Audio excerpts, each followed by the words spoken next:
Skullgreymon, I have a bone to pick with you. We're gonna settle this with fisticuffs.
Hey!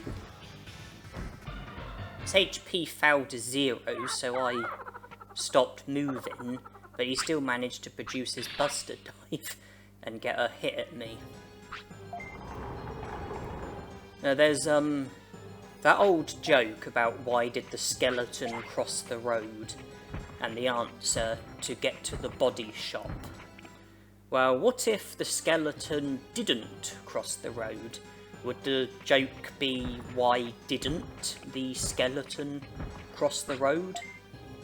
And I suppose one answer could be that he had no body to go with. And Myotismon explains that he was collecting bones and then Devimon ruined it with evil. That really is a boner. Well, Skullgreymon's joined the city. I'm done with Greylord's mansion, so thanks to Myotismon for everything, and I hope never to see him again. And I certainly won't be returning to Greylord's mansion.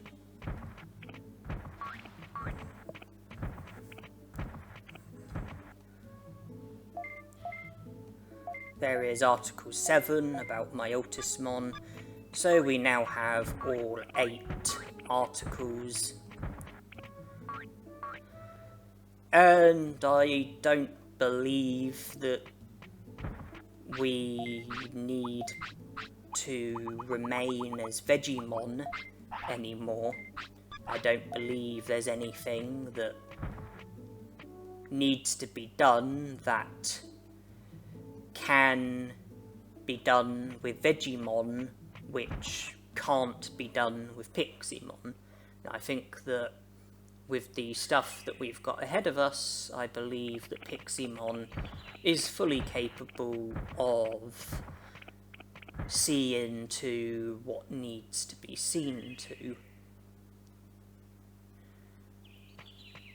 Digimon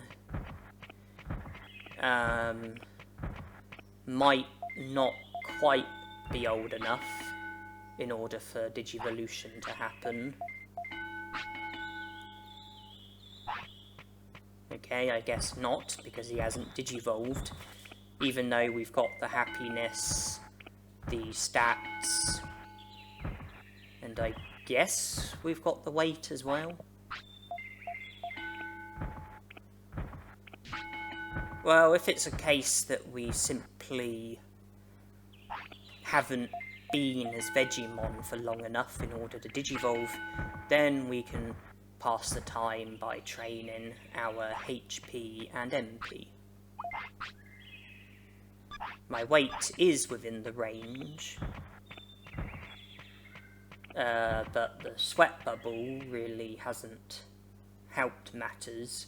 We need to be keeping our happiness as full as possible, and the sweat bubble is not going to increase your Digimon's happiness. In fact, it's going to do the opposite.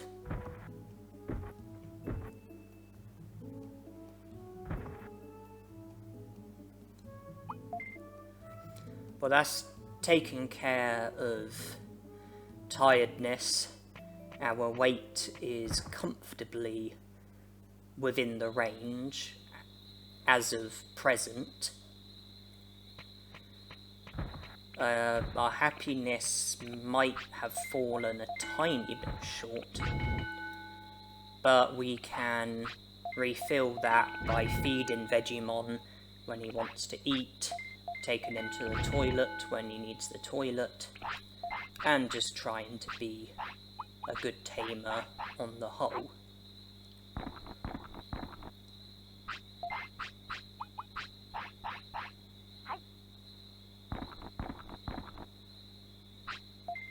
Okay, our happiness is now within range again.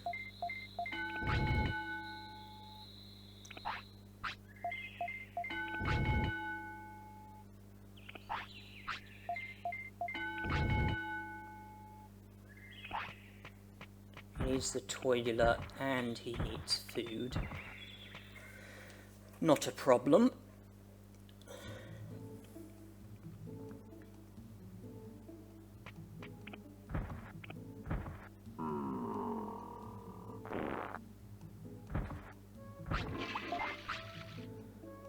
Our weight is 8. Okay, he's Digivolving. I did just sort of pause and think, hold on, you know, our weight is within the range. If we give a sirloin, then the weight will go above the range, so I thought, let's just see if he's going to Digivolve, and we now have Piximon.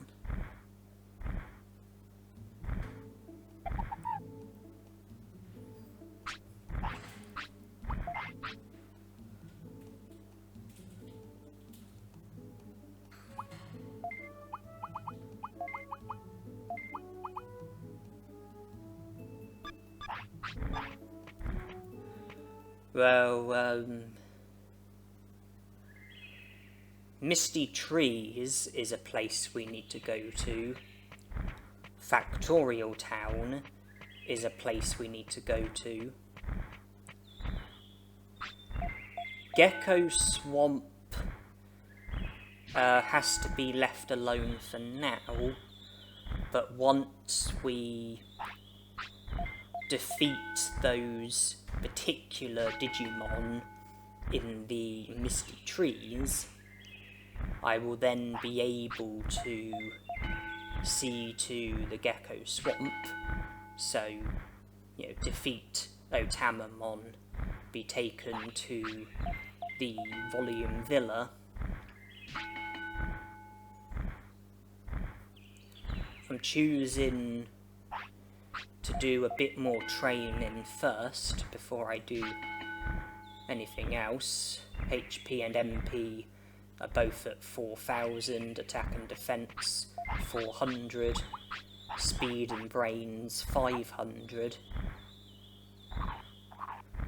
I'm just thinking about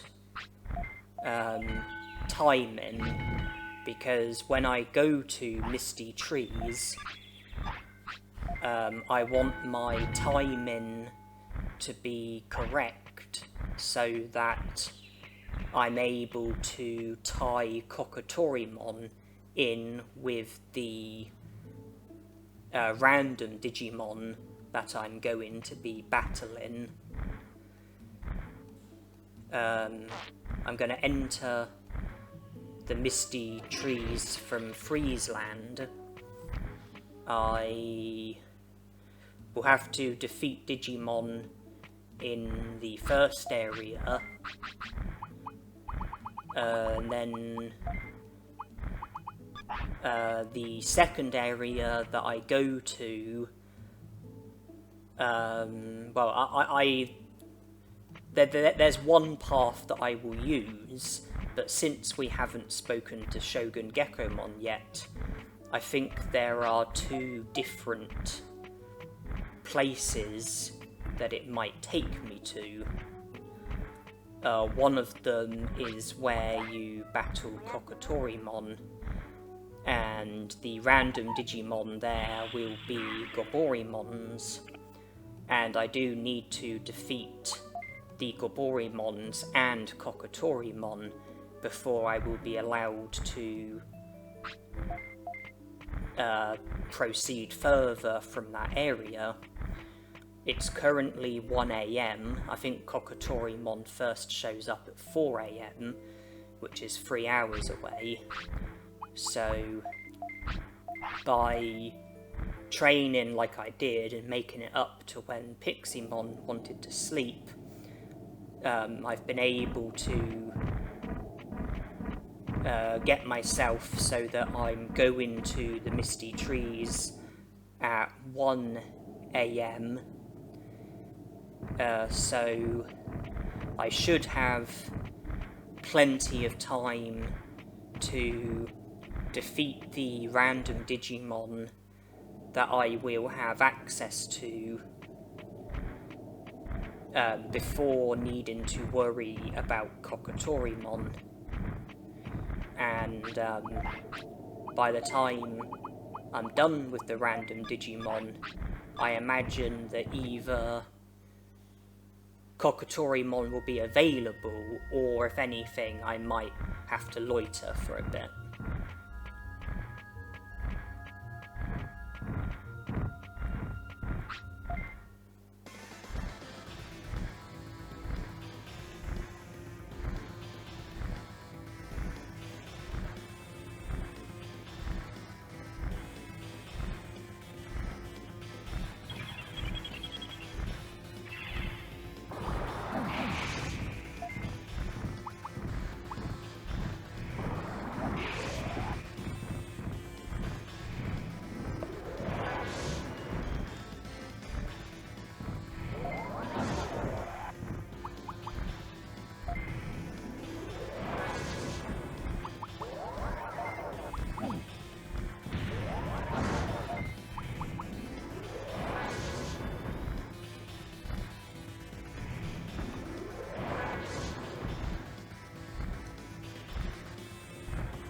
Until I speak to Shogun Gekomon, it's fixed so that these are the Digimon who are here in this area, and regardless of whether I come here at daytime or nighttime, it's going to be these Digimon. Other Digimon... there will be no other Digimon in this area until after I speak to Shogun Gekomon at the Volume Villa.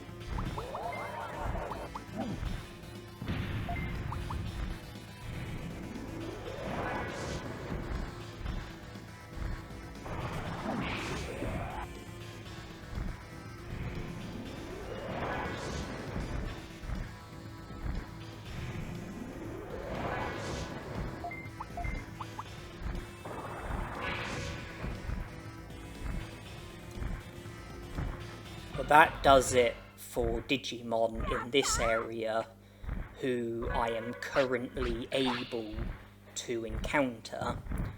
So I now proceed to the next area, and it's either going to be the path containing one Goborimon or the path where it's possible to encounter Kokotorimon, and you can see for yourselves this is where I've been taken to, so I just have to defeat one Goborimon and then I'm done in this bit.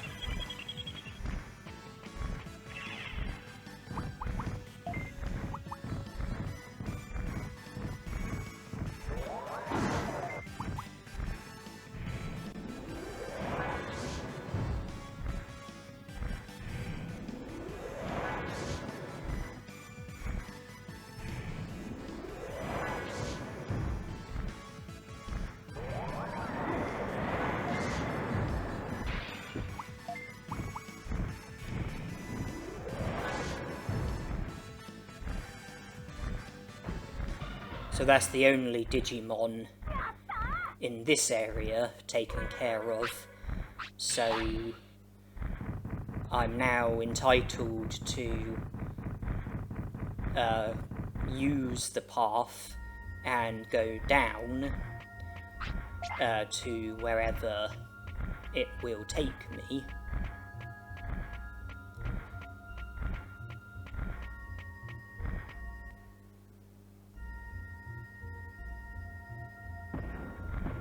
Okay, I'm here with these Digimon.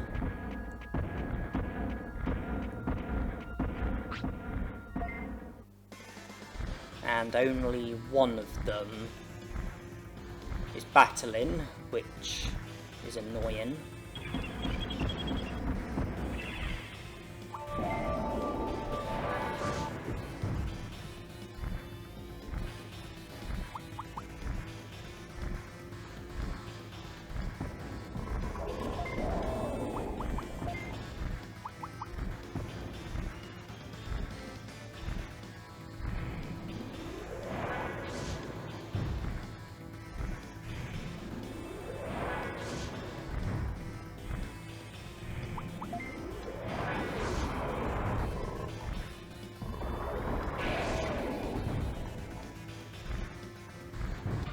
Well, since I haven't defeated all three of the Digimon in this area, the only path that I'm allowed to use is the path that I used to get here. You know, the only way I'm allowed to go is back the way I came. I'm not allowed to use any of the other paths. I'm okay there where the Goborimon is, because I'm all done with there. And now I'm back here.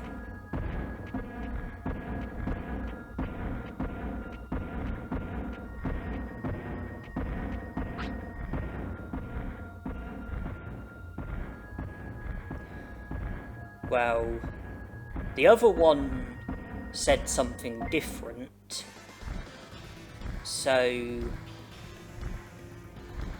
we can be sure that the Digimon that I've approached is different to the Digimon that I approached last time. But since one of them ran away, I can't be sure that the two who are battling me are both different to the one that I defeated in the last battle. So in the last battle, I approached one, but the other two ran away. I defeated the one that I approached. Here I approached a different one, and defeated him, so that's definitely 2 of the 3 Digimon. There was one other who took part in that battle, but there was also one that ran away, and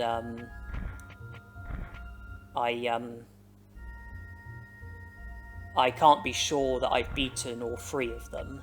It's possible that the one who ran away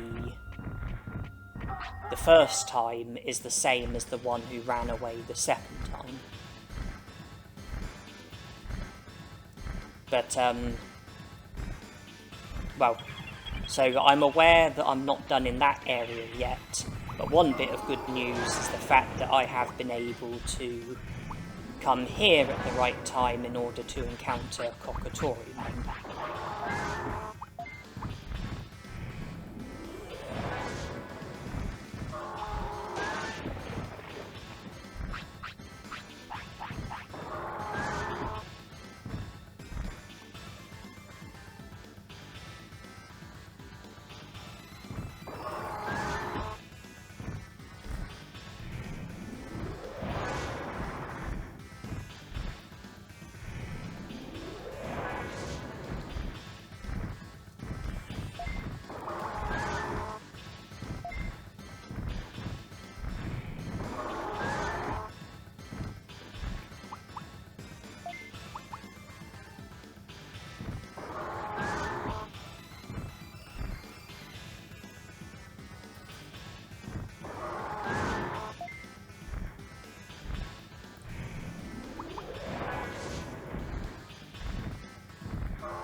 So the presence of Kokotorimon is the reason why the random Digimon who would normally be in this area are nowhere to be seen. I haven't defeated those random Digimon yet, so I'll have to go back the way I came, since I'm not currently done with this area.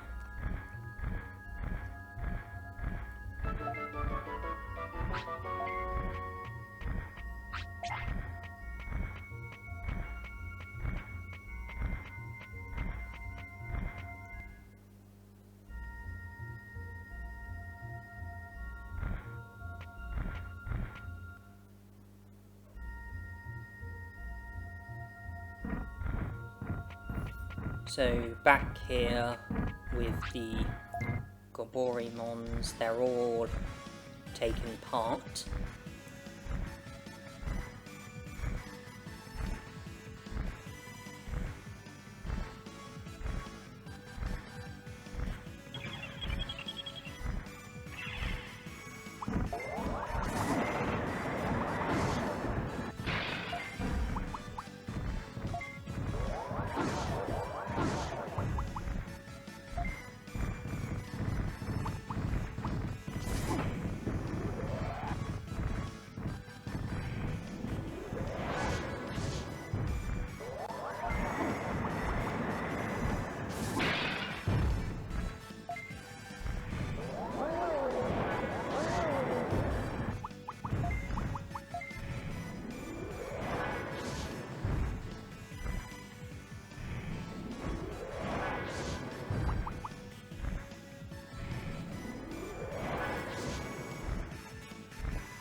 And that's annoying.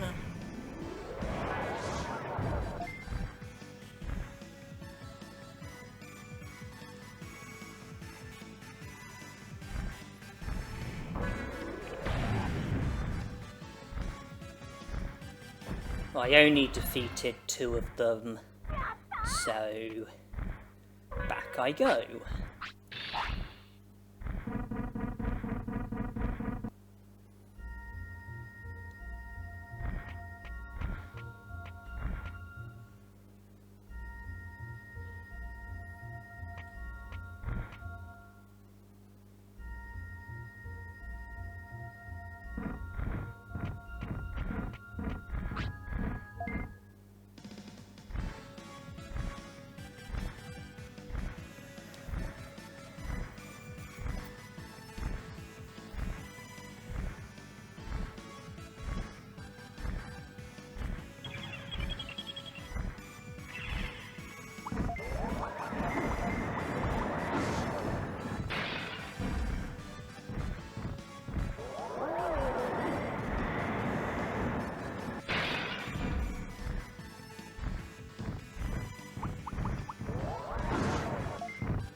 That's not what I wanted to do. And how's that? Instead of striking the Digimon that I was aiming for, the finish decided to go for the other Goborymon.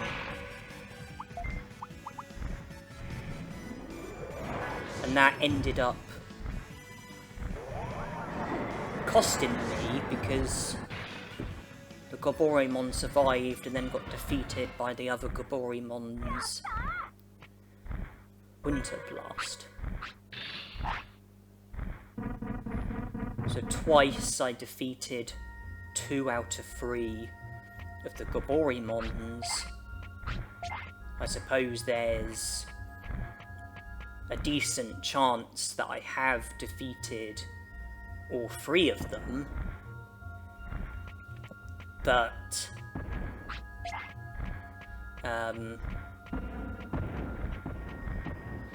it's also possible that I might not have done. Well, all 3 of... I think I've approached each individual Digimon out of these 3, because the dialogue was different every time.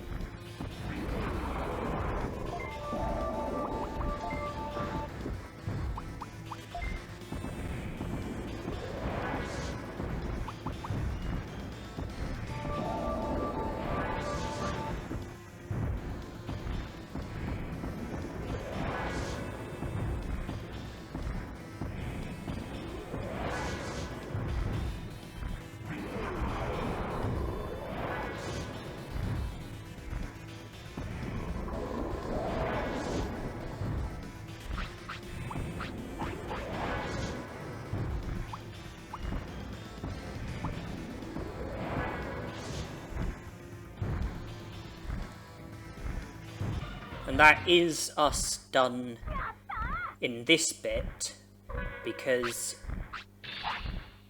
I've had 3 battles in here, and each time the Digimon that I approached was individually different, because what the Digimon said when I approached it was different every time, and different Digimon say different things. So I know that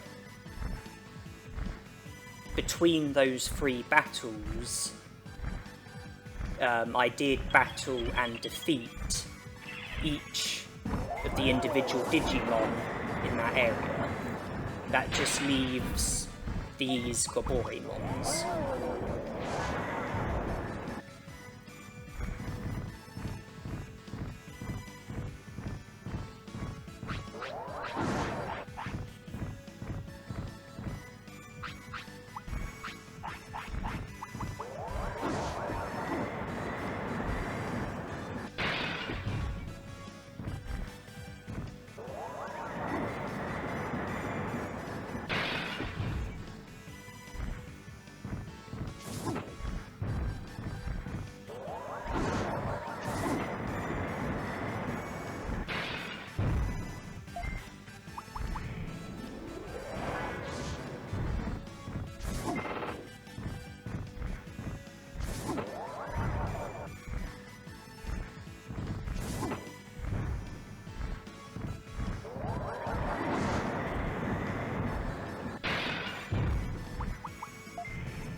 Okay, that was close, but my spinning shot just got that Goborymon before the Winter Blast did.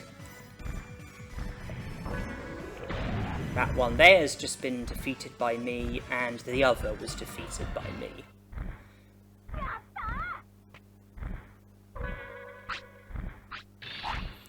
So I entered Misty Trees, defeated the 3 Digimon that look like Olgamon, went to the path containing one single Goborymon, defeated him, slowly but surely defeated the 3 Goborymon in the area where Kokotorymon can spawn. I also defeated Kokotorymon as well. And then in the area where, with the 3 Digimon that look like Xiaomon, I slowly but surely managed to defeat all 3 of them as well. And the next part of the Misty Trees would have been an area that isn't affected by whether or not you've spoken to Shogun Gekomon. So, regarding the Digimon who I had to defeat before speaking to Shogun Gekomon, they have all been defeated. So now I can go to the Gecko Swamp. It'll have to be at night time because I've already defeated the random daytime Digimon in the Gecko Swamp. But I can go there at night time, defeat the random nighttime Digimon, then defeat Otamamon, get taken to the Volume Villa, and then I'll be able to see to all of the other Digimon in the Misty Trees. It's not night time yet, but there is progress that can be made here because I haven't defeated either of these Digimon. And we're going to be having at least 2 battles because one of them is choosing not to take part.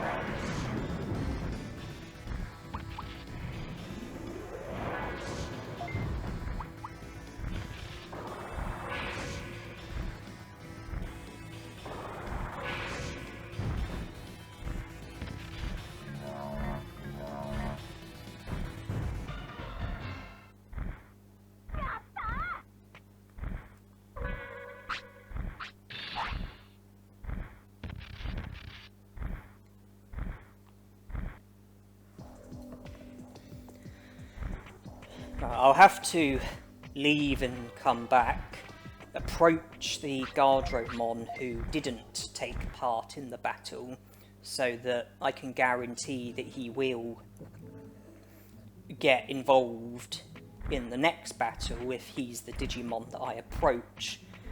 And ideally, the one who I've already defeated will choose not to fight, because that will take out the risk of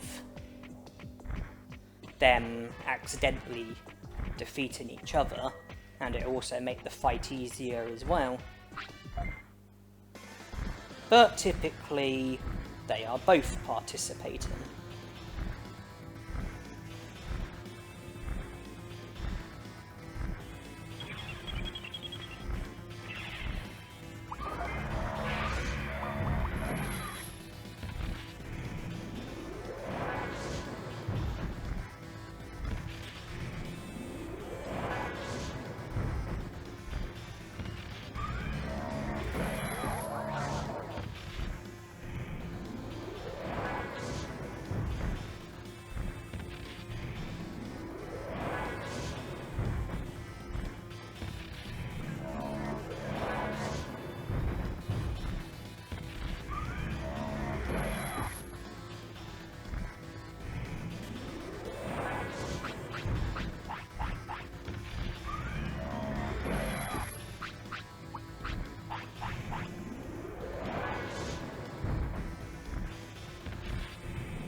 The nighttime Digimon are Platinum Sukamons, so I'll have to come back at nighttime to defeat them.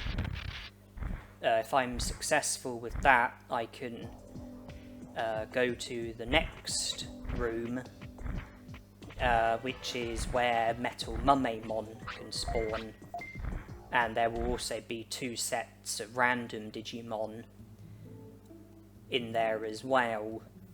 And well, I'll have to defeat both sets of the random Digimon as well as Metal Mumemon before I will be able to go any further, and that will probably prove to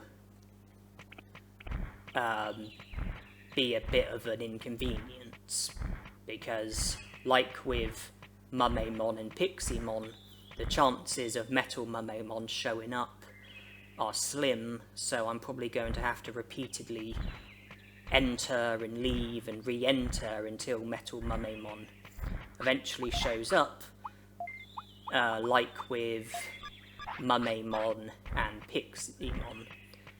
So it's probably gonna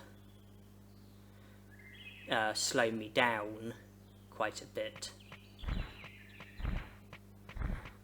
But since we're not really able to do anything until nighttime, we might as well use daytime wisely, so why not give Etamon a try.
with Etamon recruited, the random Digimon on the Digimon Bridge will no longer be there, which means that I no longer need to take caution when using the Digimon Bridge, because there's no risk of me running into an unnecessary battle anymore.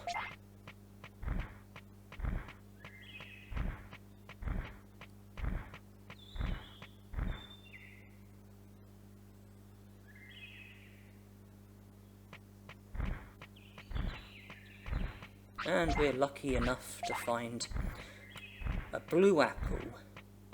Happy days.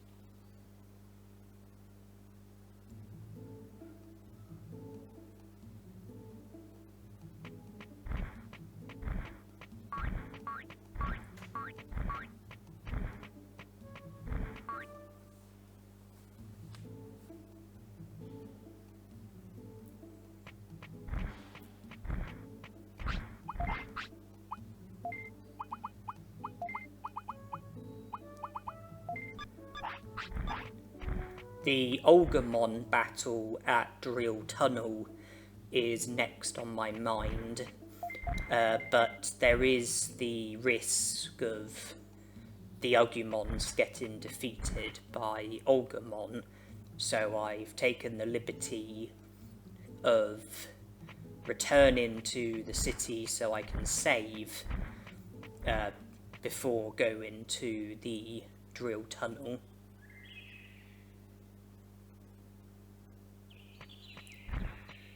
I thought it made sense to try and do some progress at daytime while I'm waiting for nighttime. So instead of just passing the time, I thought, well, we might as well battle Etamon, see to the 4th Olgamon battle, and we can go to Leomon's ancestors' cave as well.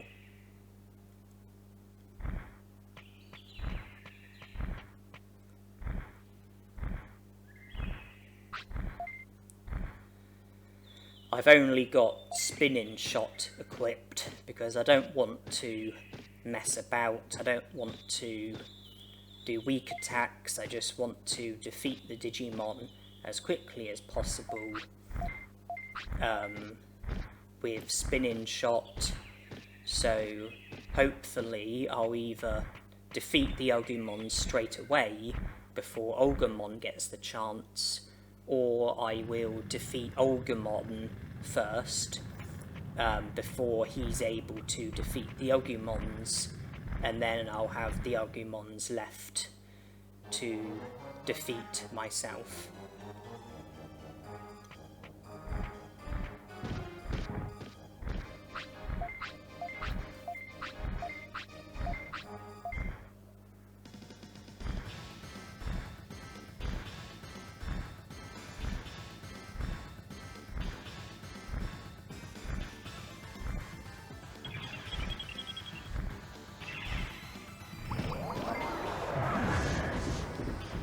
Okay, can't really grumble with that.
Well, since Etamon showed up at the native forest, that means that we have a minimum of 50 prosperity points.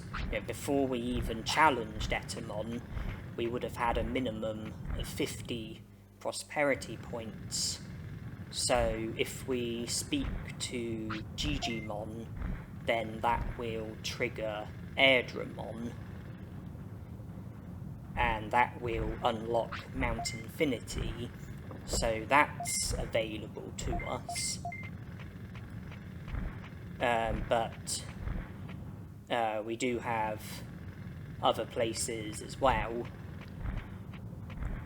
There's the Ice Sanctuary, there's the Gecko Swamp and Misty Trees.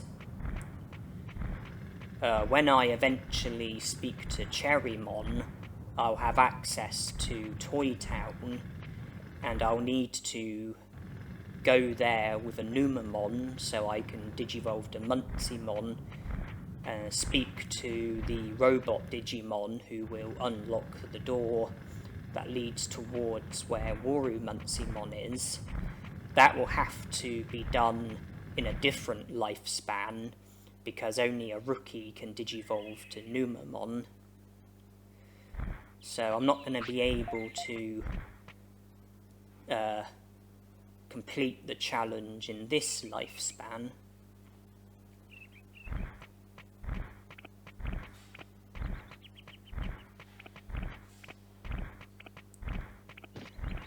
I'm heading to Gear Savannah so I can give Leomon his Ancestor's Stone. I will need to return to Leomon's Ancestor's Cave, because Nannymon will be there after I recruit Leomon. But I also need to be mindful of the Gecko Swamp, because I am heading in the direction of the Gecko Swamp. I don't think Piximon is far away from wanting to sleep, and if I was to sleep at the Gecko Swamp, then I would wake up at night time, and I will be able to battle the nighttime Digimon in the area where Otamamon sometimes is.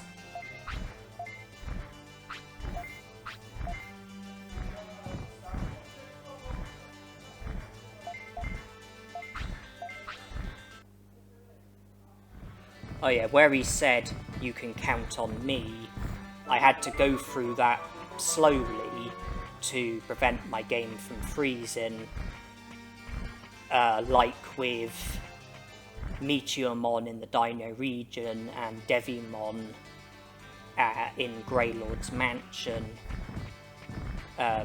I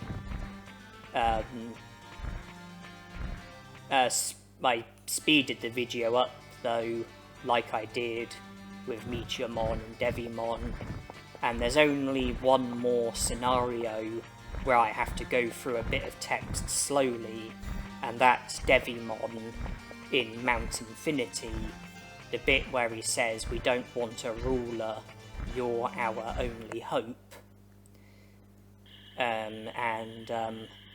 I will speed that up as well.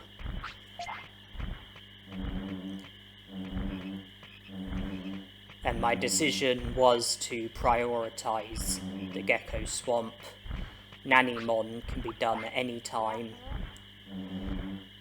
The nighttime Digimon can only be battled at nighttime. It was convenient that I was near the Gecko Swamp around the time that Piximon wanted to sleep. So I want Geckomon to not be here at the moment, and he's not. So it should be Gekomon instead, it is. I want the other one to come on screen if possible. Yes.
In a previous lifespan, we defeated the daytime Digimon here. It was those dragonfly Digimon. With the Gekomon defeated, the nighttime Digimon have been taken care of as well. All that's left is Otamamon. So I will leave and re-enter, and this time my preferences have changed in that I now want Otamamon to be present. And he is.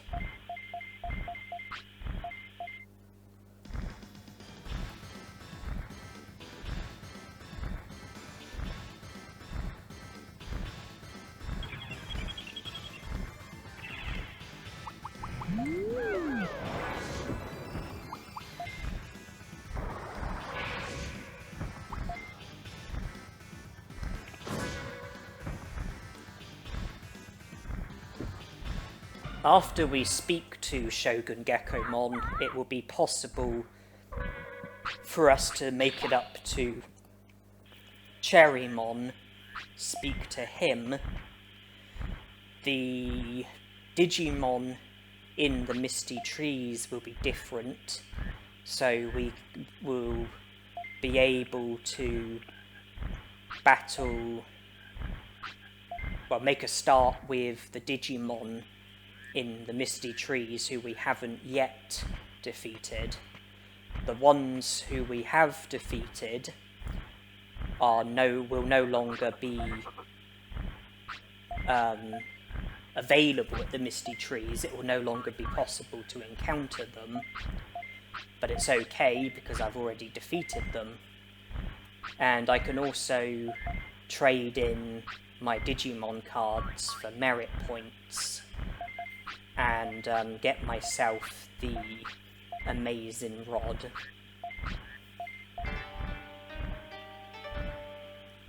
So I don't believe I've caught a Digianchovy or a black trout yet, and both of those fish are needed in order for me to be able to recruit Moldramon, because I believe I haven't yet recruited Moldramon, and that those two fish are the only items remaining that haven't yet been traded.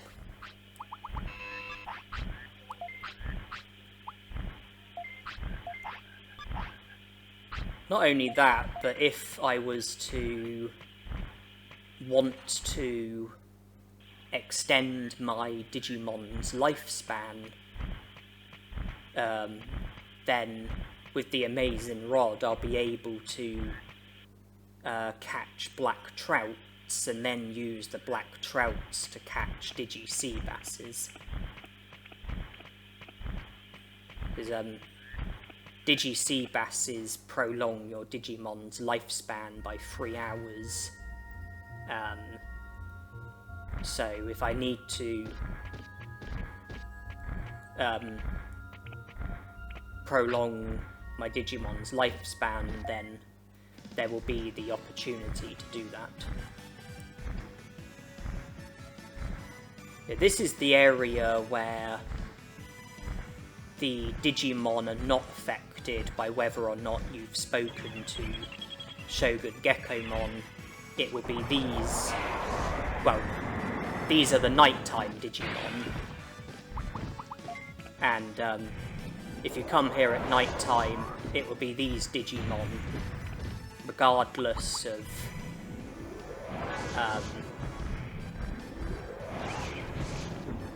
whether or not you've spoken to Shogun Gekomon.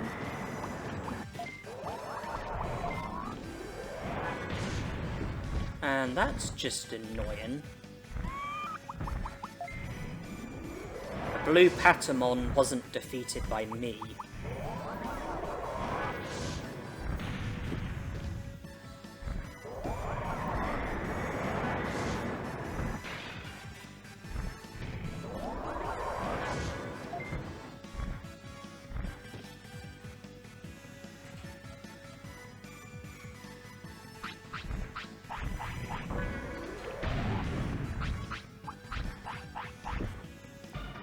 Well, at least I've defeated the Dark Rizamons.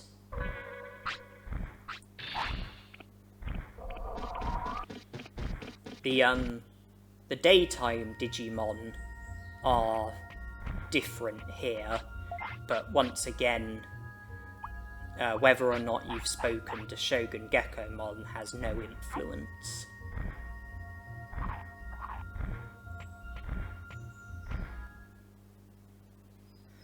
The same is true with the area that contains Gabumon.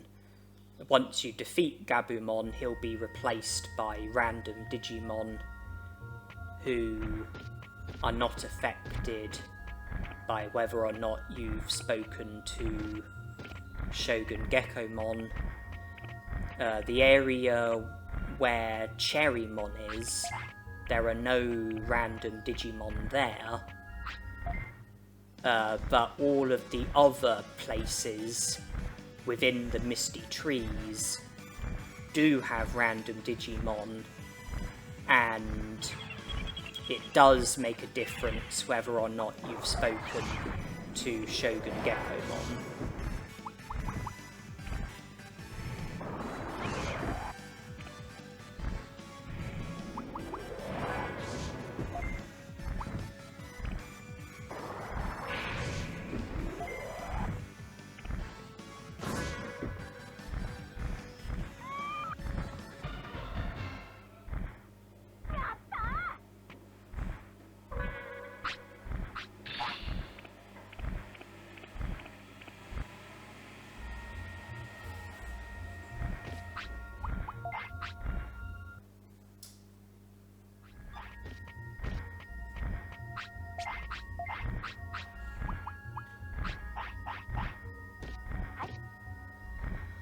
I'll come back here during the daytime period.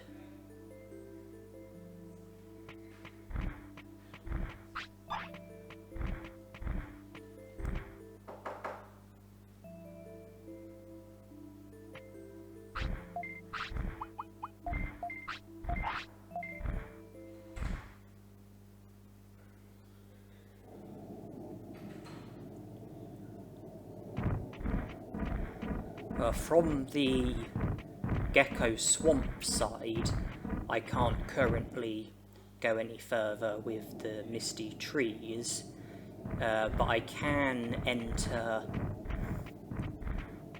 Misty Trees from the other side enter it from this side, the Friesland side, and I can at least defeat the nighttime Digimon in the part of the misty trees that I'm about to enter.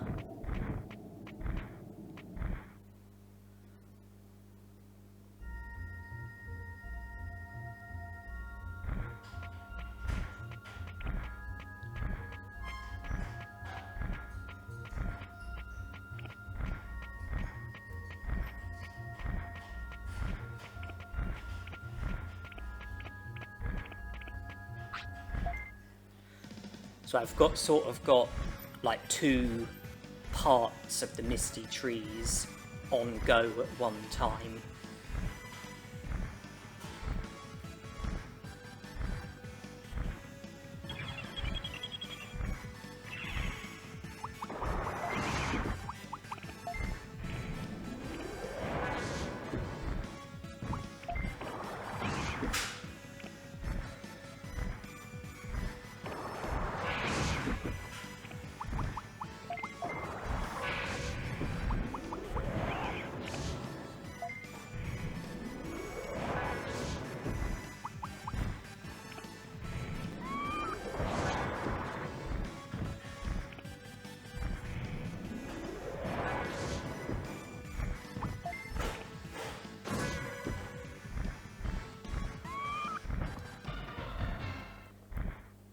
For the time being, I can't do any more with misty trees, but there is one other place that I'm currently working on, and there is nighttime progress to be made in this place. The place that I'm talking about is Factorial Town, so I can go there.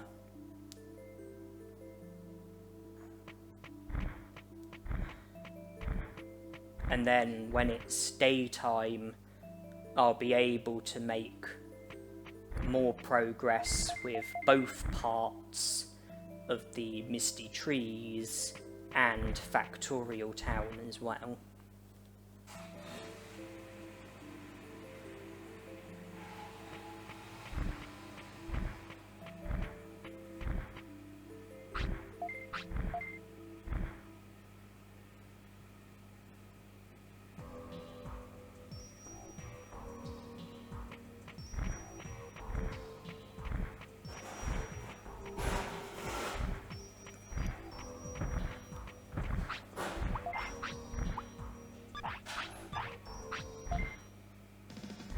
I'm pleased to see that both are participating.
Right, is my bit bomb going to hit the target that I'm aiming for, or is it going to do what it did before?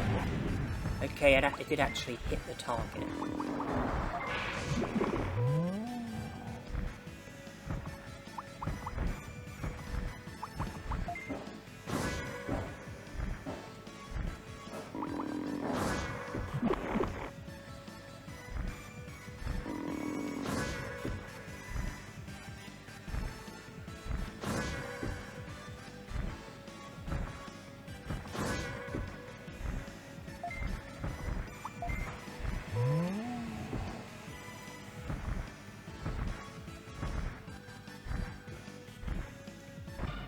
Well, I can carry on and beat the nighttime Digimon in the next room.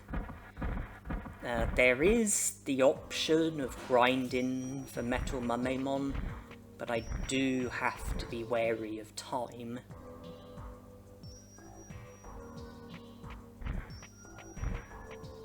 And how is that for luck? Okay, forget about grinding for Metal Mumemon. We've encountered him on our first try. So it's going to be a case of defeat Metal Mumemon first, and then the nighttime Digimon.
I was hoping to try and get both of them on screen at the same time, but it didn't go very well, and then I just thought, stuff it. I'll fight them one at a time.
Piximon certainly is a busy Digimon at the moment, with all the battling that he has to do.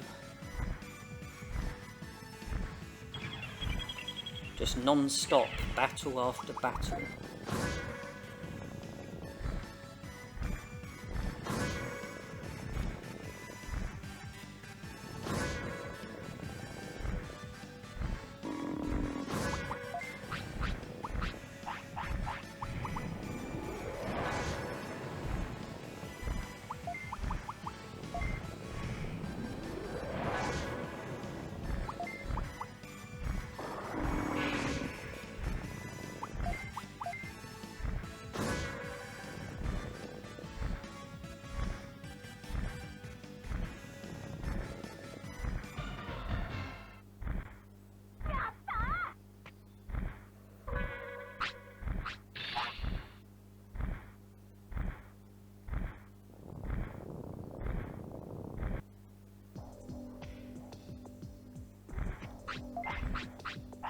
The daytime period is less than 30 ticks away.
From resting twice, hopefully I've eliminated any risk of seeing the sweat bubble for the rest of the day.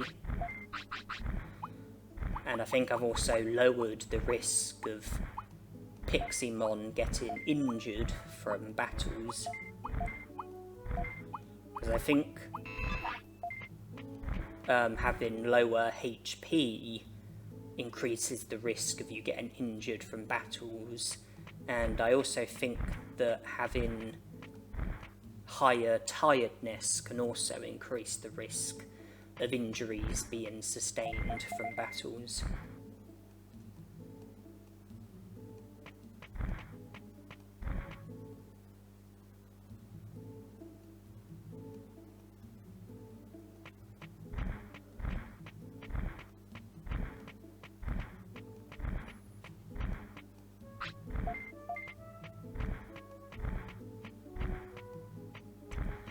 I'm going to go to Factorial Town first, because there's less work to do in Factorial Town, so I'll be able to get it out of the way more quickly.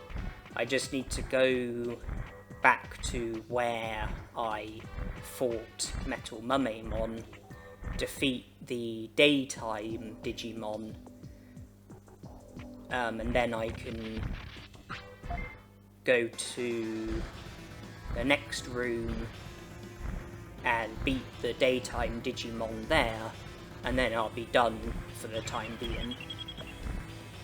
Done in Factorial Town for the time being.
There's going to be a total of 1 Guardromon and 2 Platinum Sukamons.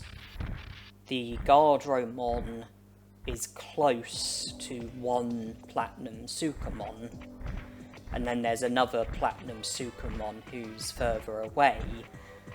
But it is possible to battle all 3 of them at once.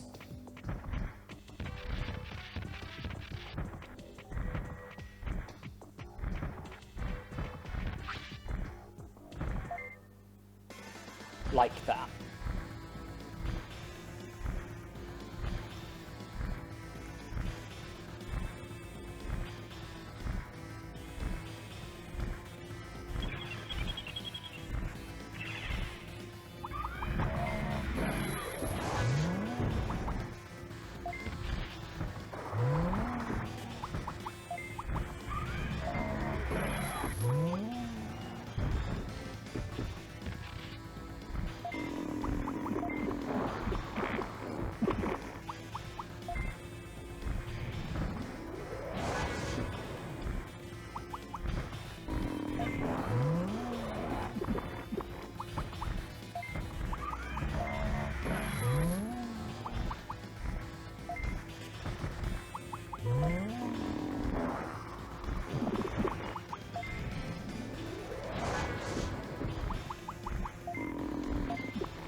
At night time, there's a one of those yellow Numamon Digimon instead of Guardromon, and 2 Guardromons instead of Platinum Sukamons, and when they've been defeated, that will open up 4 separate paths for me. The one that leads to the sewer, the one that leads to Andromon, the one that leads towards Gear Savannah, but isn't. Well, it leads to. It can lead to Gear Savannah, but you have to have. I think you have to have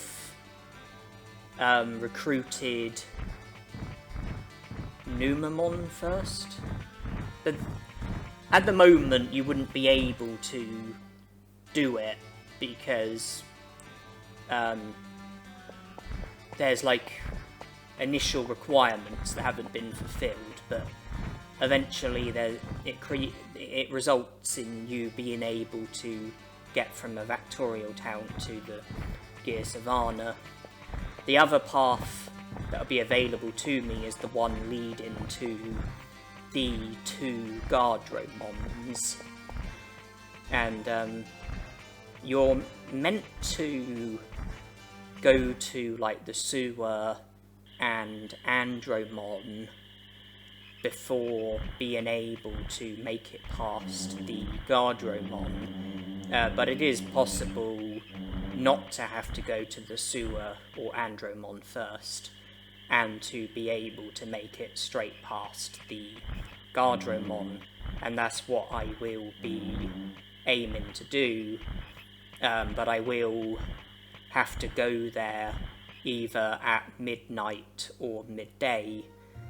Piximon is asleep at midnight, so it would have to be midday. Otherwise, I would have to keep Piximon awake against his will.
The path on the right leads to random Digimon.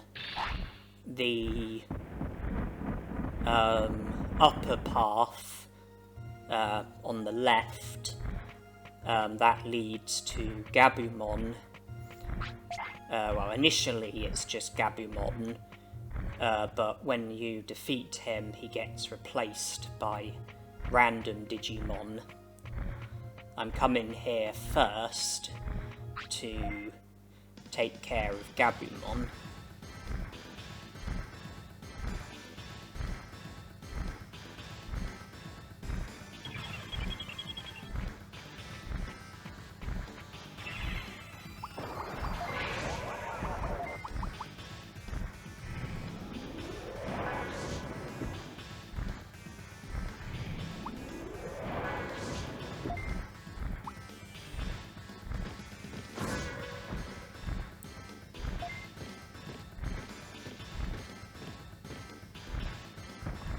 This area is pretty much a dead end, in that you can't go any further from here.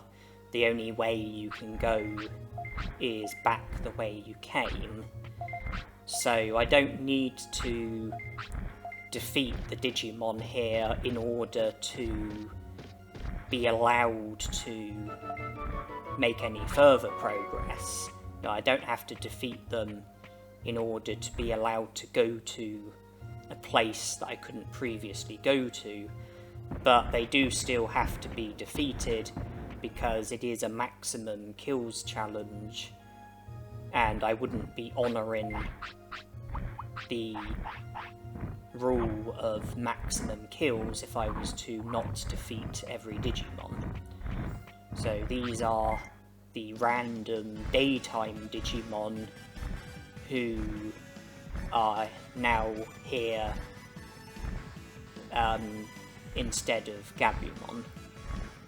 And there will be nighttime Digimon here as well.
I think we're 1 or 2 hours away from when Piximon will start to give us the sleep bubble. And there are a fair few Digimon who still need to be defeated within that time.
If you remember when I was here, before I spoke to Shogun Gekomon, this is where the 3 Xiaomon lookalikes were. The upper path goes to where the 1 single Goborimon was.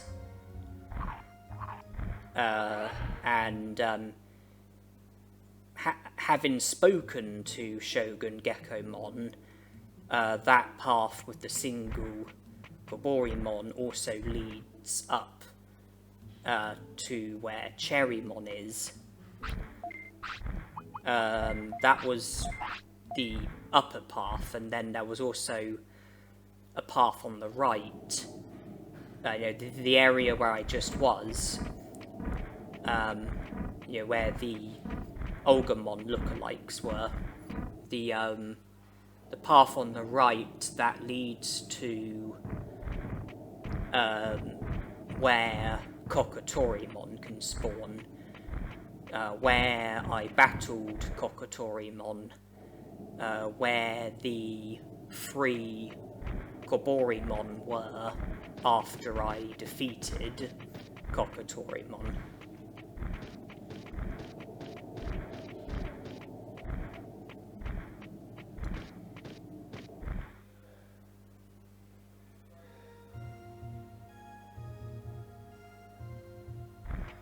So we're back here again. Before speaking to Shogun Gekomon, it was just 3 of those Digimon that looked like Olgamon. And then, after speaking to Shogun Gekomon, when it was nighttime, it was 2 of the blue Patamon Digimon. And here, presently, it's these 2, and I think there's 1 other Goborimon as well.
There are two paths available to us.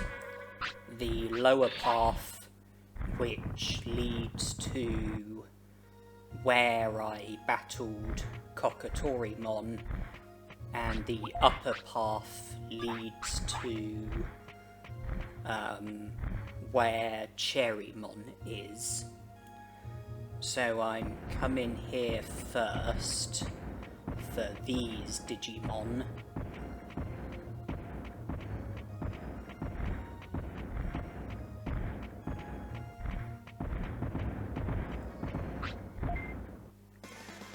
Both are participating, and hopefully both will be defeated by me.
The most likely way that that battle could have gone wrong is with Charm Perfume. One could have defeated the other with Charm Perfume. That wasn't the case.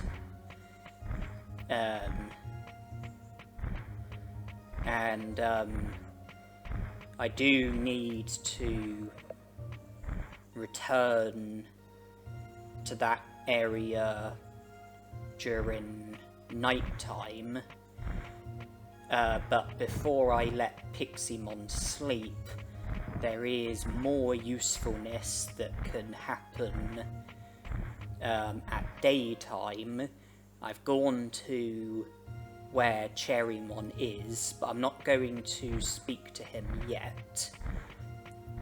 There are no Digimon in this area, so I'm allowed to just go straight down here. And this is where that lone Goborimon was when I came to the Misty Trees before I had spoken to Shogun Gekomon. And I'm here on this path battling the daytime Digimon.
now is the time to sleep. If I just sleep on this spot, and when Piximon wakes up, if I go back down, then there will be different Digimon on that path because of it now being nighttime instead of daytime.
I doubt that I'll use Hurricane. It's not really a technique that I care for. I know it can do quite a bit of damage, but it's slow and easy to interrupt.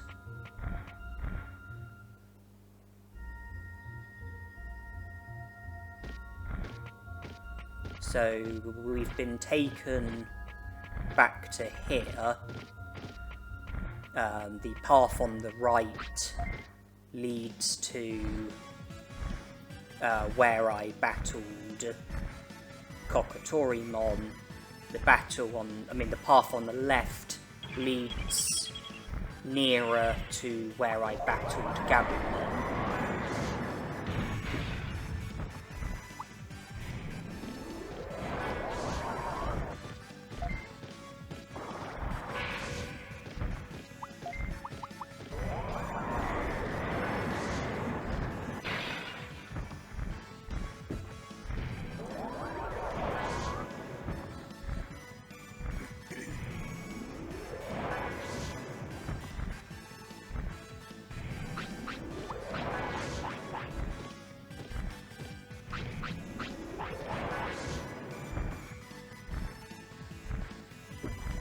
I do need to go to the right because I haven't yet defeated the nighttime Digimon who are there,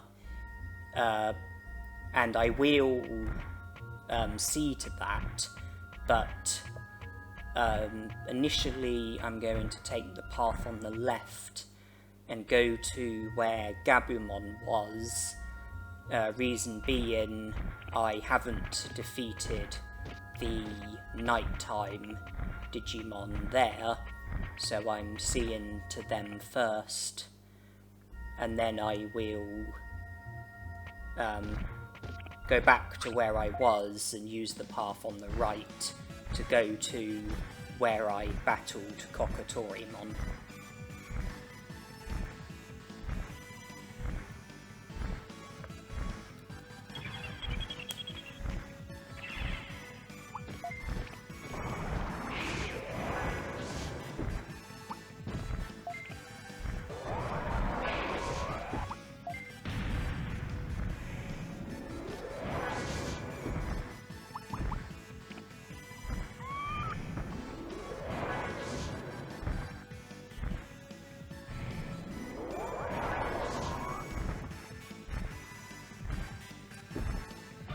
We have no reason to come here again.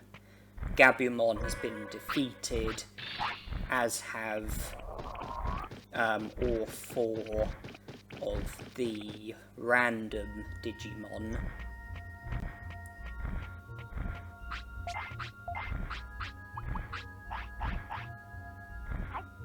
We're done in the Gecko Swamp. There are no Digimon in the Volume Villa. No Digimon where Cherrymon is. We're done here.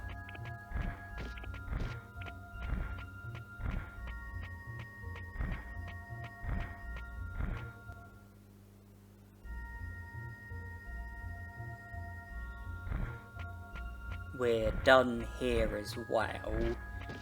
The path that leads upwards, we've seen to the Digimon up there.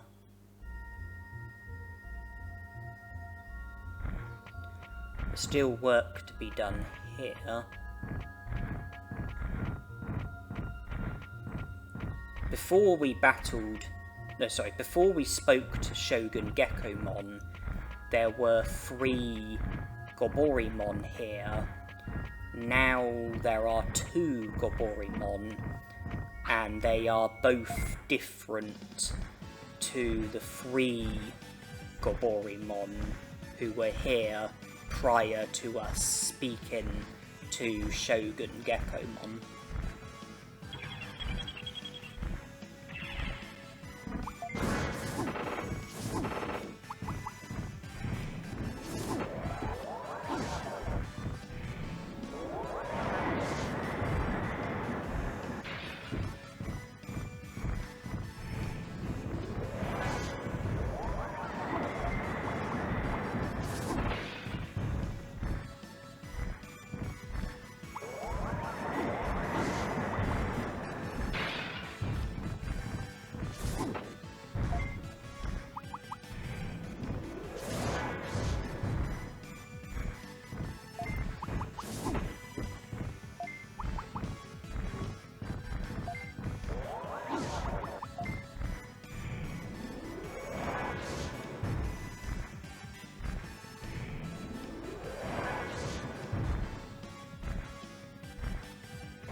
With the exception of Toy Town, which we haven't yet been to, we are now done with Misty Trees, as far as battling Digimon is concerned. Because we just finished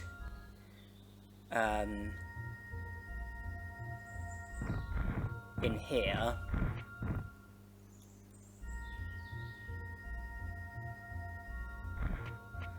And we're done in here as well.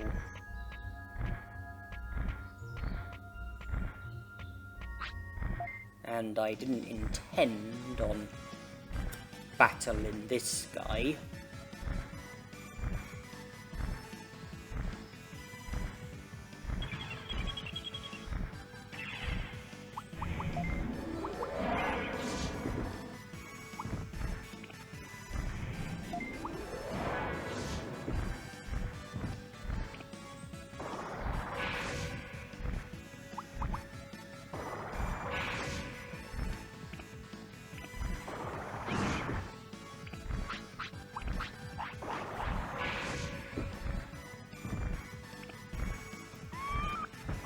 Well, you don't fail the challenge for beating certain Digimon more than once. The rules are you have to beat every Digimon at least once. But there's no penalty for beating some Digimon more times than others, so it's okay that I had a battle there. I mean, it was a inconvenience, but nothing more than that.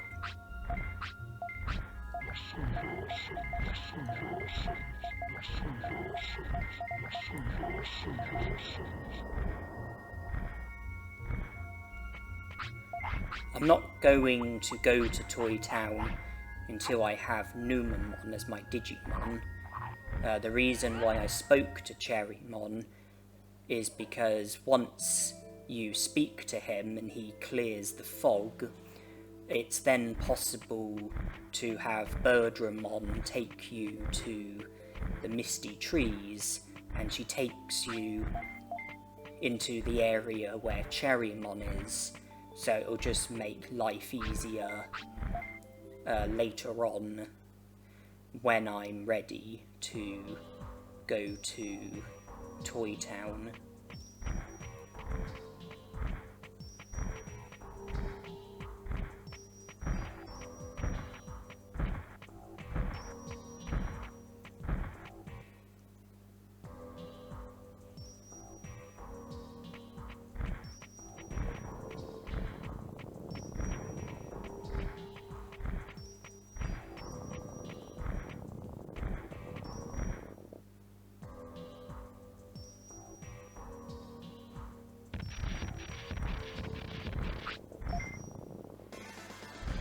There is still a lot of work left to be done in Factorial Town, and our next step is beating the 3 Digimon in this area.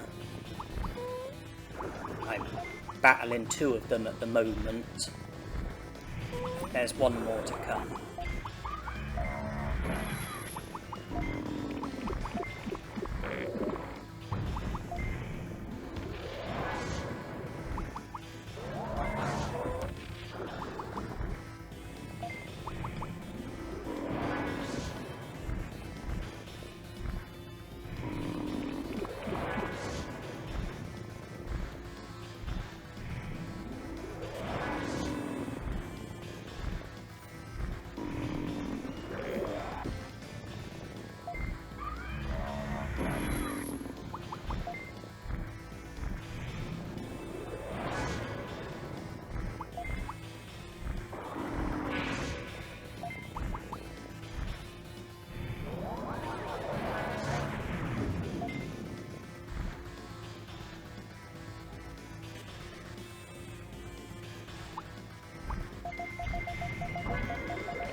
Eventually, I will have access to Guromon, and after I defeat him, I will need to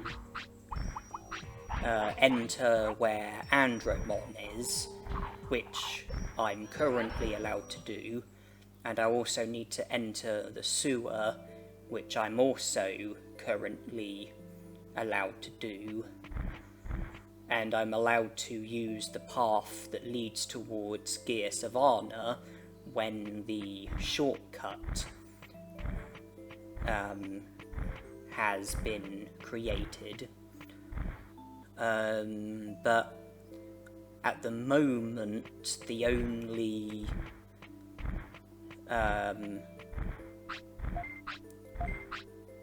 place that I need to go to from the area in Factorial Town that I was just in is the path on the right that leads to the two Guardromon who are standing guard. I can't make it past them until midday, so I'm passing the time by resting while also recovering HP and MP, and I saw to any tiredness that Piximon had. When I do make it past the guards, it's a little complicated, but I will explain it. You have to go to the room where the Guardromons are, either at midnight or midday, when the shift changes, and if you do that, then they won't be there, and you'll have a clear path so that you can go deeper into Factorial Town. And when you do go deeper into Factorial Town, the two Guardromon permanently disappear and get replaced by random Digimon. I think it's Platinum Sukamons at night time and those yellow Numamon at daytime.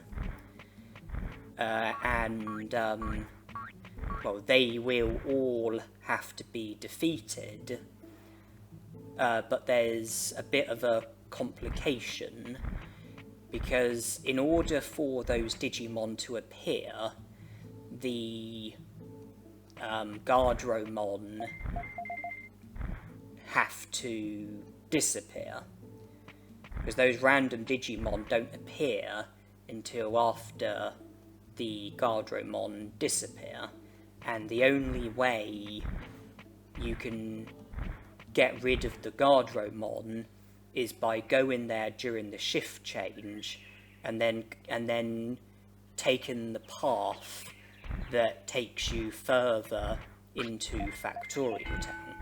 If you go there during the shift change and there's no Guardromon, and you just leave, go back the way you came, and then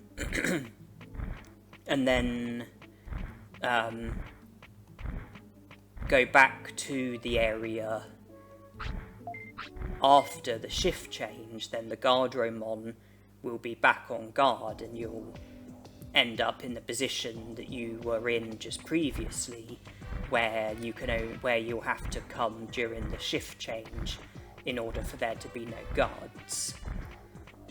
If you go there if you go there during the shift change and you sleep and save and reload, then when you reload, the Guardromon will be back if when you wake up it's no longer the shift change. So the only way to get rid of the Guardromon is by coming here during the shift change, like I'm doing, and then you have to proceed further.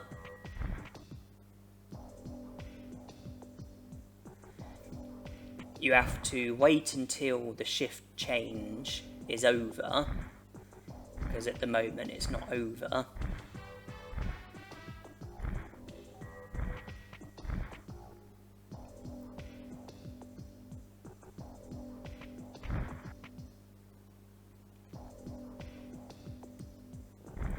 It is now over, and the guards are permanently gone, and it's random Digimon instead. And that was the only way that I was able to get these random Digimon to appear.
So with this area, I decided the way I would go about it would be to come here during the shift change, make it past the guards, go to the next area as a way of getting rid of the guards and making it possible to encounter the random Digimon in this area, and then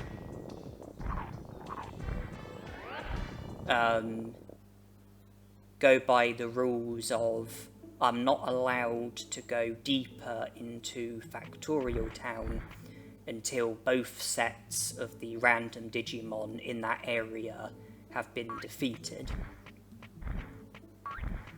Because when I made it past the Guardromon, I hadn't defeated the random Digimon in that area, but it was impossible to encounter them without doing what I did, so I went further into Factorial Town just so that the enemies would appear, and then I returned to the area and defeated the daytime random Digimon, and once I've defeated the nighttime random Digimon in that area, I will then be allowed to proceed further. So at the moment I'm not allowed to proceed further because I haven't defeated both sets of the random Digimon. And I very briefly went to the next area, but that was just to get the Digimon to appear.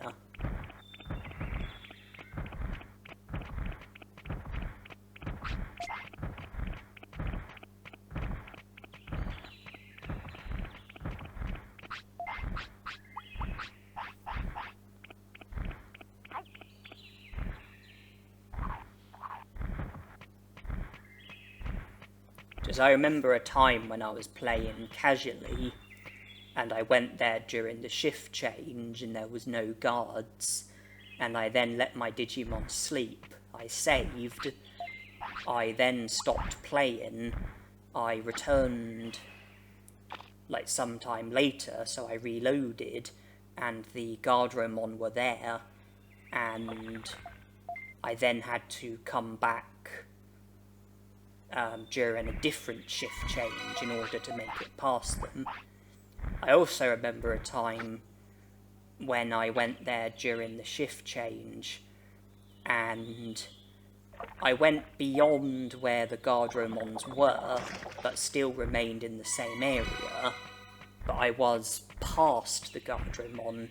I slept, saved, stopped playing, and then when I reloaded, the Guardromon were there again, but I was already past them, and I was able to speak to them, but from the other side, and the dialogue was exactly the same, as if I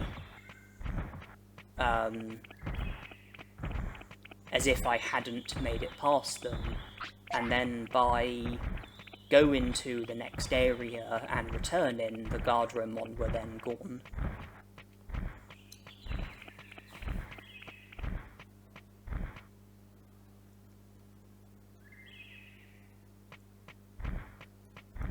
I haven't got anything to do until night time, so that's why I've decided, well, I mean, when it comes to battling Digimon, I can't make any progress until night time, so that's why I've decided to make some other progress. And I went to the Dragon Eye Lake to catch the Digi-Anchovy and Black Trout, which are needed for the Moldramon, the last two items. So once those items get traded, Moldramon will join the city, and I'm now going to Leomon's ancestor's cave so that I can speak to Nanimon, and I believe that will be my third time of speaking to him, because I've already spoke to him at the Dino region and the Olga Fortress, but not at the sewer or Toy Town.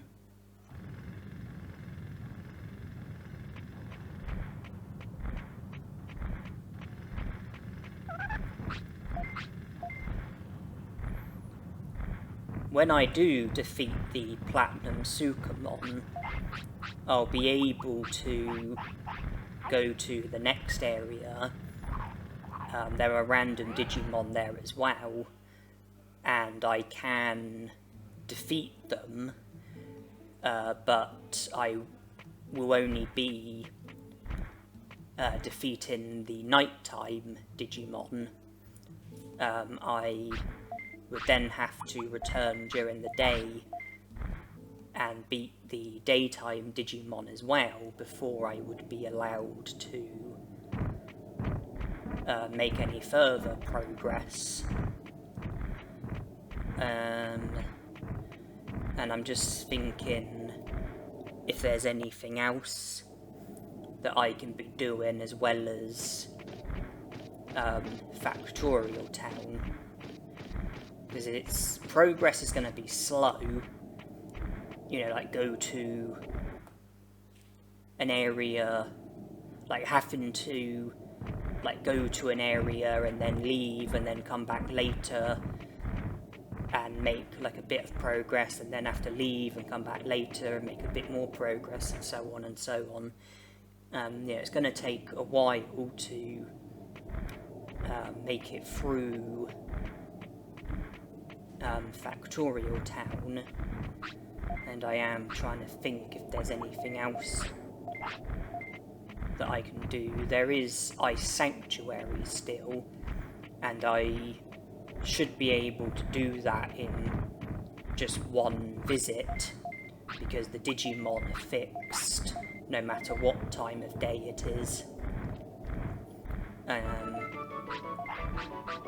None of them are Digimon that you only get one chance to battle. You know, they're all Digimon who you can battle repeatedly, So if a Digimon was to not participate in a battle, or if a Digimon was to get defeated by a different Digimon, then I would be able to just challenge them again until every Digimon takes part and gets defeated by me. I'm done with Greylord's Mansion, can't do Toy Town yet. I think I'm done with Friesland, apart from the Ice Sanctuary, of course.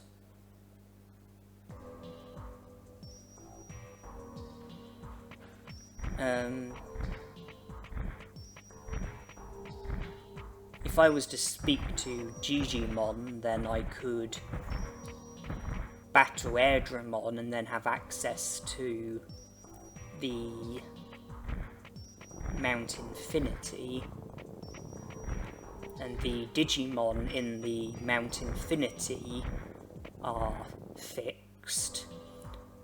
So it's not like I'll have to go there at a set time. But the Digimon are prone to inflicting damage upon one another due to the techniques that they've got. And this is going to take at least 2 battles. So the point I was making with Factorial Town is, I think the biggest risk would be the risk of Digimon getting defeated by other Digimon.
Well, the lower one was the one who didn't take part in the battle, so he's the one to approach.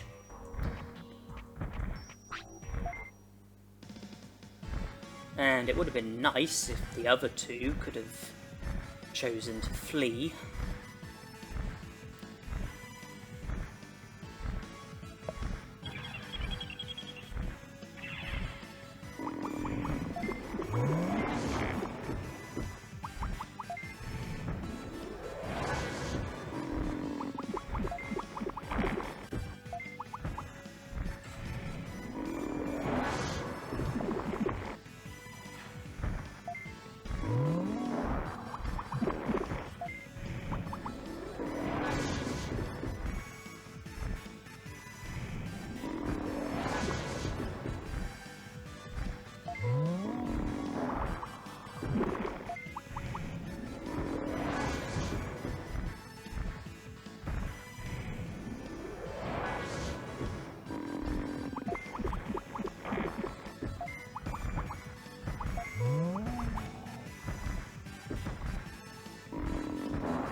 bit bomb has a mind of its own.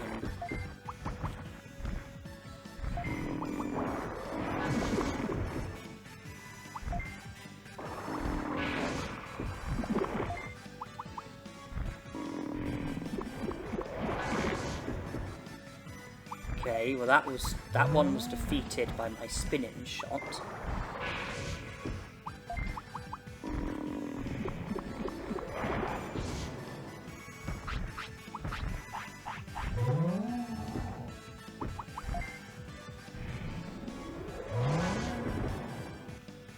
As was that one.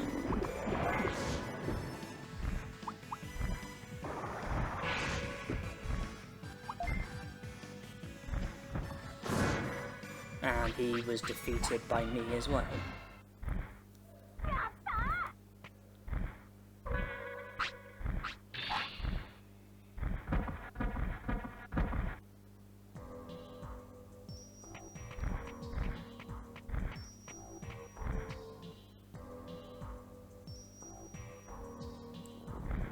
So we're back here, the place that I briefly went into after making it past the Guardromons during the shift change.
For the rest of Factorial Town, you do have filth Digimon, such as these Digimon and the Platinum Sukamon, and you do have Guardromons as well, so much like the previous areas of Factorial Town, but the Guardromons on this side are a lot more powerful because they have all range beam, whereas the previous Guardromons don't.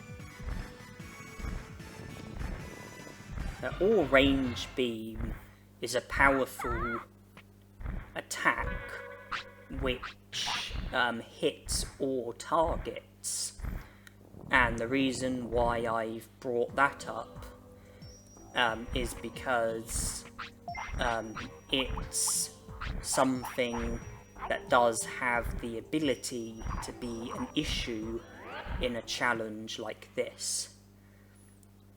Because if I'm going to get into battles where there's a Guardromon and at least one other Digimon, then there's the big risk of or range beam defeating a Digimon instead of me defeating the Digimon.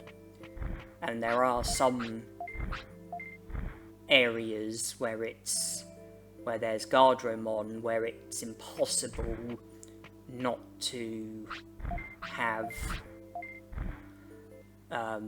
not to be up against multiple Digimon at once, providing that the Digimon choose to participate in the battle. And so I decided to mention that because it could prove to be an obstacle for us when doing the remainder of Factorial Town.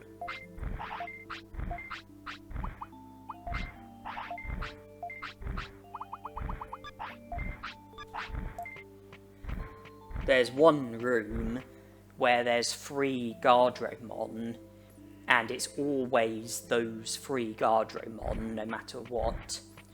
One of them doesn't fight you if you approach him. Instead, he says about remodeling, which is a special Digivolution that can happen if you've got Mummemon as your Digimon.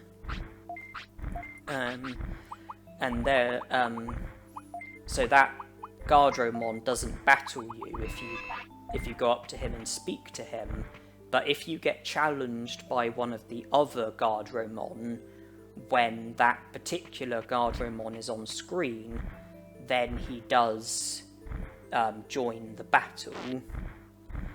And all 3 of those Guardromon use Range Beam.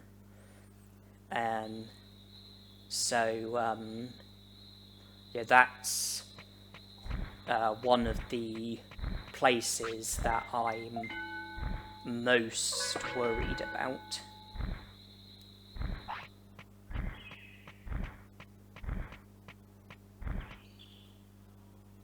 There are other Guardromon as well. In other parts of the Factorial Town, other Guardromon that I haven't yet defeated.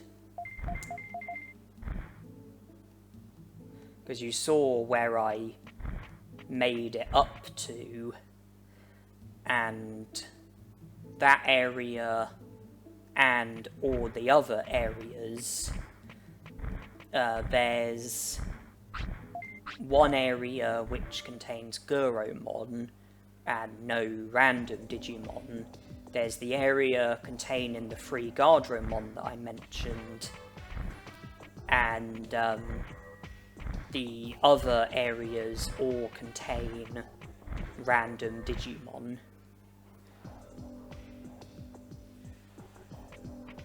Where I made it up to, there are random Digimon there.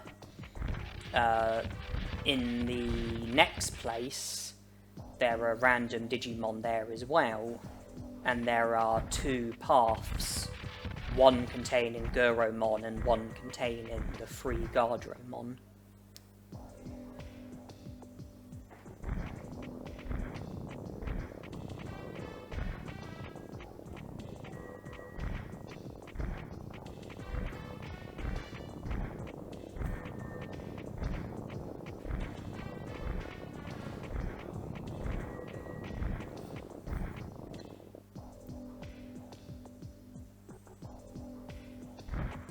So you can see Platinum Sukamon here, but there are Guardromon up ahead, 2, and both use Range Beam.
Both are participating, so it's good that there's the opportunity for me to defeat both of them in one battle, but there's also the risk of them defeating each other.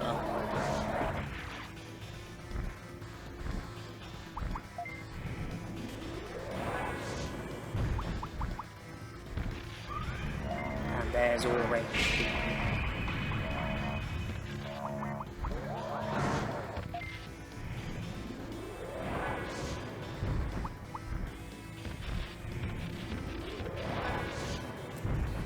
Okay, well, it's not going to cost me in this battle.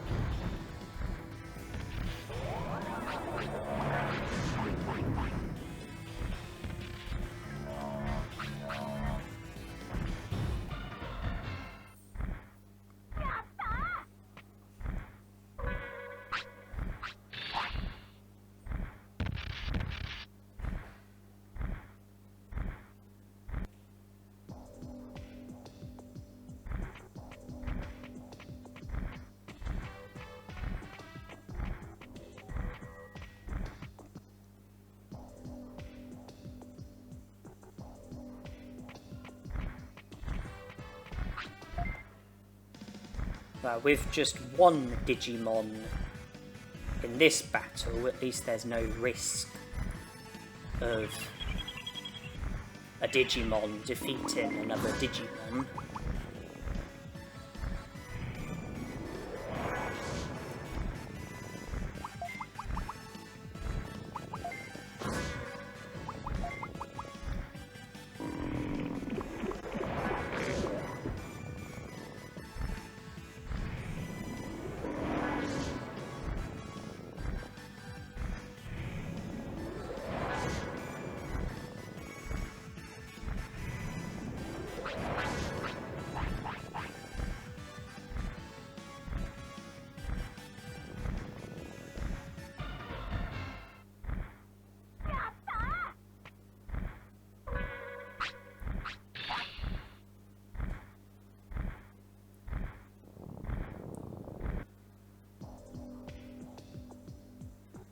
So if we go up, on the left is the door that leads to Guromon. Up there is the door that leads to the free Guardromon. And here I've managed to take this Guardromon on his own.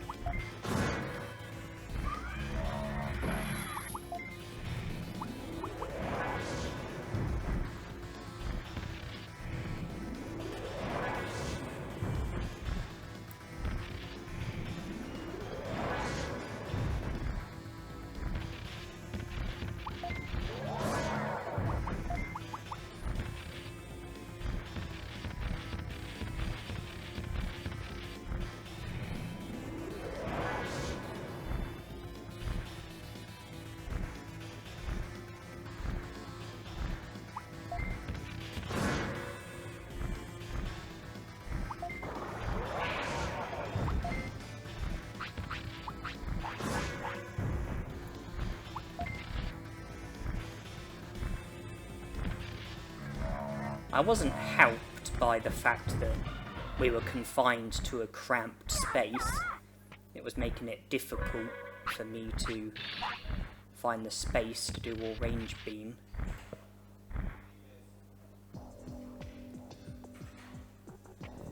But the battle's won, and this will be the last daytime Digimon of this area.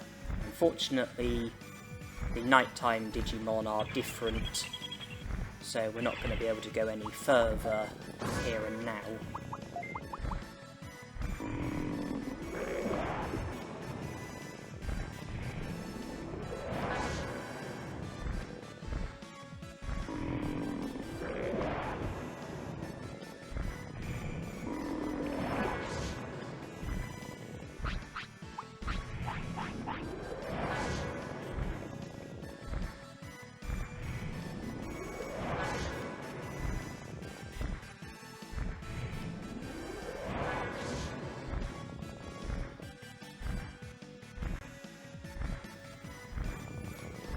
when we do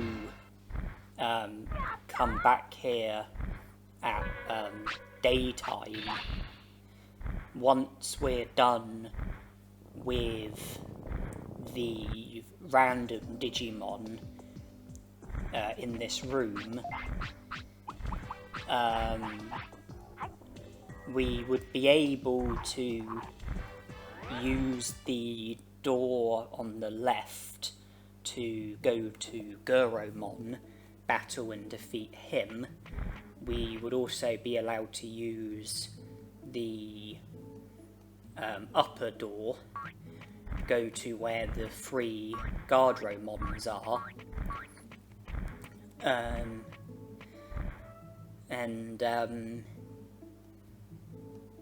well, seeing as Guromon and the 3 Guardromons are the same, regardless of whether it's day or night, I believe that Numamon will be the only other Digimon that we will have to defeat in battle. Out of the Digimon in Factorial Town, that is. So it looks like Factorial Town isn't going to be as difficult or as time-consuming as I thought. It's possible that I could be done with it today.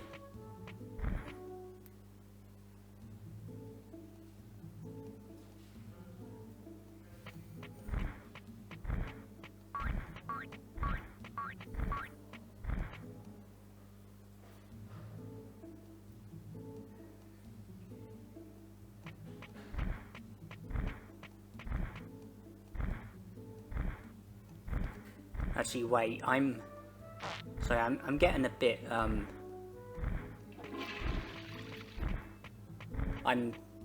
not thinking correctly. I need to go back to Factorial Town at night time, because those Digimon that I defeated, you know, the most recent Digimon that I defeated, they were daytime Digimon who I defeated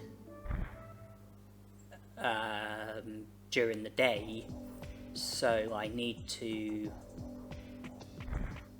return at night time,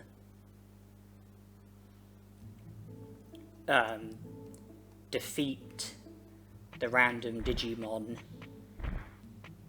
Then I'll have access to Guromon and the Guardromons. Piximon will want to sleep before we make it up to the nighttime period. When Piximon wakes up, it will be during the nighttime period, but it will be 1 AM tomorrow. So we won't be able to finish with Factorial Town today, but I see no reason why we can't finish with it tomorrow. And I've chosen to try and get Ice Sanctuary out of the way. That's where I'm heading now. I'll need to produce the Ice Sanctuary skip.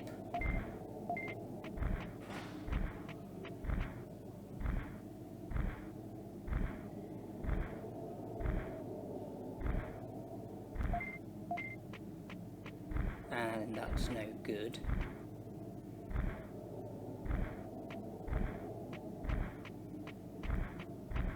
Okay, I think I've messed that up.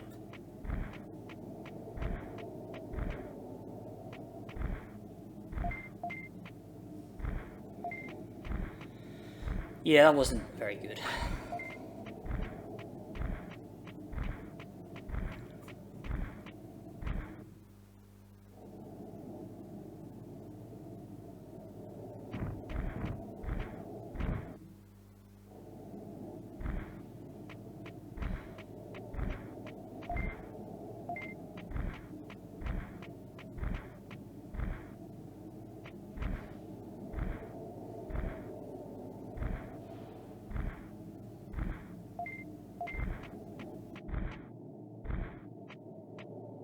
Okay. I was about to say that it was going really badly, and well, it did go really badly, but I've made it inside.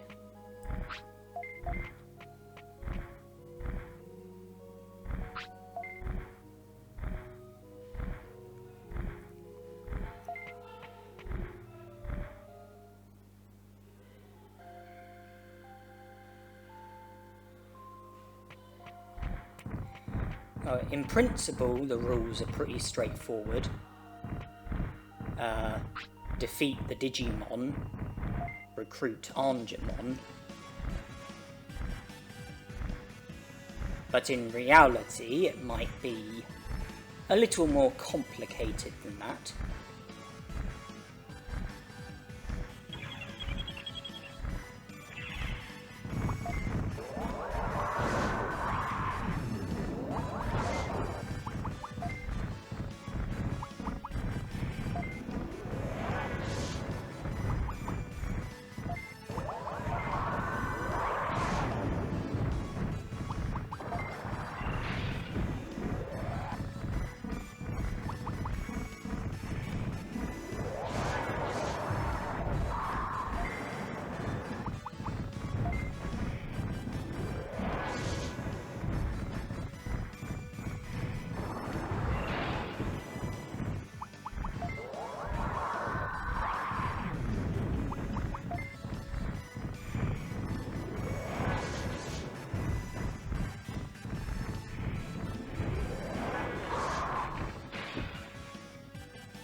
All good so far, but it's very early days yet.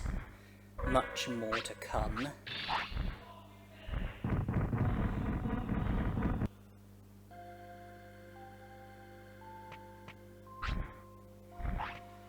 Piximon will want to sleep during our stay here at Ice Sanctuary, and I will let him sleep. He will wake up during the nighttime period, and I will have to go to Factorial Town before the nighttime period ends, but I'm confident I will have enough time to do what needs to be done here at the Ice Sanctuary, and then finish off with Factorial Town.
Right, well, this is the hour in which the sleep bubble has first occurred, and A good tamer would let their Digimon sleep before the clock reaches the next hour.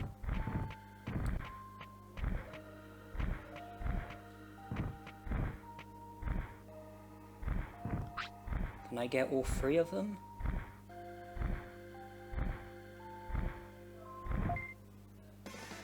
I certainly can. But they do each have to be defeated by me.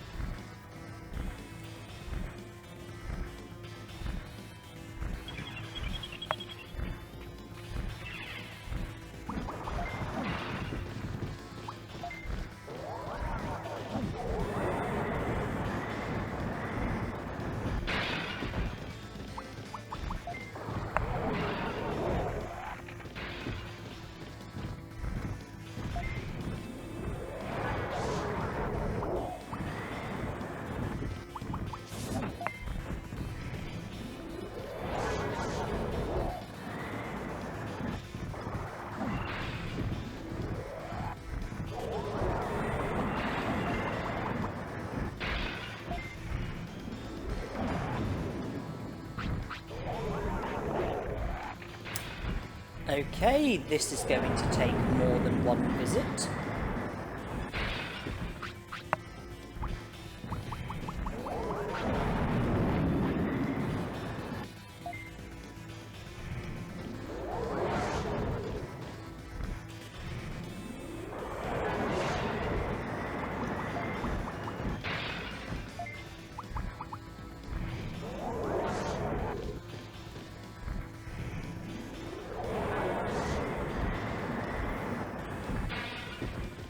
Right, neither of them were defeated by me.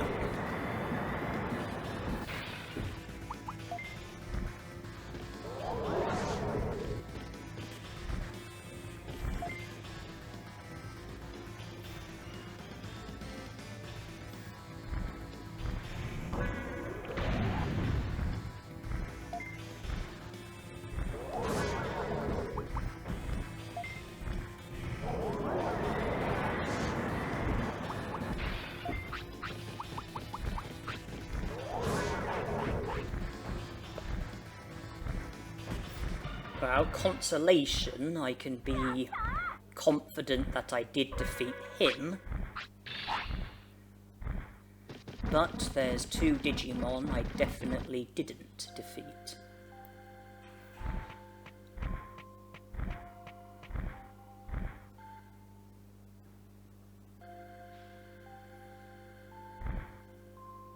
Wait, it sent me back here?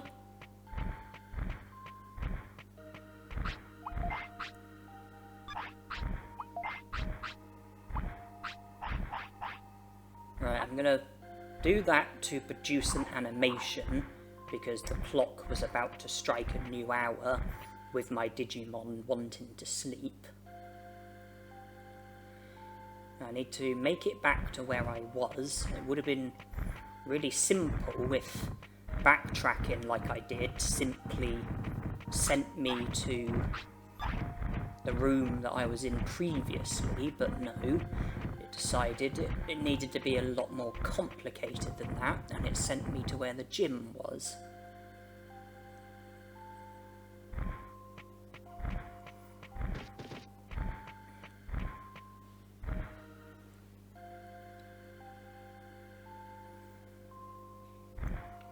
Okay, now we are here. And if I challenge them one at a time, then surely nothing can go wrong.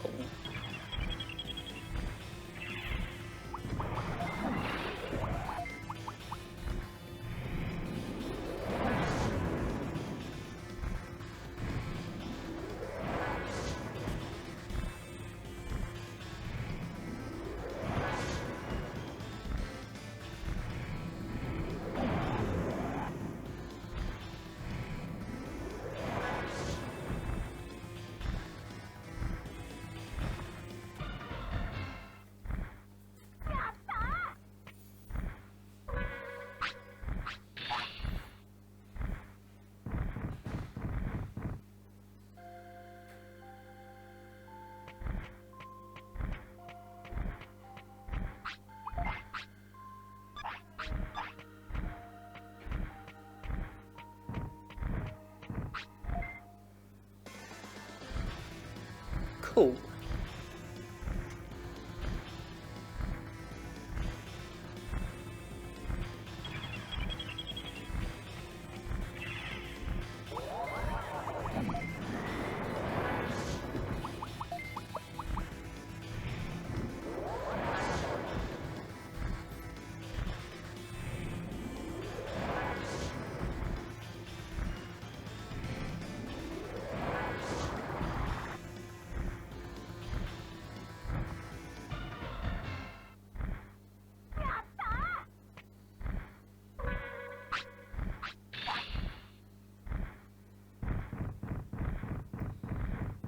Ahead of us, I think we have 2 blue Miramons and 2 Icemons.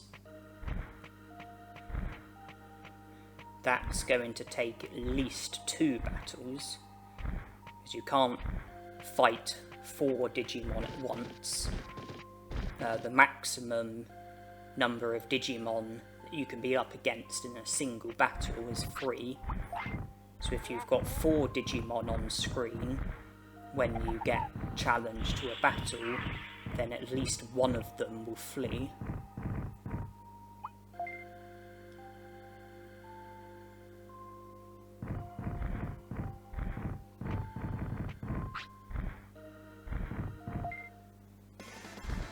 Good start.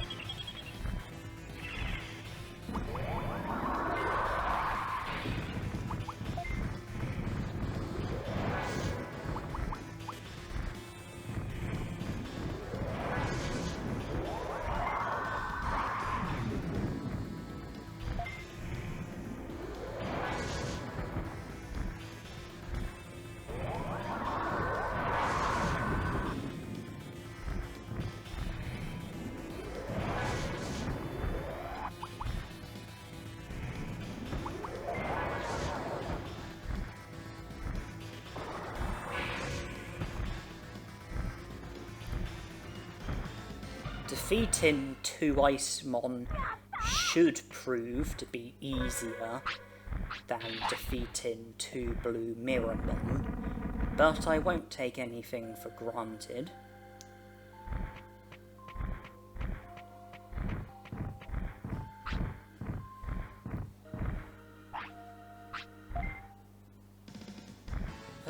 Surprise, surprise. I'm going to have to make a return journey to this place.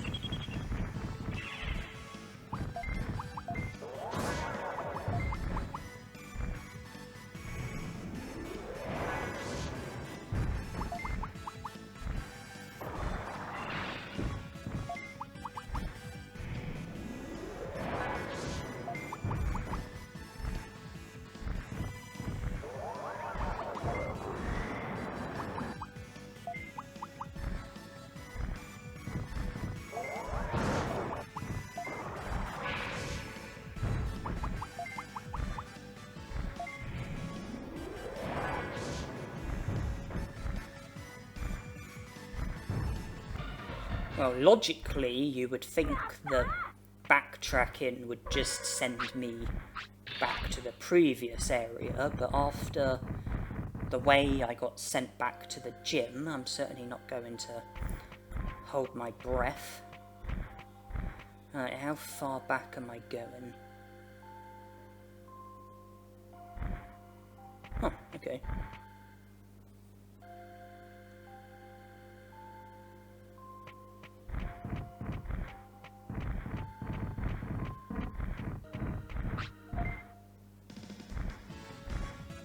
And I didn't consider the blue Miramon down there, but he's chosen not to participate, which was very lucky for me.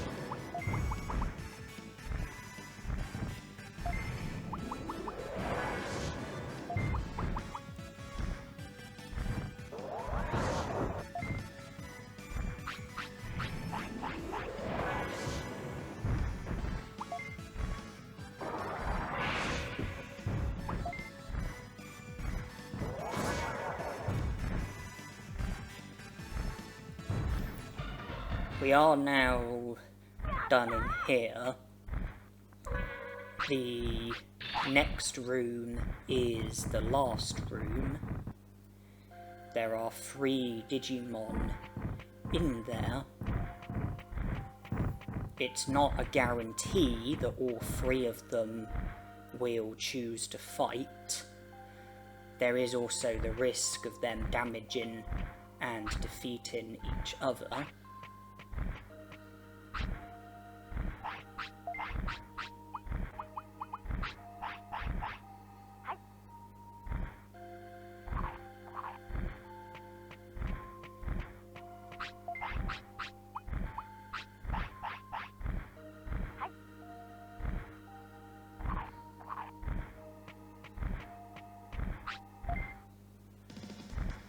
Well, they are all fighting.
Okay, well, this room went successfully.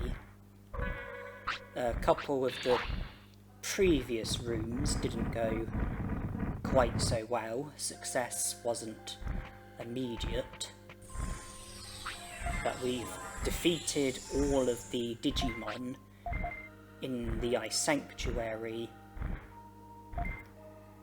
We can recruit Angemon while we're at it, and we've still got plenty of time to see to Factorial Town. Use this exit, it sends you to where the statue was.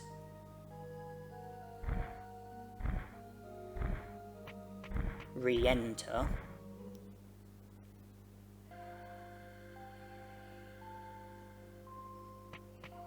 Leave. Cutscene will take place.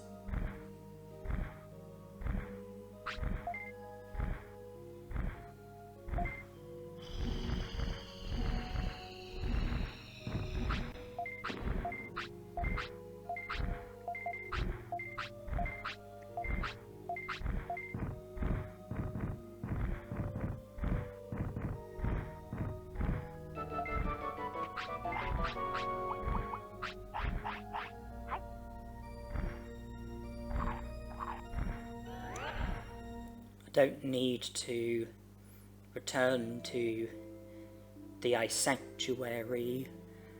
I'm not done with Friesland in that I haven't recruited all of the Digimon in Friesland. I know I haven't recruited Frigimon, but that doesn't involve any battles. If we focus on the battles alone, then I think we are done with Friesland. I can't think of anything that I'm overlooking.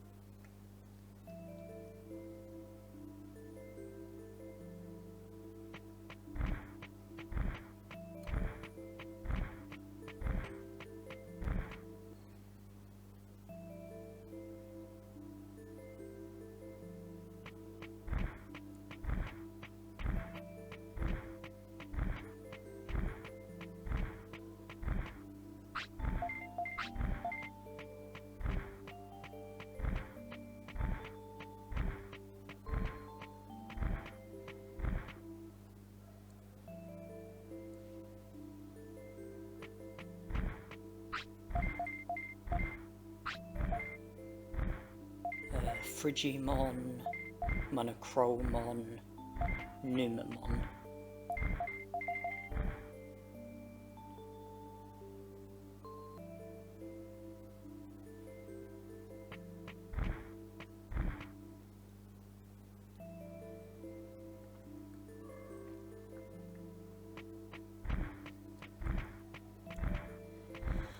And after having a bit of a pause, I ended up having a brainwave, and I thought to myself, I would like to take out all of the item chips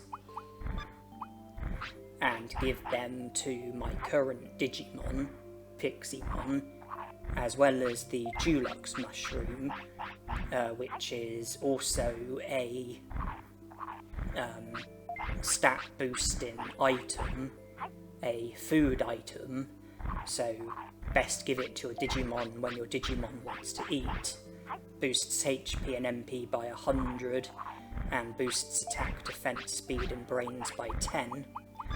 Then you've got the individual item chips, HP chips that boost HP by 500, MP chips that boost MP by 500, attack chips which boost attack by 50, defense chips boosts defense by 50, quick chips boost speed by 50, brain chips boost brains by 50.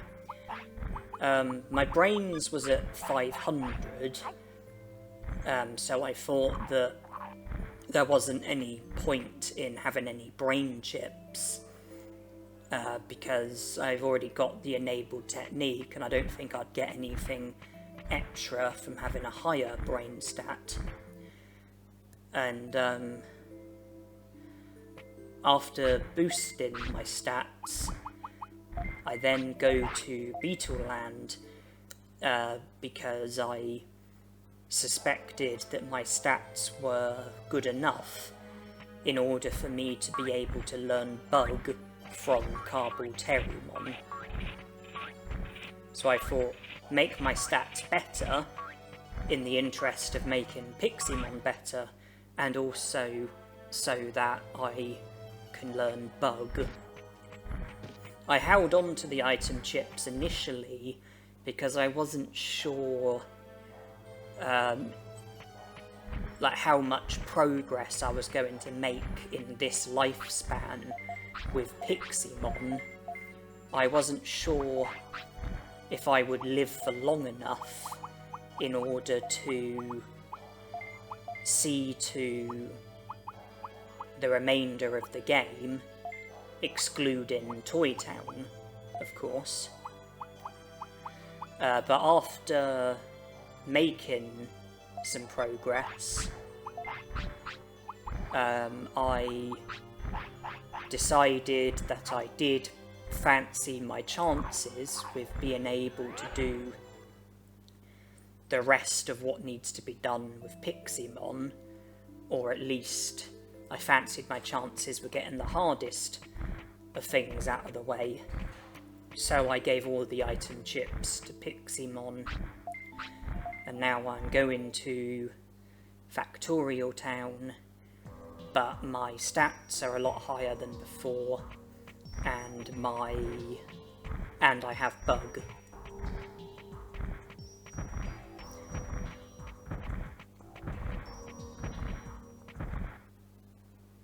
I didn't use the HP chips straight away, because if you give HP chips or MP chips to your Digimon, then it does boost your HP and MP, but it doesn't recover it.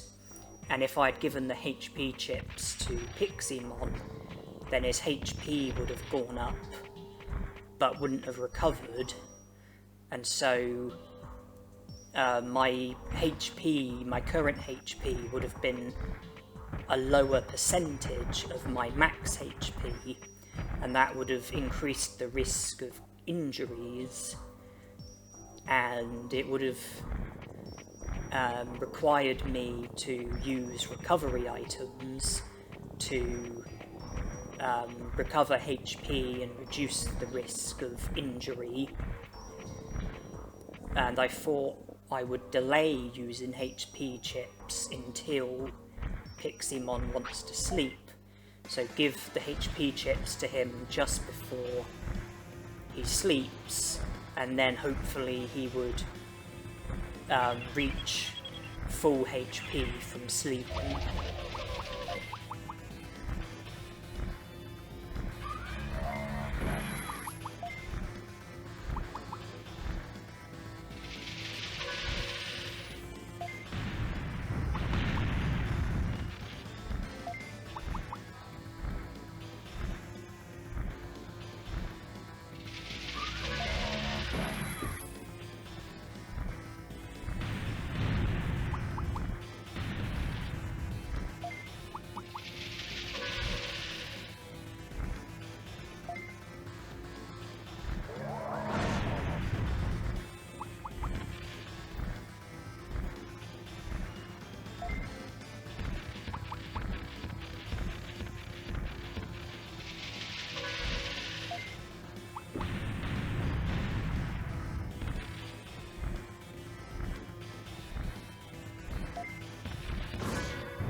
And the annoying thing is, if I remember rightly, when Piximon does end up needing to sleep, I forget to give him the HP chips, and I then put him to sleep, and then afterwards I realise the mistake that I made.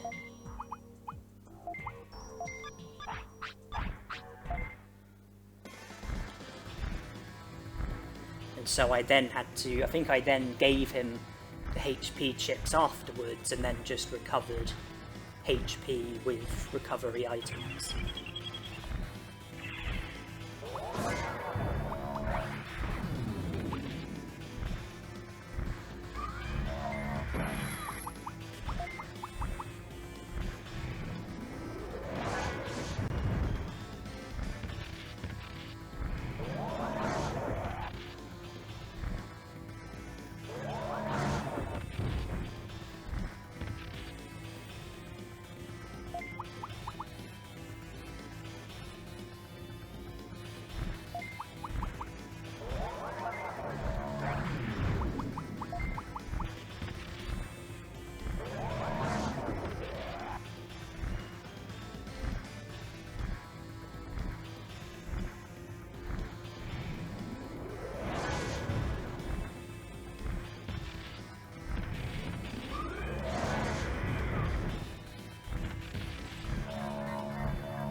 I took out Bug and put Spinning Shot back because Spinning Shot costs less MP than Bug. I think it's less than half, in fact. And depending on what sort of opponent you're up against, air techniques can work better than earth techniques, and that certainly seemed to be the case against Guardromon.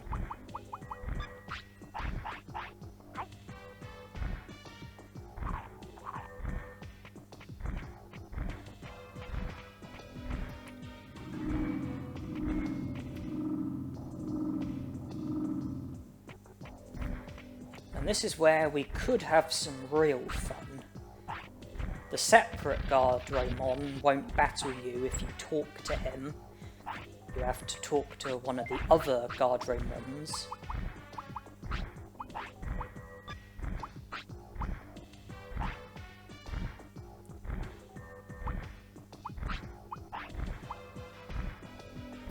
You have to talk to the Guardromon when the separate Guardromon is on screen, and then it is possible for him to join in with the battle.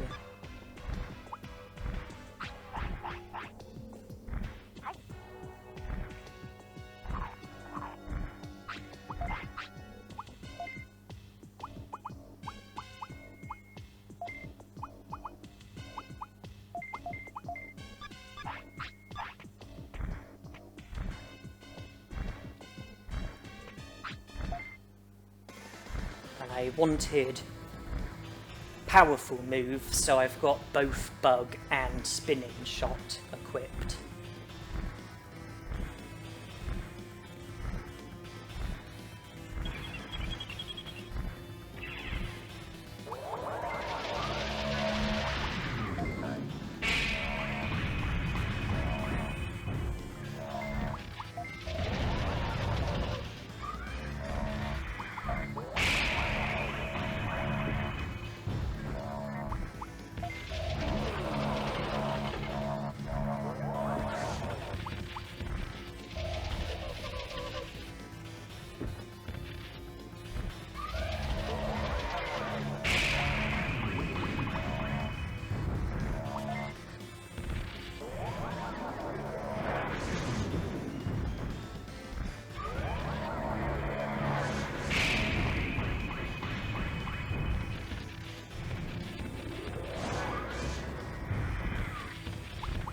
I was extremely lucky to have stopped or range beam there. Had I not, then that Guardromon would have been defeated unless he either blocked the range beam or if it didn't touch him. And one of the battles that I was more nervous about turned out not so bad at all, and I think that was the result of luck more than anything. I think I simply got lucky, and on a less fortunate day that could have taken a lot more than just one attempt.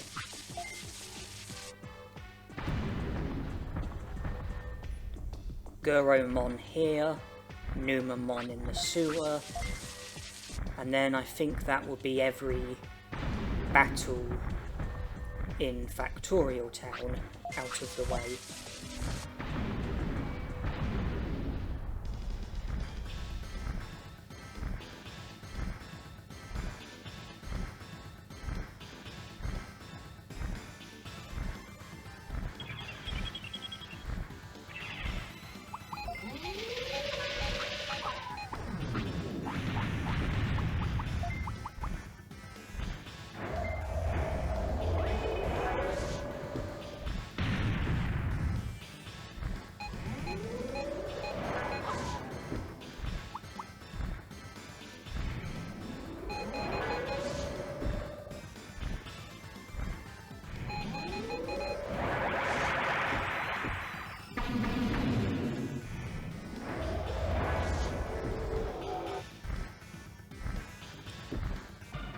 It would be nice if Guromon can collapse in a place where I'm able to get to the defense chip.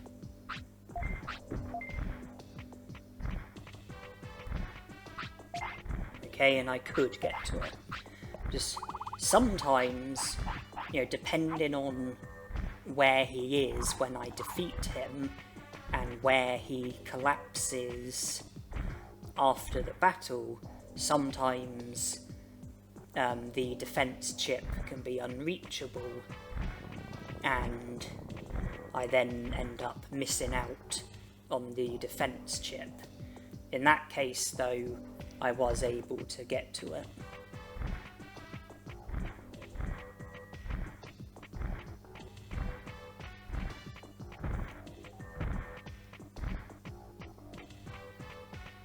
But I need to speak to Andromon. Speak to Andromon, then go to the sewer, speak to Numamon, defeat Numamon, he'll join the city, speak to Andromon again, leave Factorial Town, come back later, speak to Andromon once more, he will join the city. There will be Nanimon in the sewer. I'll need to speak to him, and Guromon would have recovered, and if I go to him, same place as before, he'll talk to us and then he'll join the city.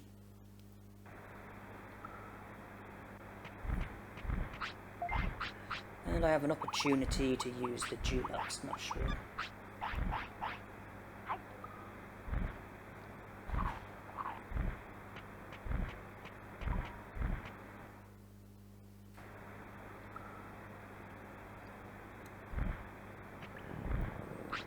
So it's as if I've entered the sewer when it's in a bad state. So to put that right, leave, re-enter, and now this is what's meant to happen.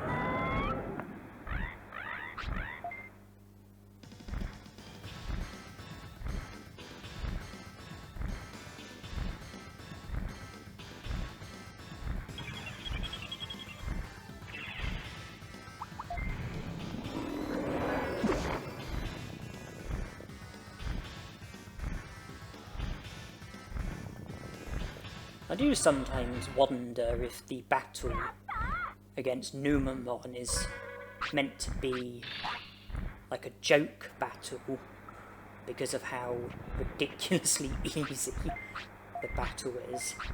It's the easiest battle in the game. He has 200 HP, which I think is half of how much HP Ogumon has in the native forest. I imagine that Numamon's stats overall are probably about as bad as Ogumon's. So, yeah, I just can't help but feel that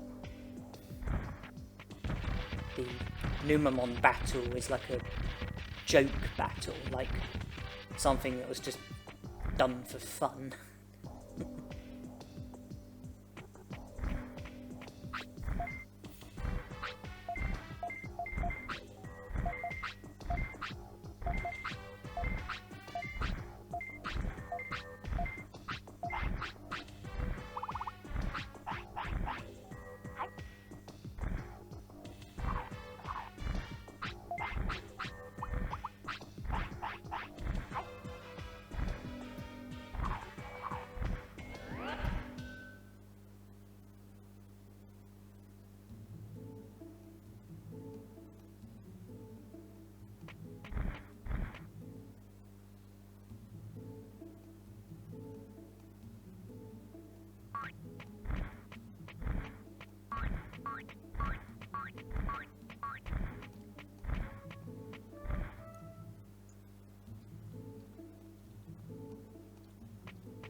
Okay, the new quote is about Andromon and Guromon. And since I've spoken to Digimon and left his house, we are about to get struck.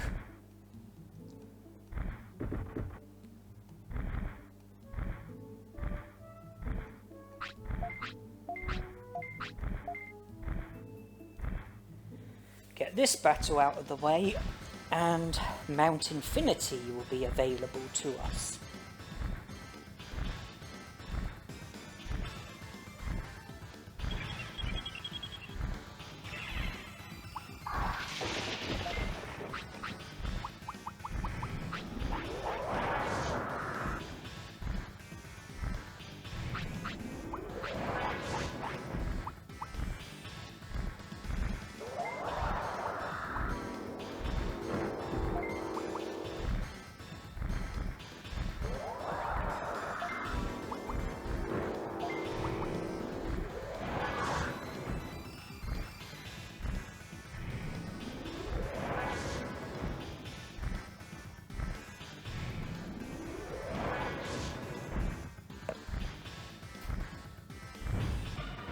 With Factorial Town, all we can do is wait. And instead of twiddling our thumbs, it would make more sense to spend the time doing something productive. So why not make a start with not Factorial Town, Mount Infinity?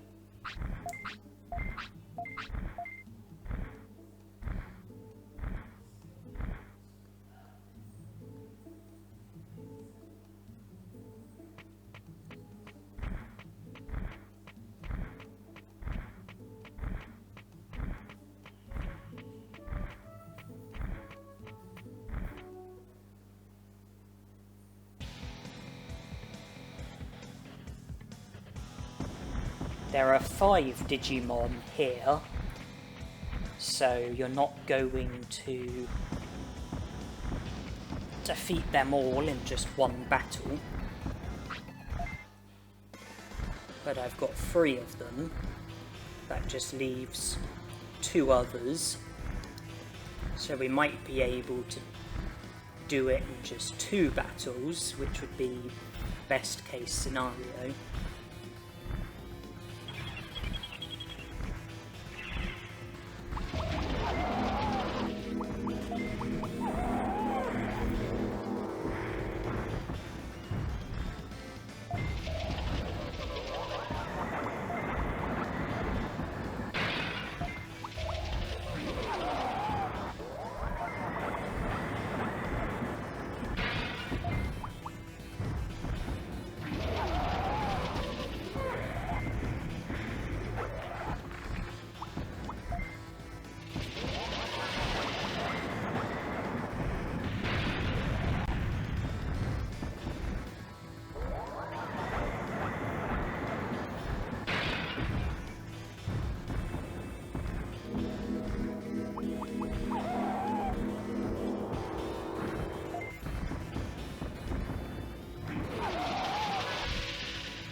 Okay, 3 of the 5 Digimon have been defeated by me, including both Rockmon.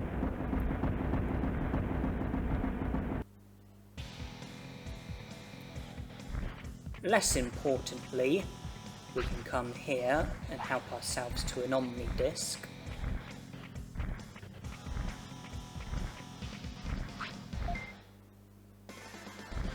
And my luck just had to take a turn for the worse, didn't it?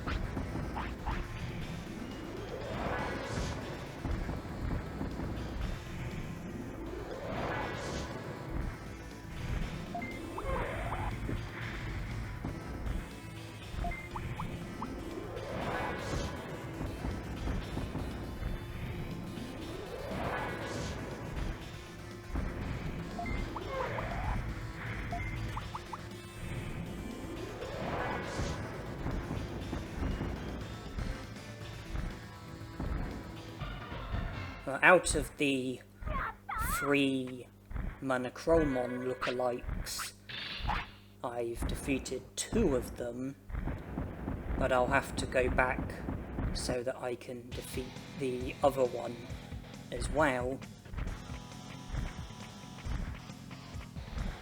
The 3 of them will be together. I defeated the one on the left because he got involved with the first battle where there were the Rockmon, and then the one on the right you just saw me defeat. So the middle one is the one that I need. And the fact that all three are fighting does carry the risk of the middle one not getting defeated by me.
We can now proceed, and in the next room, it would be great if I can successfully defeat all of the Digimon in that room on the first try without any problems. Because if that isn't how things turn out, then I would have to backtrack, and if I was to use the exit here, then it would immediately put me into a battle with the three Monochromon lookalikes, so I'd either have to defeat them again, or I would have to run as a way of getting back here, and that would affect happiness and discipline.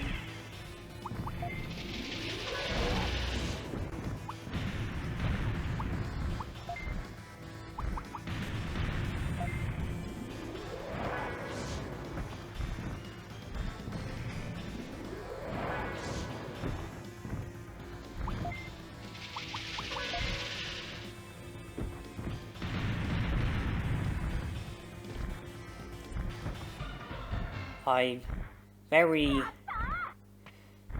particularly wanted to get that Pidomon on his own, so that there was no risk of a different Digimon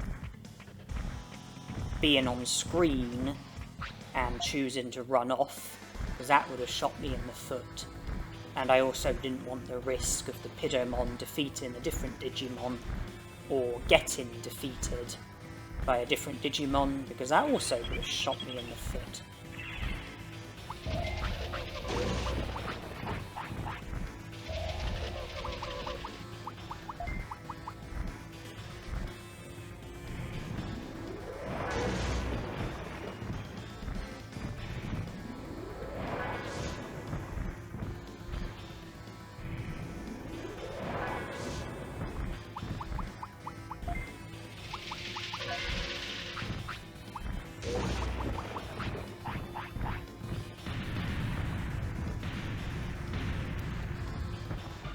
That's 2 of the 3 Pidomons taken care of.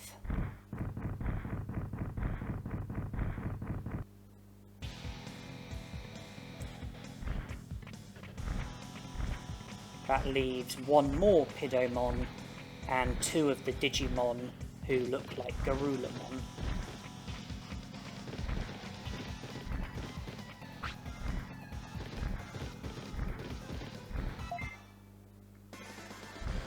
Okay, well, I did have two Digimon on screen, which was a bit of a risk, but I made sure that the third wasn't on screen, because that would have been an even bigger risk.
Sage fruit. Why, is our Piximon not smart enough as it is? But the last Digimon is on the exit, so let's hope that we... Yeah, okay. I was going to say, let's hope that we can challenge him without stepping onto the exit first, because then...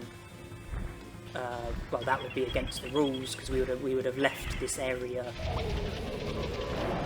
despite not completing the area first.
The next room contains 3 Pidomon and a Rockmon, so that's going to require 2 battles.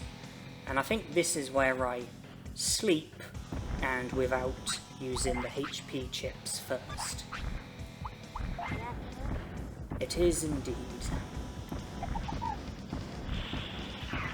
Yeah, if you viewers didn't figure out for yourselves that this commentary is post-commentary, then you surely do now know that it is post-commentary, because of the fact that I mentioned that before it even happened. In all 3 of these videos, part 1, part 2 and part 3, the commentary has been post-commentary. So I'm adding the commentary while playing the video back after already doing all of the recording.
Stupid bit bomb.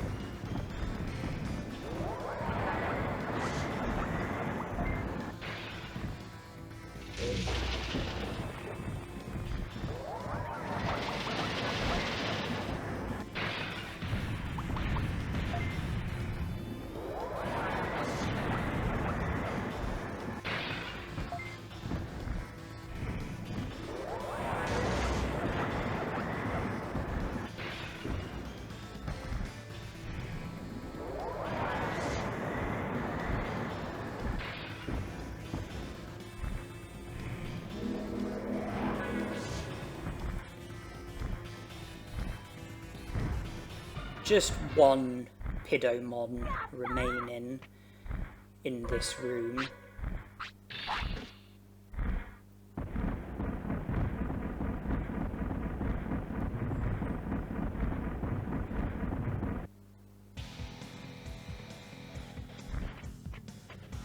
There's no risk of any Digimon running away because there's only one Digimon in total.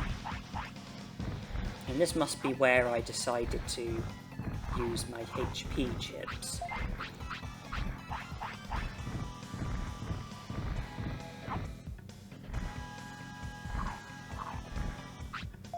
When it's myself and just one opponent, then the only Digimon who can defeat the opponent is my own Digimon.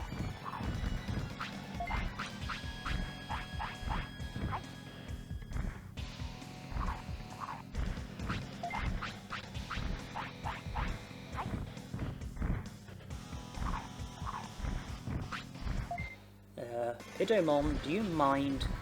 I was kind of in the middle of something.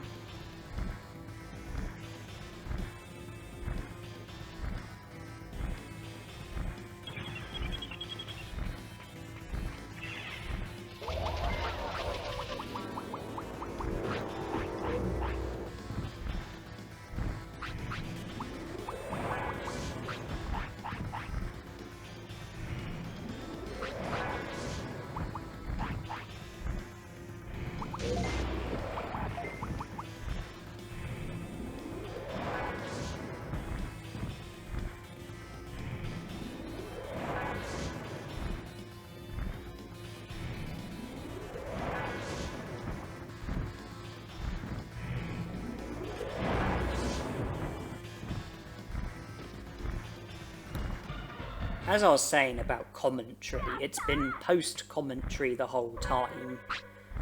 I, recorded myself playing first, and I'm adding commentary while watching the video back, so I'm currently watching what you're watching. I don't think I mentioned until just recently that the commentary is post-commentary, and I've generally been doing the commentary as if the commentary was live with the recording, as if I was doing the commentary while playing the game. I just thought that it might be more sort of interesting and exciting for you viewers if I'm, doing the commentary as if I don't know what's going to happen.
From the very beginning, though, it was my intention to reveal that the commentary is post-commentary.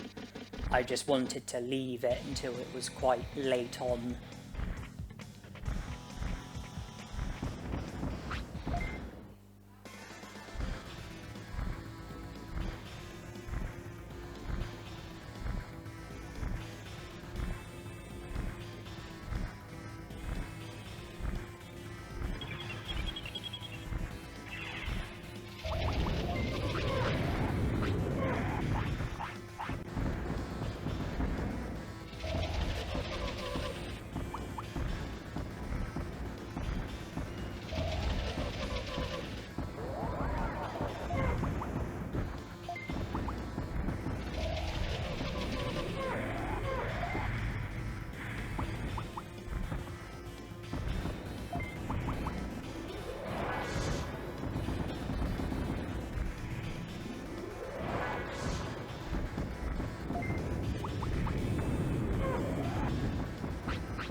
I don't want to talk too soon, but so far the battles are going well.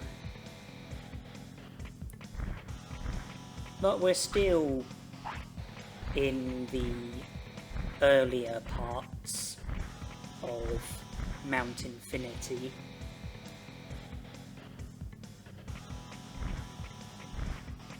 And we are now in what is the area just before the area containing Digimon, the first boss battle that we will have within Mount Infinity.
There is still one more Digimon in this area.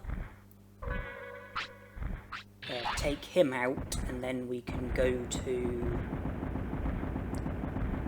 where Digimon is and battle him.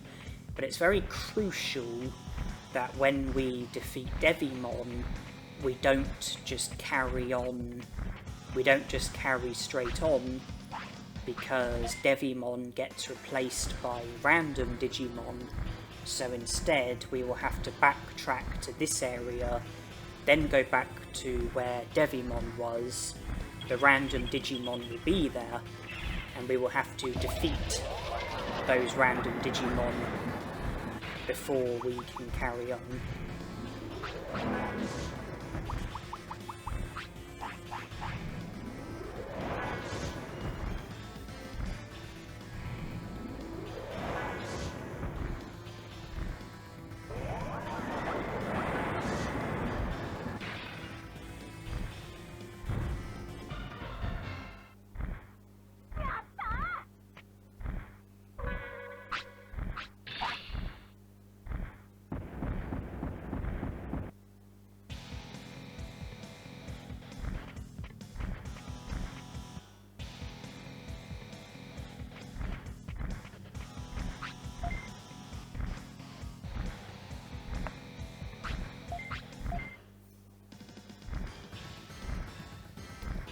Is this the same Digimon as the Digimon that we encountered in Greylord's mansion?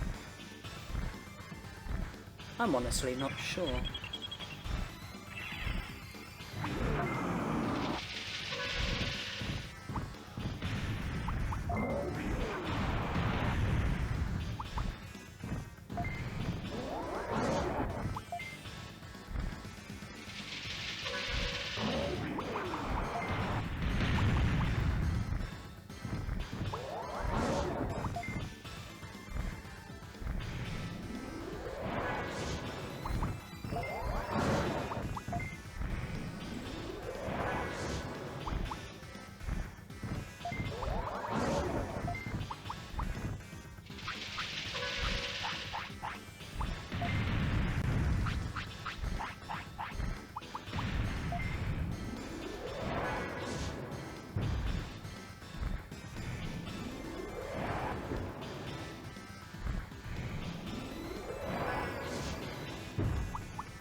Okay, I have to go through a certain bit of the text slowly when he says about not wanting a ruler.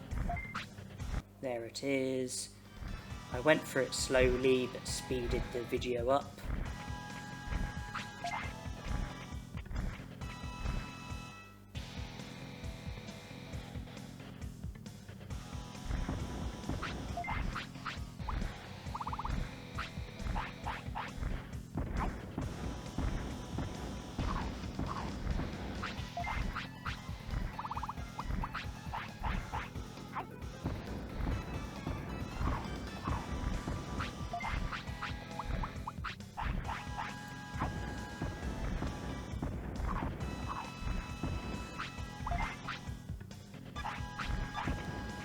Mount Infinity is a pretty big place. I would say that where we are now is probably about halfway into Mount Infinity.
The area with Megadramon is a bit like this area in that I have to defeat a Digimon and then that Digimon gets replaced by random Digimon, and then I have to go back to the previous area and return so that the random Digimon will be available and I can then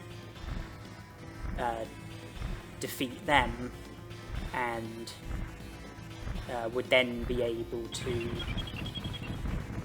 continue onwards. And yes, I am aware that there are only 2 Pidomons fighting me and not 3, and I do know what that means.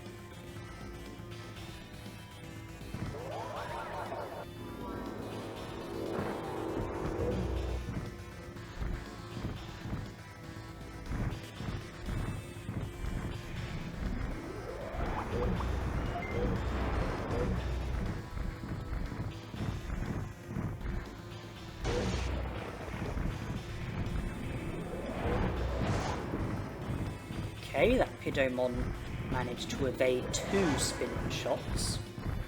One that was from me, one that was from the other Pidomon.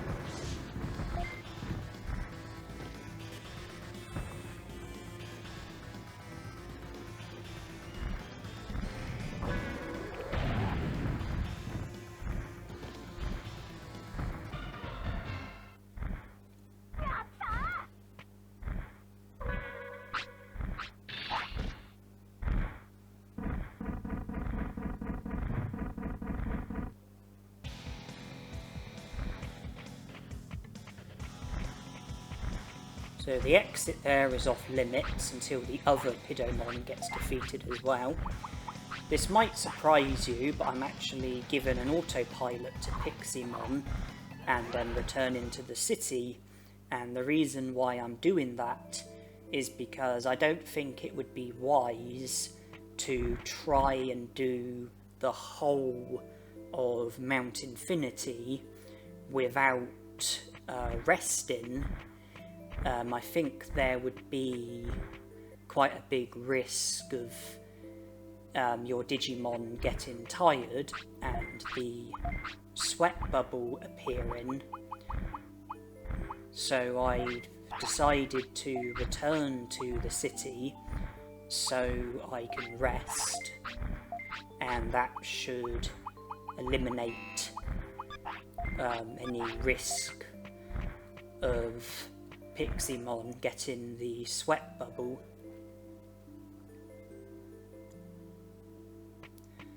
I also sold a couple of unwanted items because there's a lot of items to be collected from Mount Infinity, so I don't want unwanted items taking up space in my inventory.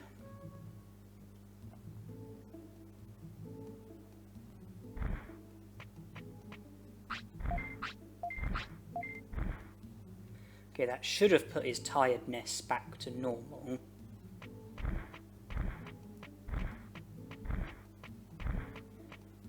And when we go back through Mount Infinity, we will want to avoid all Digimon until we make it to the room where Devimon was. All the Digimon prior to that room have already been defeated, and we don't need to defeat them again, so we want to avoid them. And when we do get into that room, there's just one Pidomon who we need to defeat in order for us to be allowed to carry on. But when you speak to one of the Pidomon, I think that it's not possible to not have any other Digimon on screen, because the three Pidomon are close together, so unless the other two flee, they are going to be involved in the battle, and with that there's the risk of the Pidomon that we need to defeat ourselves getting defeated by one of the other Pidomons. Just they use Megalospark, which doesn't have much of a risk of hitting one of the other Digimon, but then there's Spinning Shot, which does have quite a big risk of hitting one of the other Digimon.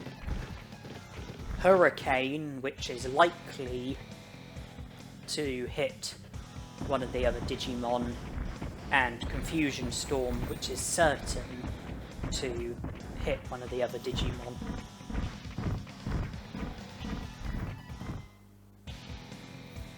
That's just talking about attacks hitting. The hits can get blocked, of course, but ideally you don't want to be taking any risks.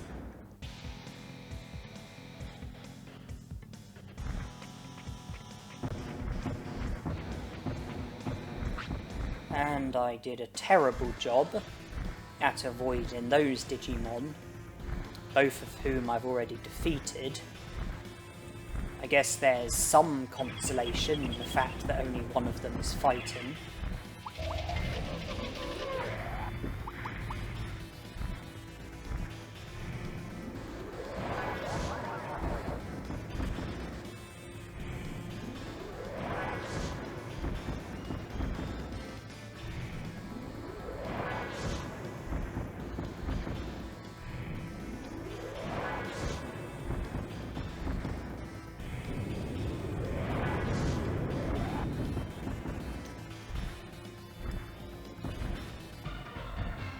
Yeah, evading Digimon is one of the things that I really am hopeless at with this game.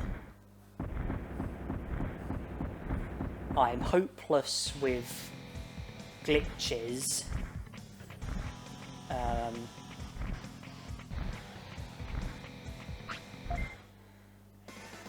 Okay, well, 2 of them are fighting.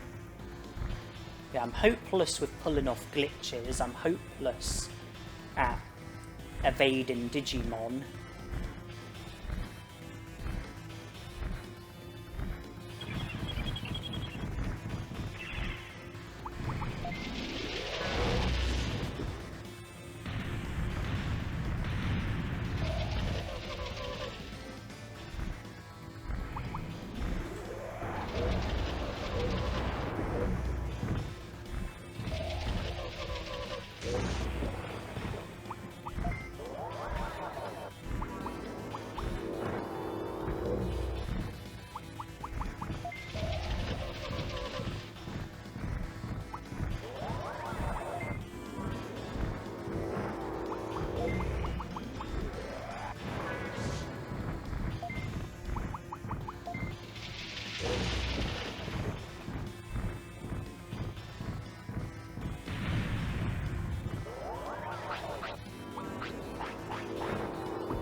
To act quickly.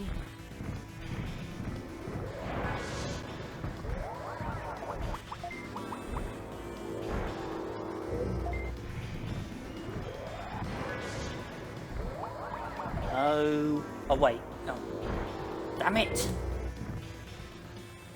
I wasn't sure which Pidomon was using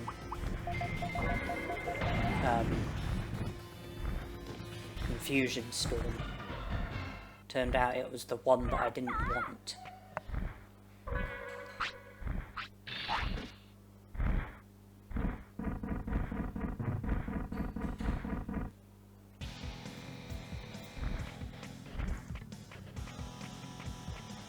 Well, I'm not sure which Pidomon got defeated by me and which one didn't. So, well, you can see for yourselves how I dealt with that. And I again did a horrendous job at trying to avoid these Digimon.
Right, now there's an even bigger chance of this going wrong.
Okay, we will be able to proceed this time.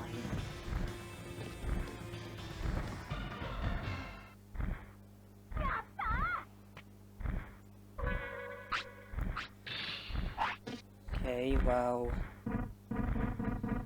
I don't think Confusion Storm is a technique that Piximon is going to be making use of. And the Pidomon seem to be generous with sage fruits today.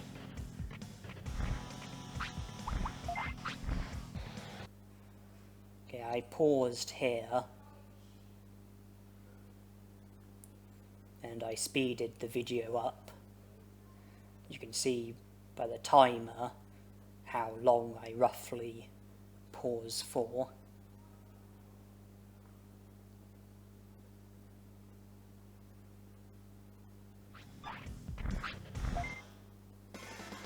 Nothing but Rockmon in this room, and I think they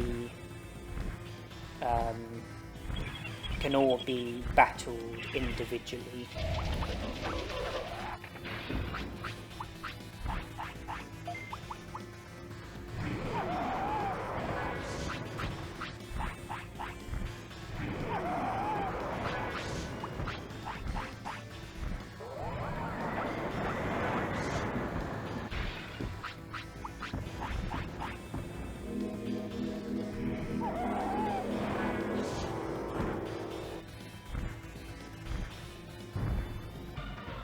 Yeah, this Rockmon is blocking your way. One of the other Rockmon is also blocking your way. And normally they're two of the more annoying Digimon to avoid. This time I have an excuse not to avoid them because I have to defeat them. The other Rockmon in the corner is a lot more out of the way. And harder to notice as well. The colour of the Rockmon tends to blend in with the colour of the floor.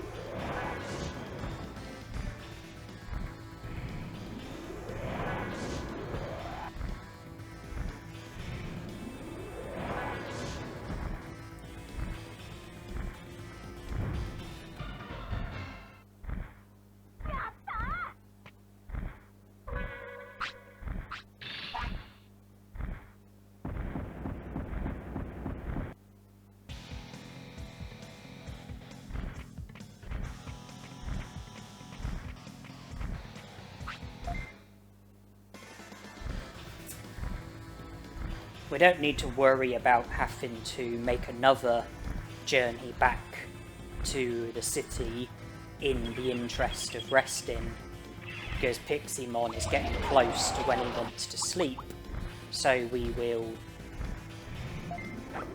restore energy by sleeping here in Mount Infinity when Piximon wants to sleep.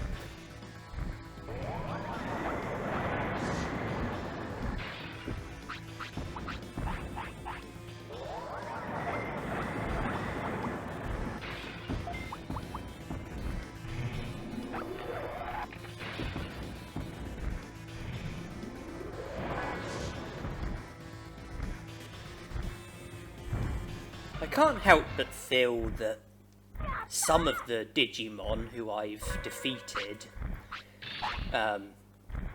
in this challenge, and some of the Digimon who I will defeat, who I haven't yet defeated, are probably Digimon who I've literally never battled before in all the years that I've owned this game.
If I think about, when I played this game as a child, when I wasn't as good at the game and when I had less knowledge on the game, I do remember there being particular battles that I liked to get into.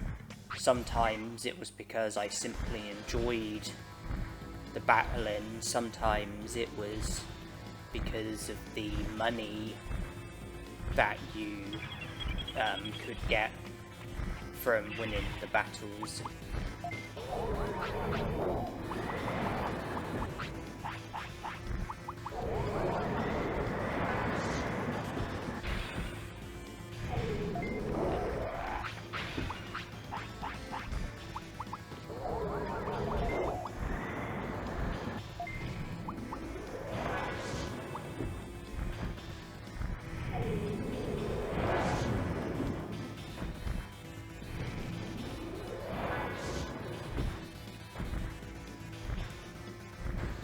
I have a bad feeling I might be stood on the exit, and in which case I would get sent back to the previous area. Yes.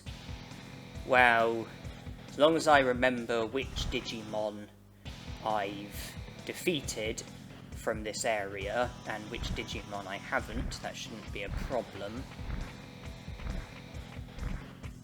Okay, so this was the only remaining Digimon.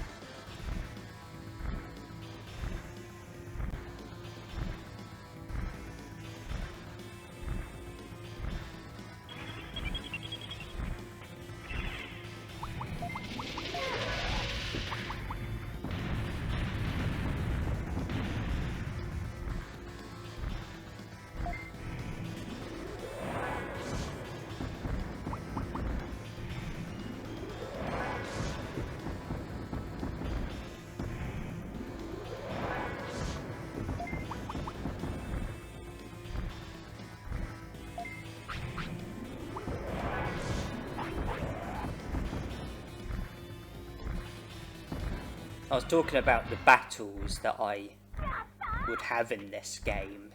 There were some Digimon that I battled, but I'm sure there were some Digimon who I just avoided and never got into a battle with. So by doing this challenge, I think I'm having battles that I've never had before. And if you think about the text, like what the Digimon say when they challenge you, I think I was seeing like text and dialogue that I had never seen before.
They are certainly giving me a lot of sage fruits. Do they think my Digimon suffers from a low IQ or something? Do they think that my Digimon is in need of being smarter?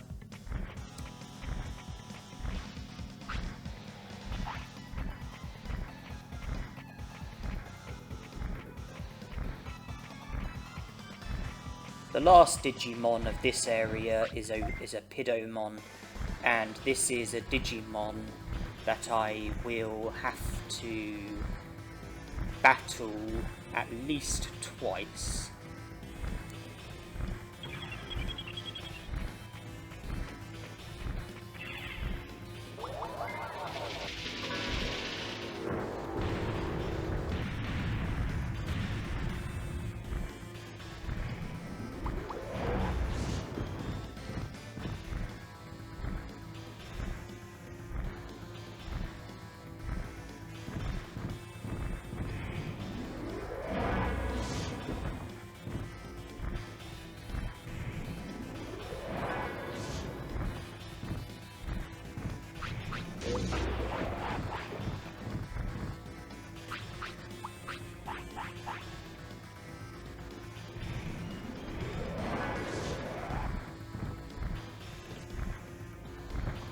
I can proceed, but before I make it up to... Oh, another sage fruit. Before I make it up to Metal Greymon, I would have battled that particular Pidomon one more time, and the reason for it is something to do with this room that we are currently in. We have to defeat Megadramon before we can proceed. So that's what I'm doing now. But then we have more work ahead of us before we can go to where Metal Greymon is.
A bit like with when we defeated Devimon, well,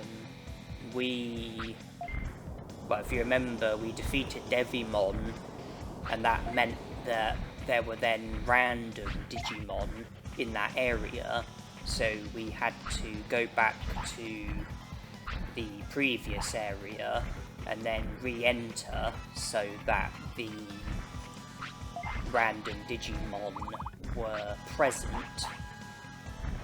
And that's the same here. We've defeated Megadramon. He will now be replaced by random Digimon, and we have to defeat those random Digimon before we can go to the next area, which contains Metal Greymon. So we have to go back to the previous area and re-enter so that the random Digimon will be here. And when we leave, we will get into an unavoidable battle with the Pidomon that we fought. Because when you come out here, you're immediately put into the battle. You can't avoid it. So that's why I said that this was a battle that I was going to have at least twice.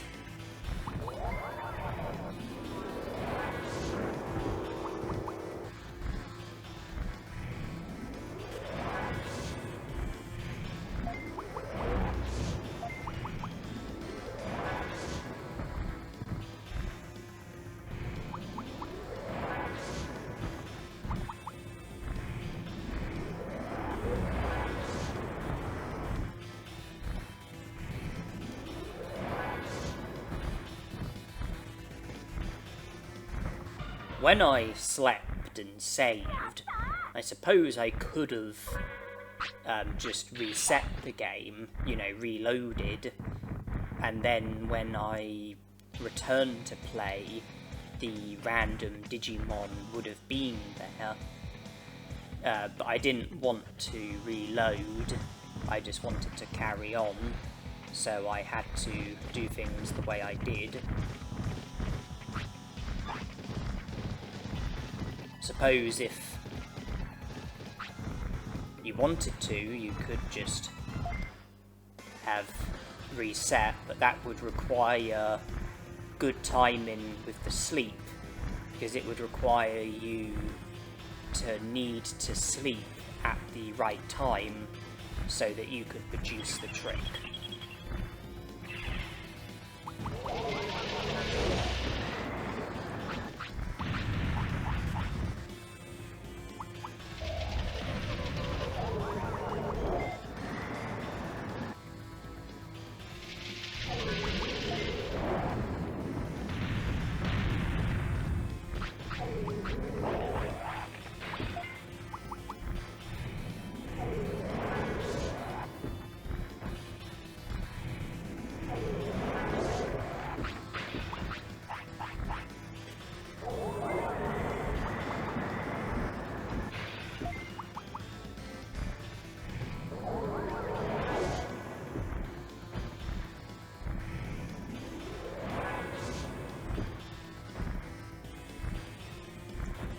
If any of these battles in this area were to go wrong, if like a Digimon was to flee, or if a Digimon was to get defeated by one of the other Digimon, then I would have to leave and re-enter, and that would mean having to battle the Pidomon in the previous area once again.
There were 4 Digimon here, therefore I couldn't battle all 4 of them in just one battle, so I did 2 there, and hopefully there will be no issues with the other 2.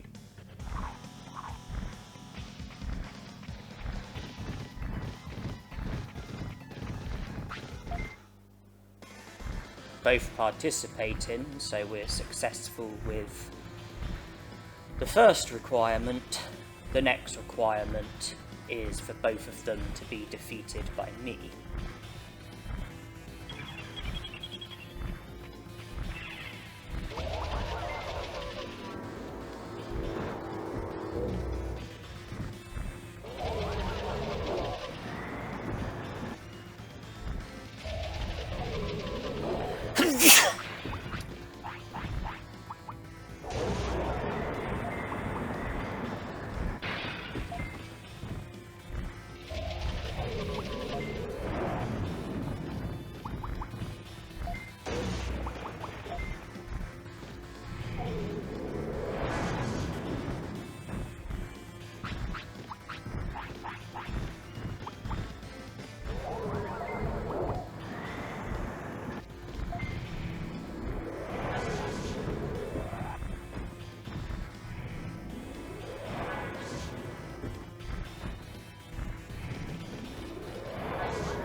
So Metal Greymon is up next, followed by Machine Dramon.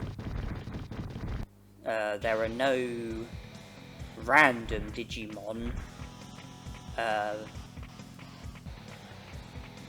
separating us from Machine Dramon. Defeating Metal Greymon doesn't result in random Digimon spawning.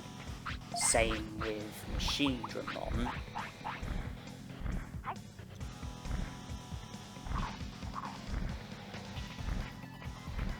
So for us to defeat the final boss, we just have Metal Greymon and Machine Dramon left. But after that, we will have to come back here again for Digitamon.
When I do return for Digitamon, there are no other Digimon that I will need to defeat. There will be no new random Digimon there will be no new random Digimon prior to battling Digitamamon, nor would there be any new random Digimon after defeating Digitamamon. So, as far as Mount Infinity is concerned, Machinedramon and Digitamamon are the only remaining battles that I need to have, the only remaining Digimon who I need to defeat.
In this challenge, Machinedramon is the toughest Digimon that I've defeated so far. Next up will be Digitamamon, who is even tougher than Machinedramon. Out of the Digimon who you have to beat in order to earn 100 prosperity points, Digitamamon is the toughest Digimon, and he is the Digimon that I will be battling next. The annoying thing is that I will be sent back to Vile City, so I'll have to go through all of Mount Infinity again, so that I can make it to this room, the last room, which is where Digitamamon is. And knowing how awful I am at avoiding Digimon, it might be inevitable that I'm going to get into unwanted battles.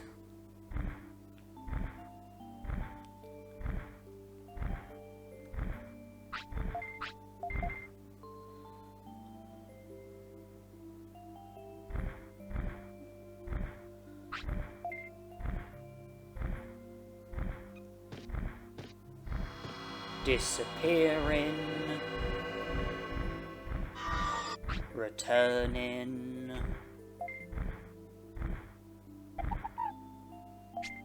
Tamer level goes up again. We get a medal and a Machine Dramon card. We get a new stash of sirloins.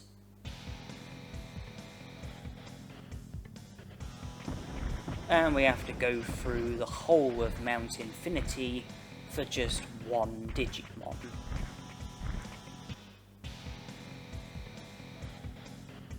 Of all the Digimon that there are in Mount Infinity, we have to avoid all but one of them.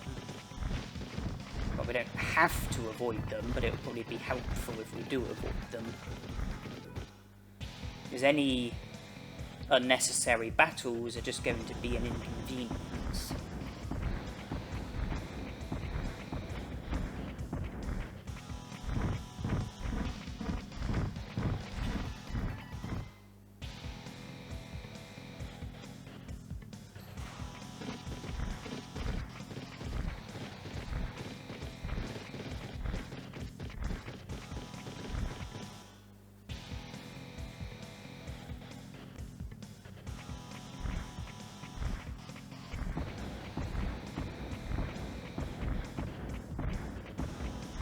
I expected to make it this far without any battles, but this is a room where I am worried.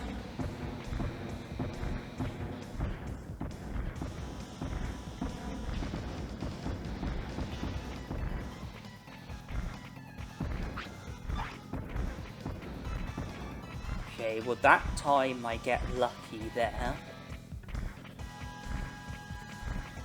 I used the same technique as the previous two times, and it worked that time even though it failed the two other times. And I did not do a very good job at pulling that off.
Right, now we're in areas where I would expect myself to avoid the random Digimon.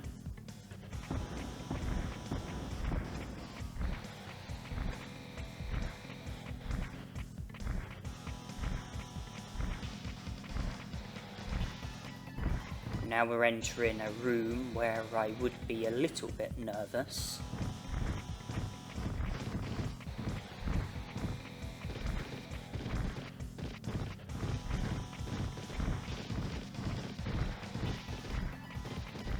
And we should be okay from here because there are no other random Digimon in our path.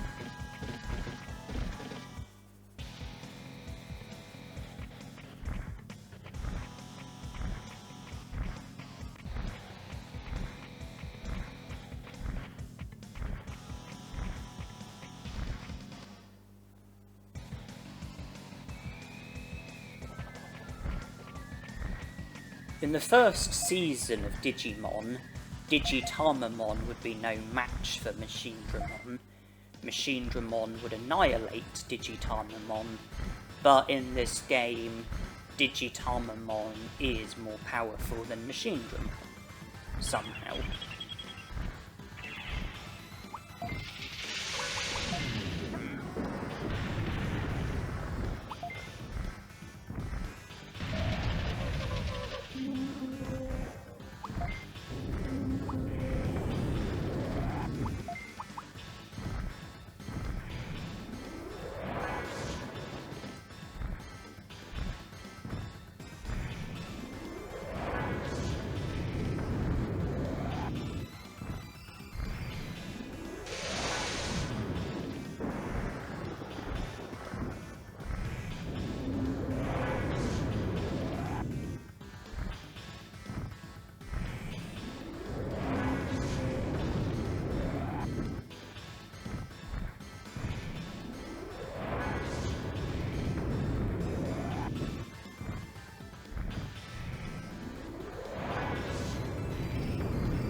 So, having defeated Digitamamon,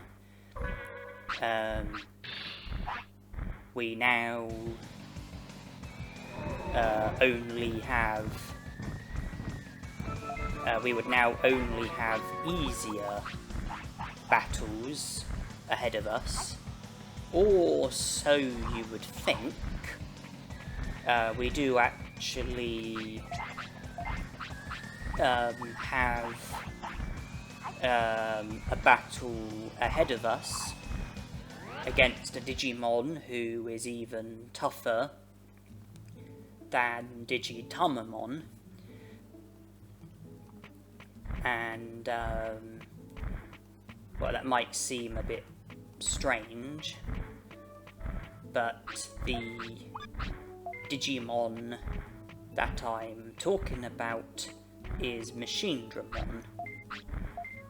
I'm going to go to Factorial Town first, just to see if I can recruit Andromon and Guromon and speak to Nanimon.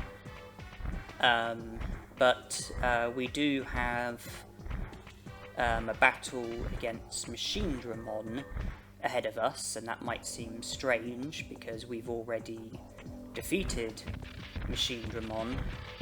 Well, those of you who know this game will know that when you defeat Machinedramon at Mount Infinity, not only does it result in Digitamamon being at the Mount Infinity, it also sets up the back dimension, which is available at one of 3 possible locations, either the Grey Lord's Mansion, the Ice Sanctuary, or the Olga Fortress.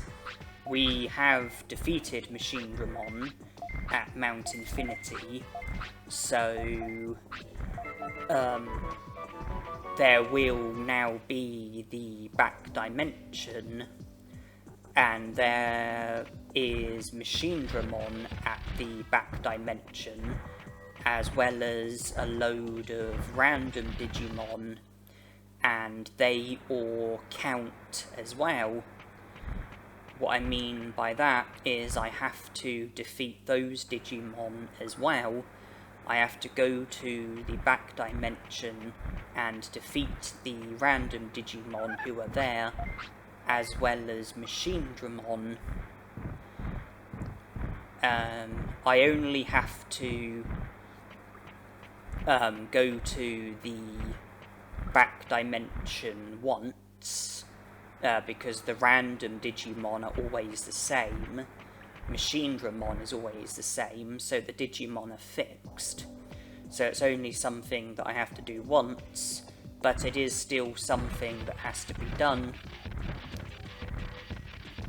and it would make the most sense to do it in this lifespan before Piximon fades away, because we have good enough stats and techniques and items in order to be able to defeat Machinedramon. And if I was to fade away, then I would have to do a load of training again to help with being able to get the better of the back dimension. It would be nice if I no longer need to raise a Piximon, and if we can end this lifespan so that in the next lifespan the only thing that we need to do is Toy Town, which would mean Digivolve into Numamon and then Muncymon, and it would be nice if I could then finish this challenge in that lifespan where I would have Muncymon as my Digimon. I'm aware there is still Frigimon and Monochromon. Neither of those recruitments require any battles.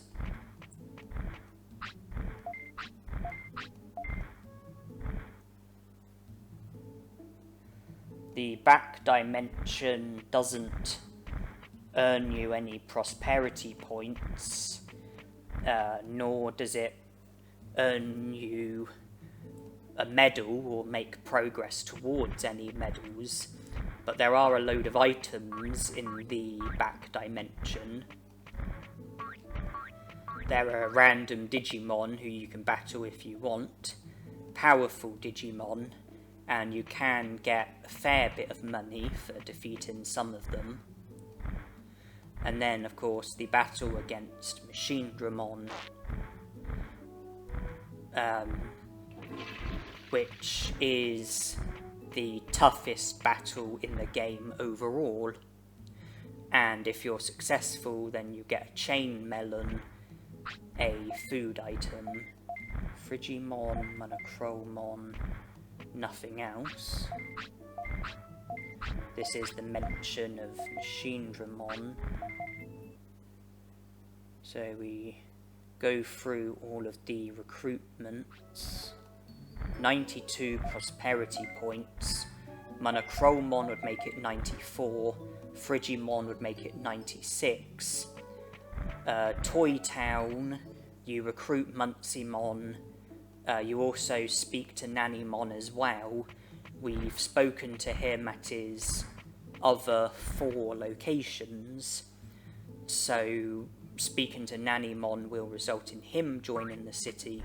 Muncymon would bring us up to 99 prosperity points. Nannymon would bring us up to 100 prosperity points. So unless I'm overlooking something, as well as the battles that we will get into at Mount Infinity, the only other battles would be the battles at Toy Town, where you have to win against... Well, normally you would only... If you're just going for 100 prosperity points, then you would just have to defeat Mori Muncymon. But in this challenge, we would have to defeat 3 Toy Agumons, 2 Tankmons, 3 clear Agumons, and then Mori Muncymon. The chain melon, it's a food item. You give it to your Digimon. It extends your Digimon's lifespan by a day. I think it completely reduces tiredness. I think it greatly boosts happiness and discipline. and it can also be sold, I think, for 2,500 bits. Right, is this where the back dimension is? No. If it was the back dimension, then we would be able to enter with Piximon, even though Piximon isn't a virus type.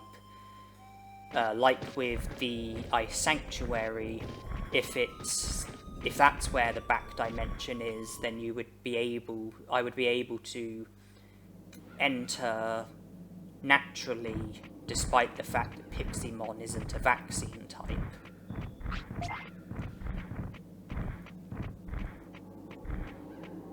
So the fact that we couldn't enter the Greylord's Mansion means that it's the regular Greylord's Mansion and it's not the back dimension. If it was the back dimension, then we would have been able to have entered, but we couldn't enter, so it's the Greylord's Mansion.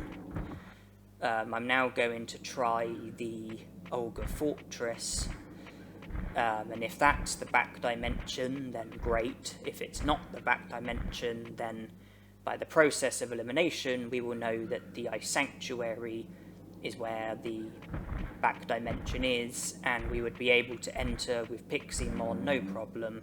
We wouldn't have to reduce the Ice Sanctuary skip.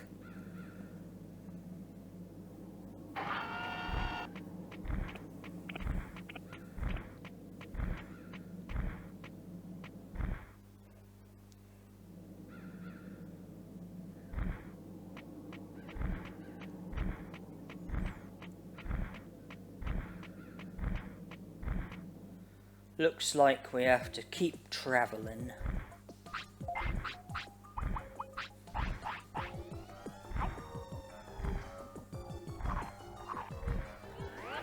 Now, when I play the game casually, I think I normally just put the chain melons in the item bank and just stockpile them.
Our fun begins with a Pidomon.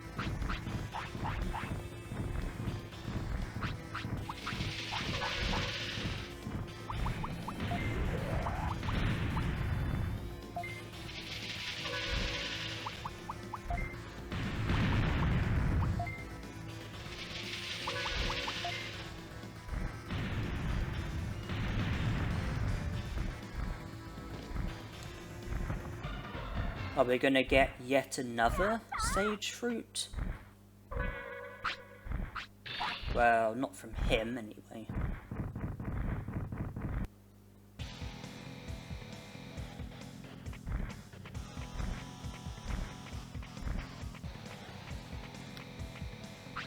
we are greeted with a ray gun and another Pidomon.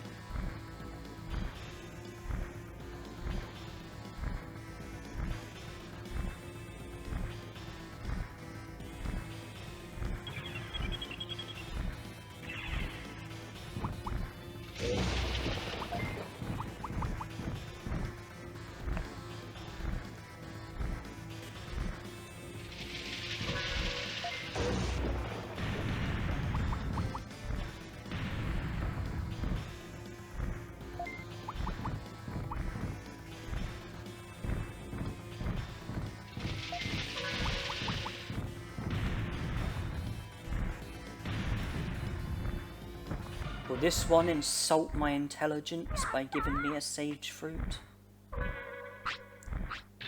No. Well, I'm flattered. Next up, a couple of Ice Devimons.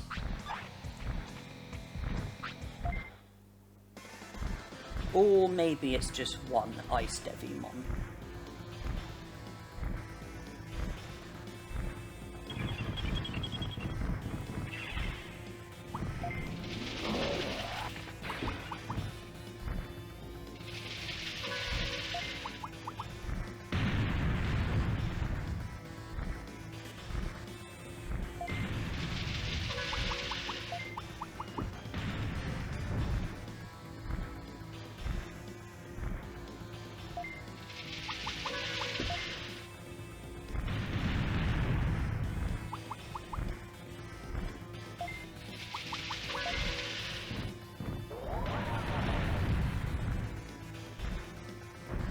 I'm sure you viewers know the drill by now, and in which case I wouldn't have to tell you what's about to happen now.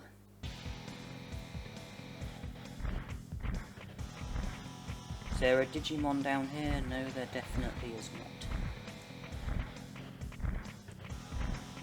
not. Well, Piximon wants to sleep, as you can see, but if we let him sleep, he will be 19 when he wakes up, and I'm worried that he might then fade away on the next hour. There's a fair bit of work that needs to be done here in the back dimension, so as much as I don't want to be a bad tamer, I think we don't have much choice other than to keep Piximon awake against his will for the time being.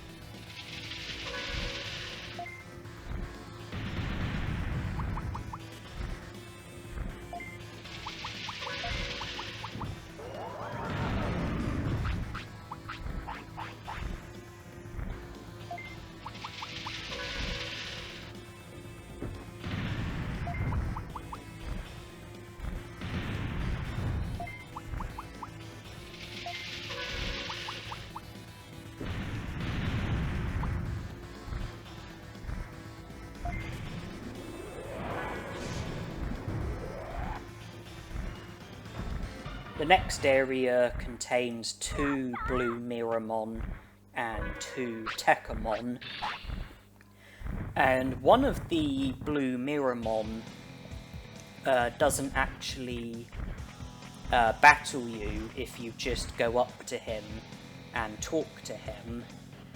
I mean, he does like say something, but he doesn't battle you. So in order to battle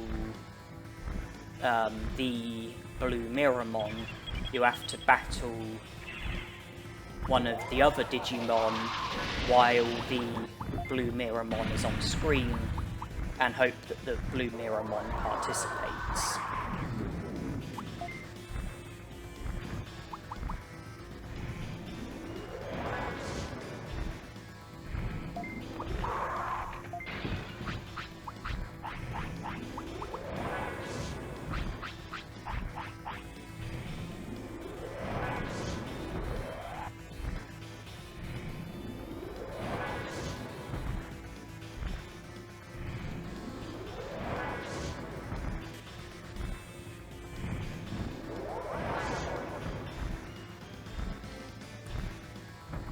We've taken out the blue Miramon who does battle you, no problem.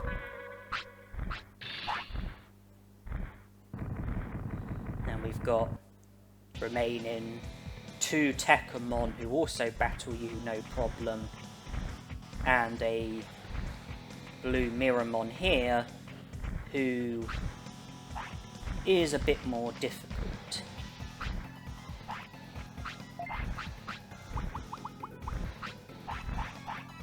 I will need to have one of the Tekkamon challenge me while this blue Miramon is on screen.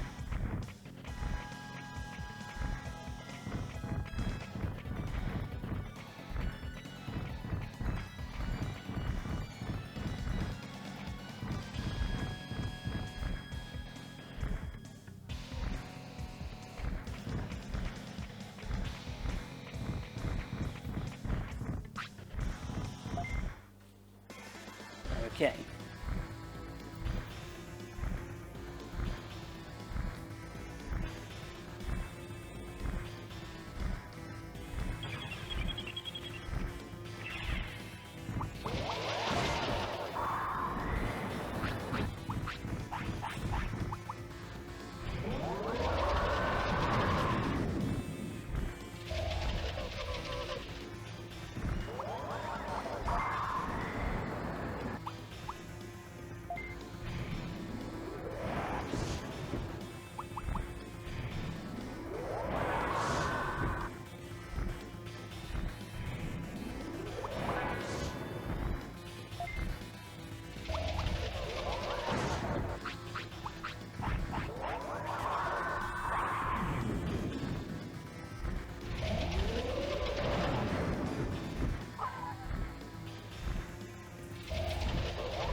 Machinedramon is in the final room of the back dimension.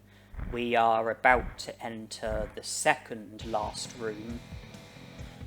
And I believe that there are 2 Rockmon and 2 Tankmon. So those are the only other Digimon separating us from Machinedramon. if I'm not mistaken.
That was lucky.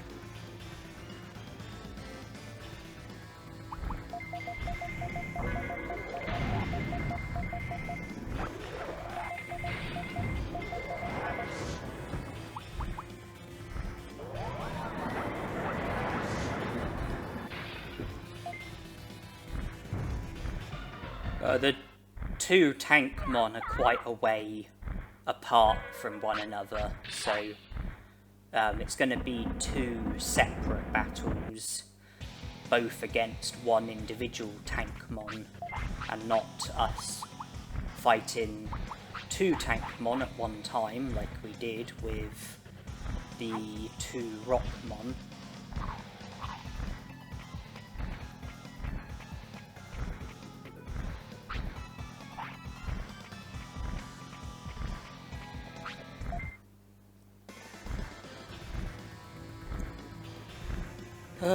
Tankmon. I'll be seeing more of you in the Toy Town.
Right, this should be the last random Digimon until Toy Town.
I suspect Piximon will fade away on the hour after the hour that we wake up.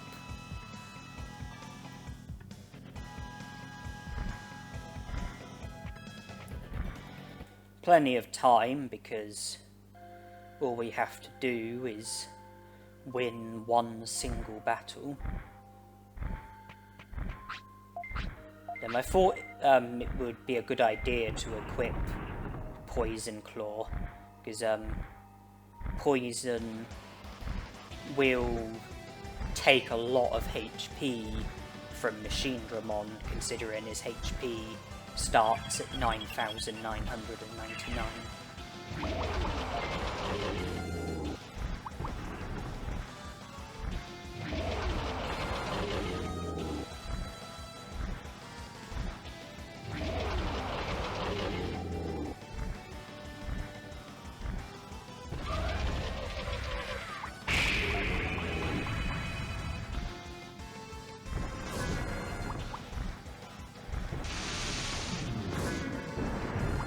Okay, he's poisoned.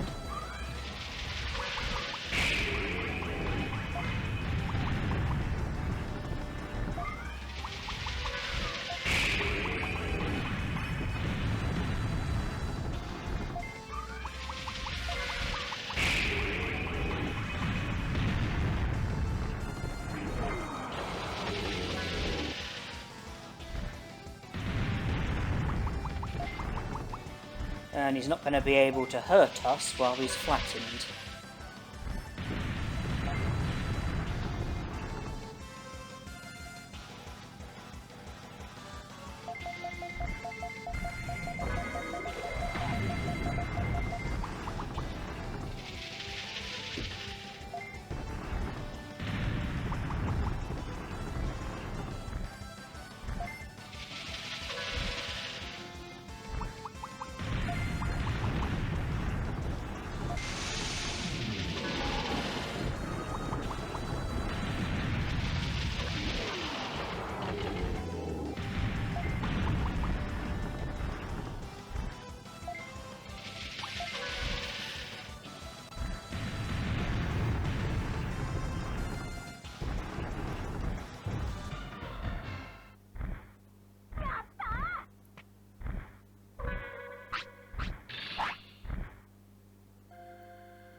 Well, if I'm right about fading away on the next hour, then we have not much more than half an hour of this lifespan left.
Okay, that's weird.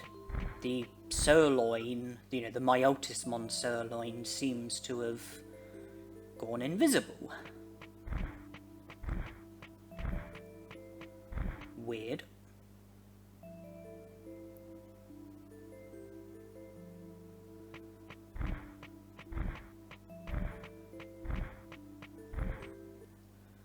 I went to the item bank just because I was, thinking about my next lifespan and trying to have items ready that could be useful, and also taking out items that are to be sold if they are items that I don't think are going to be of much use.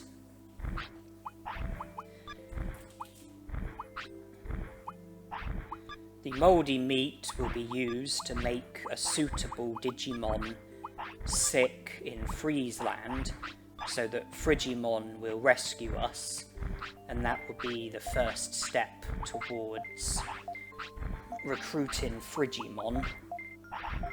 The things like the Happy Mushroom, Blue Apple, Chain Melon, stuff like that might be a nice thing to give to your Digimon just to help with like happiness and discipline and tiredness and lifespan and stuff like that. Protective Floppy, I probably should have used that either against Digitamamon in Mount Infinity or Machinedramon in the back dimension. I think I forgot that I had it on me, so out of the remaining fights it would make the most sense to use it against Waru Muncimon. And we are fading away.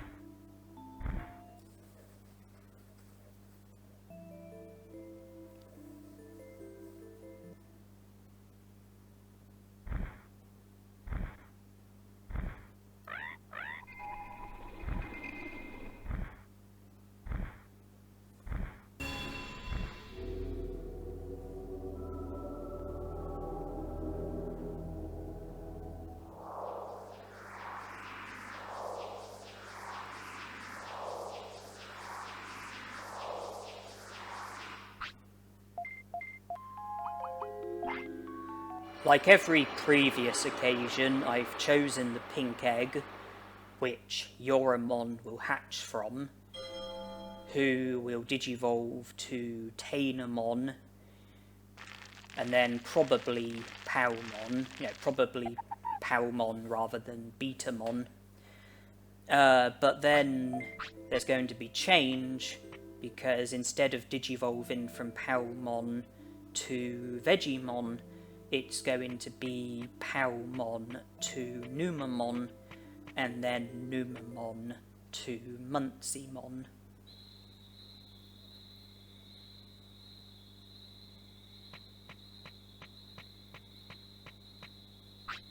I'm going to train until Yoramon wants to eat.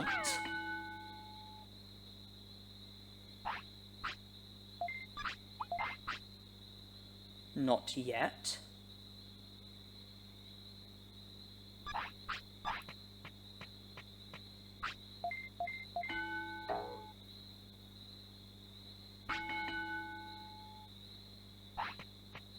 Okay, now.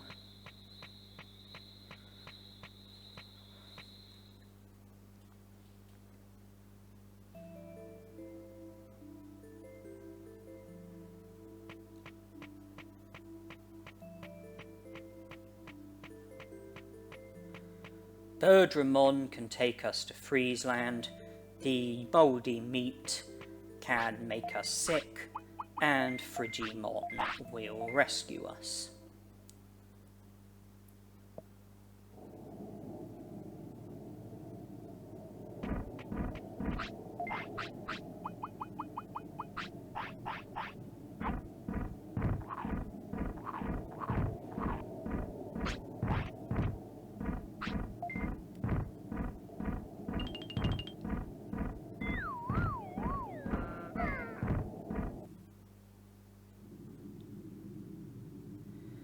All we have to do is return here with a Digimon who can tolerate cold weather, speak to Frigimon and he'll join the city.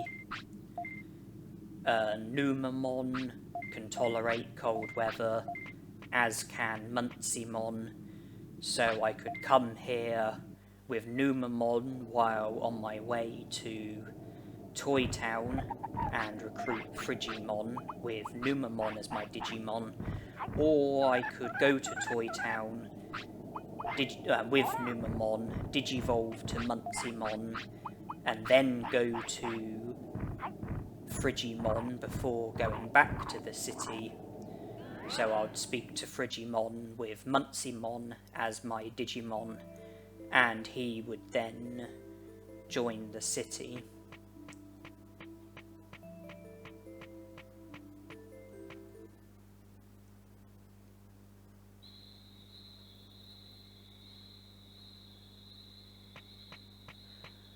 The only thing we can really do now is just pass the time until Euramon digivolves to Tainamon.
There we are.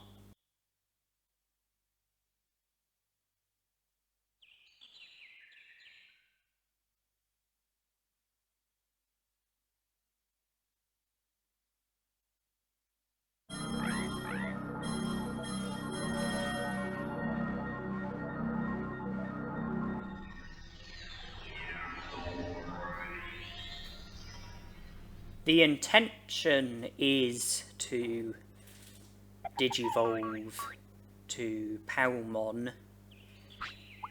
There isn't really any logical reason for that other than just preference.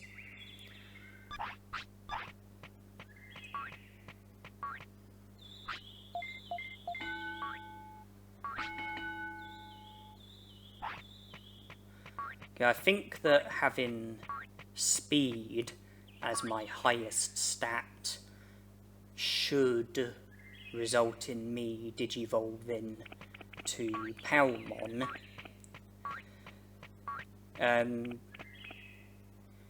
Usually you would want to get the best stats that you can possibly get, but I want to digivolve from Palmon to Numamon, and in order to digivolve from a rookie Digimon to Numamon, you have to not fulfill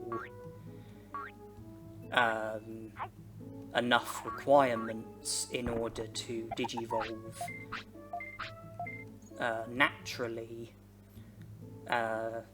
Out of the 4 things that influence digivolutions, I think you have to fulfill 3 of the requirements in order to digivolve.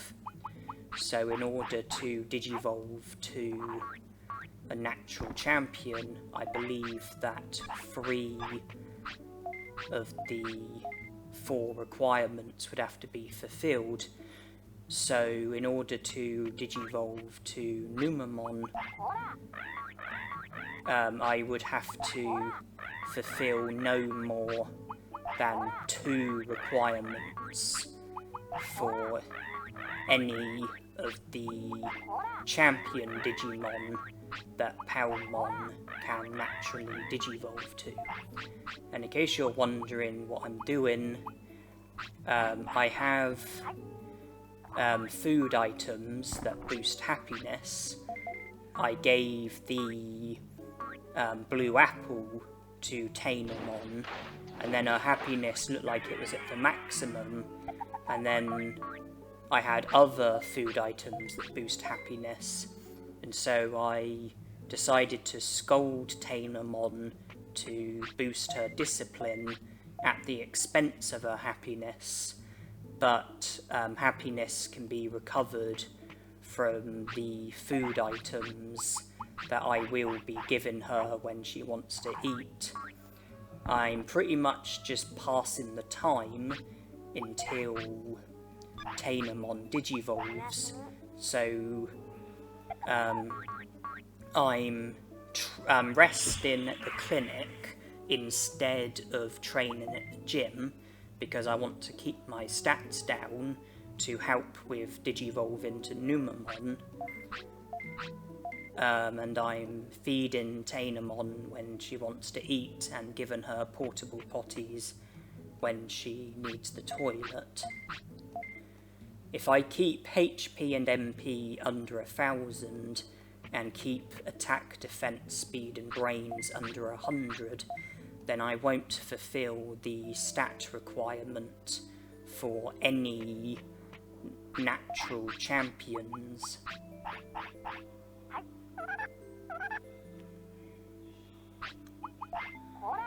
So there'll be a guarantee that there is 1 requirement for each champion Digimon that I'm not fulfilling, and then as long as I fail to fulfill 1 other requirement for each Digimon, then I should digivolve to Numamon. I go again with the scolding.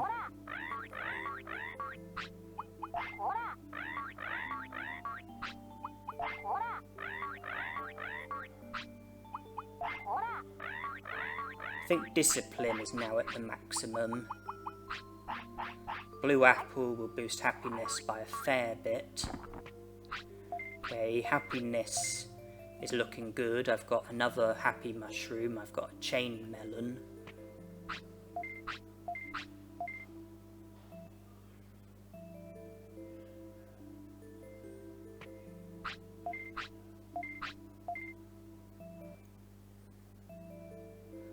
When I do digivolve, and I imagine it'll be Palmon,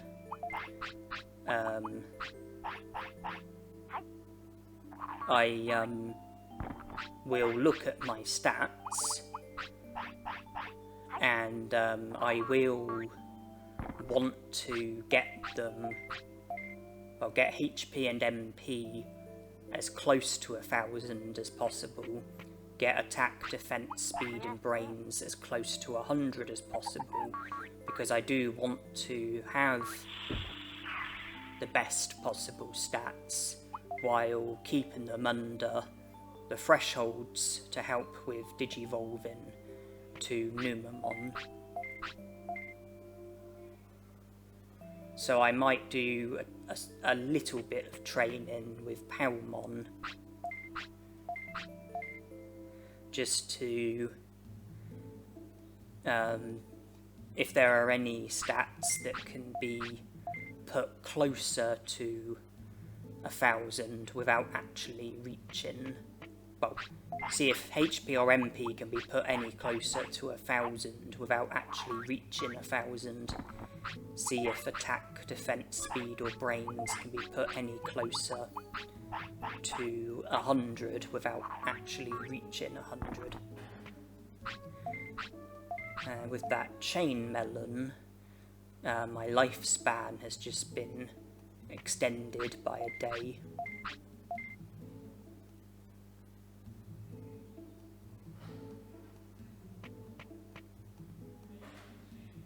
And we are digivolving.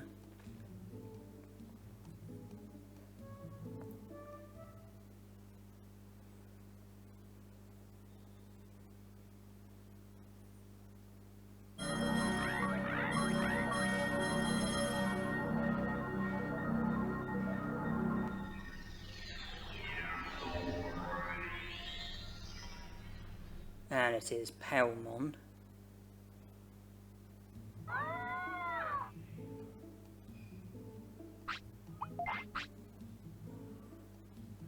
Okay, so HP and MP are under 900, attack, defense, speed and brains are under 90. So I think there is room for a little bit of training.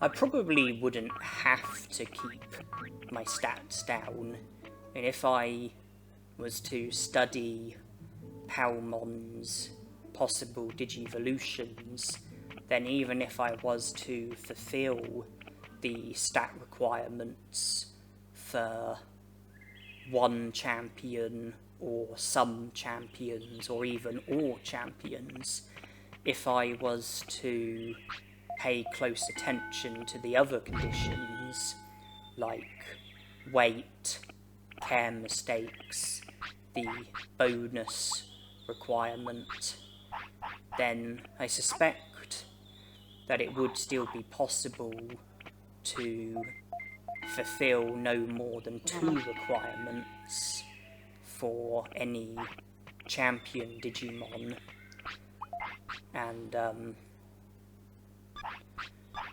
then digivolve to Numamon despite fulfilling the stat requirement for every Digimon. So it's probably not necessary to keep the stats down like I am, but I did it just to make things easier, because with me not fulfilling the stat requirement, there's no risk of me digivolving to a natural champion unless I was to fulfill the weight requirement, care mistake requirement, and bonus condition.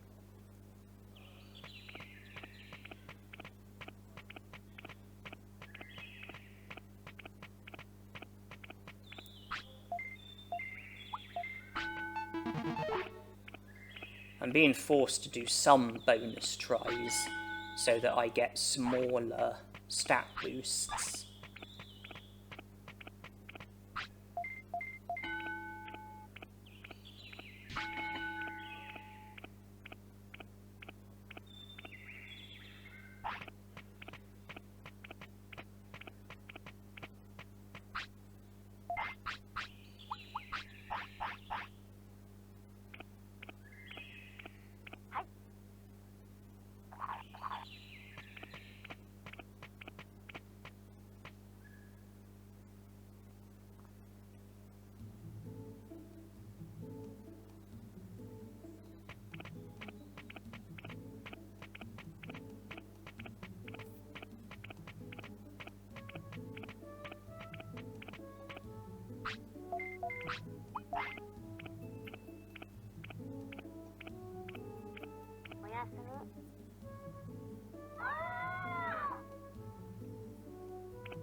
When you do digivolve naturally from a rookie to a champion, you need to have the rookie Digimon for a minimum of 3 days before it can digivolve.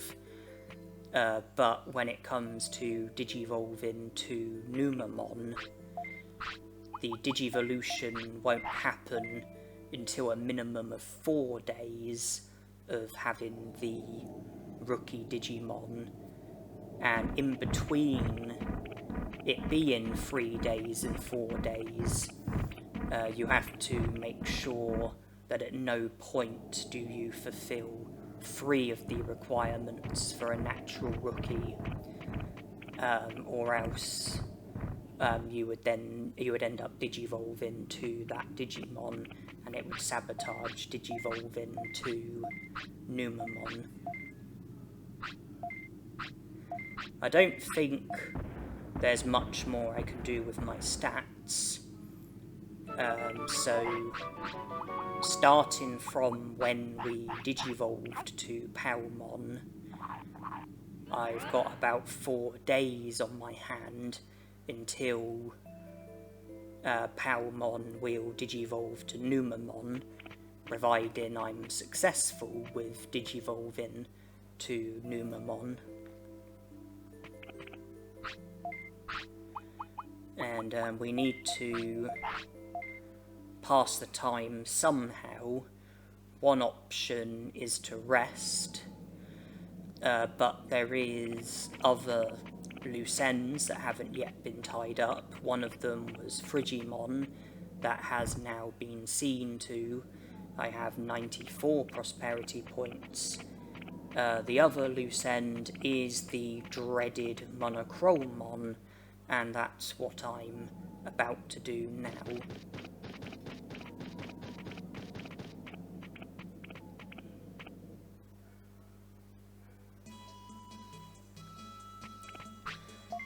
For me, this is always the worst part of any playthrough for this game.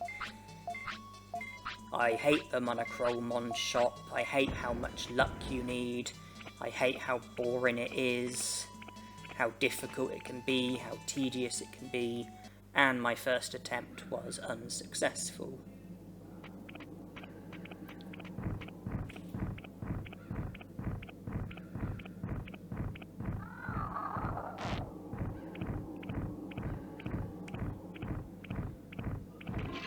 Consolation, each shift consumes 8 hours, so 3 shifts consume a day. Well, probably 2 shifts if you sleep as well. I mean, if you have 2 shifts and then sleep, then I guess 2 shifts would probably consume a day. If you're keeping your Digimon awake, then probably 3 shifts. And I did pause here, I can't remember why, and I speeded the video up because I think I paused for a number of minutes, so I decided to speed the video up.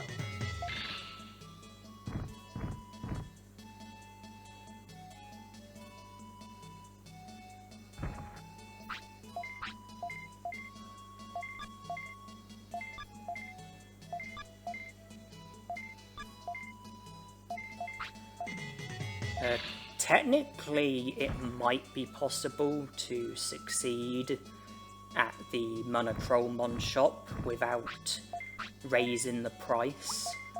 So if you get really lucky and like loads of customers ask for medicine, then it might be possible to reach the amount of profit that you need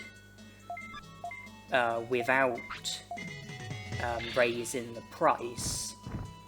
Maybe, but it would be extremely difficult because you would need an awful lot of luck.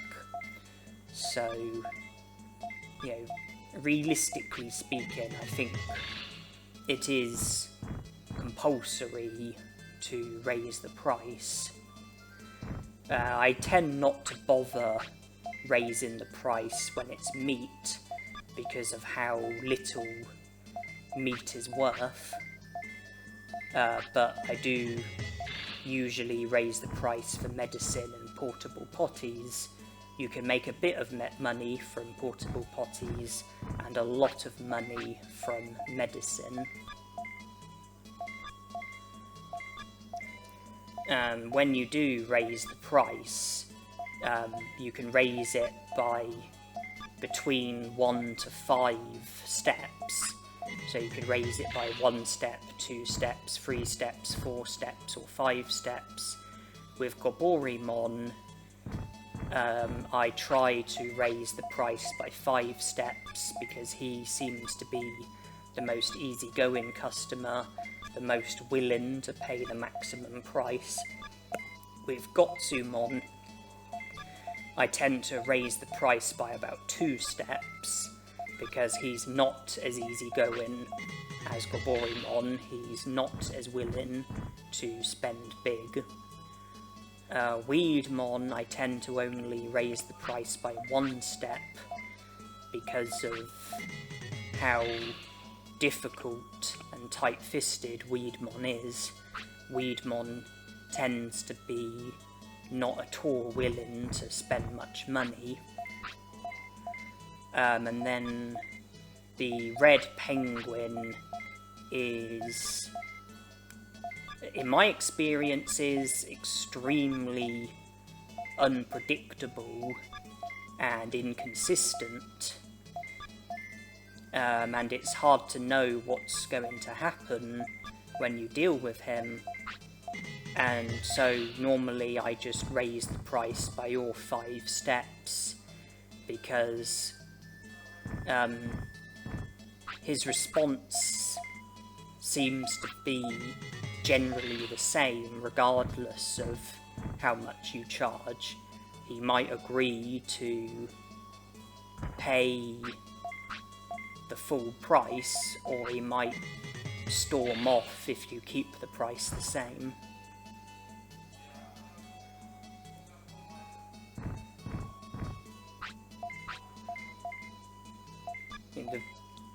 The significance of raising the price is that if you sell the item, then you make a bigger profit from it. The downside is that the more you charge, generally the higher the risk of the Digimon storming off and not agreeing to the purchase, and when that happens you don't make any money from that customer, and I think you lose a customer as well.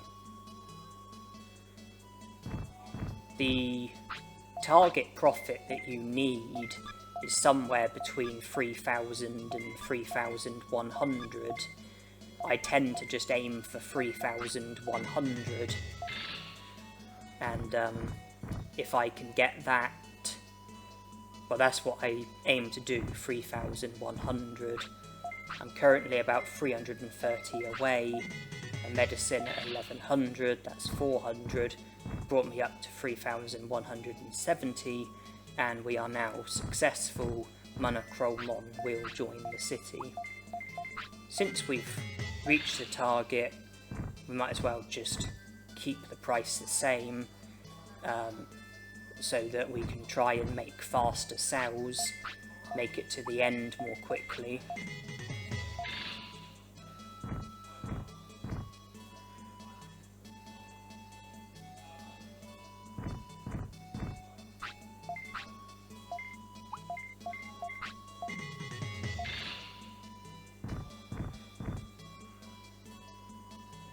All done here, we now have 96 prosperity points, just Muncymon and Nannymon remaining.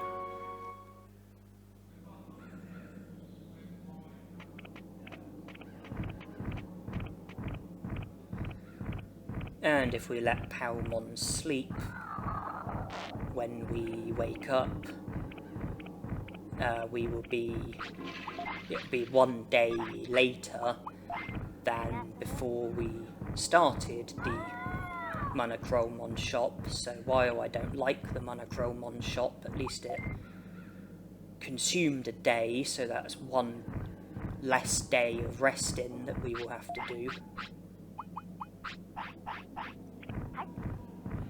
That is pretty much all there is that we can do before we digivolve, so it is pretty much just going to be a case of me resting at the clinic until Palmon digivolves. Being a rookie, I believe that she will need the toilet every 4 hours, but since her discipline is at the maximum, she will, when she needs the toilet, she will hold on for over an hour.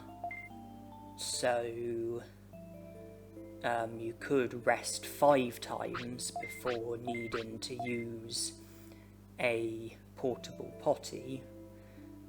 You know, you could get away with her only using the toilet every 5 hours.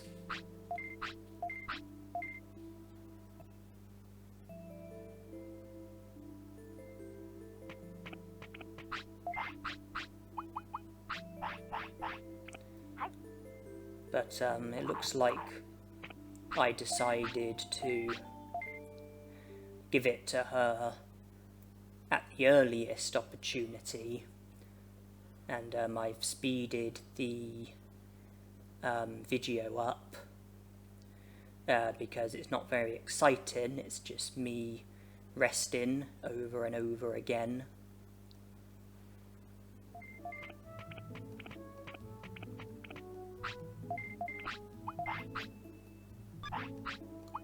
Which I think the reason why I gave Palmon the portable potty straight away was because I was keen to bring my weight down.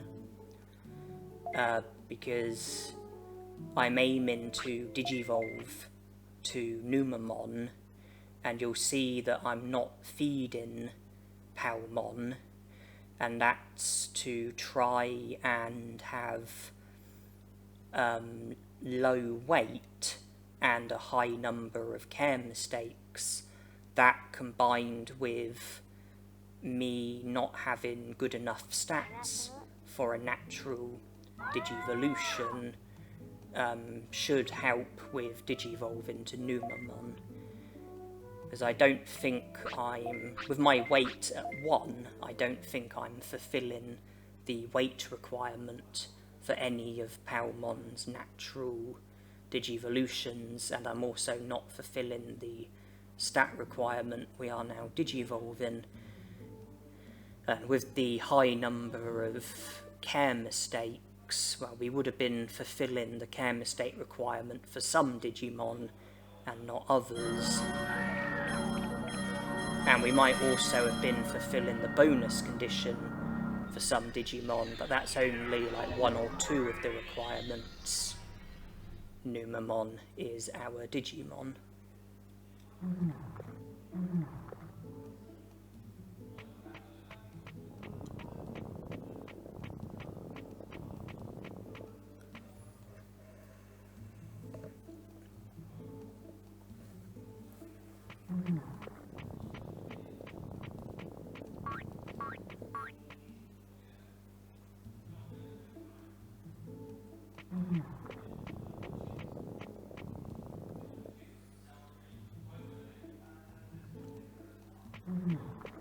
And I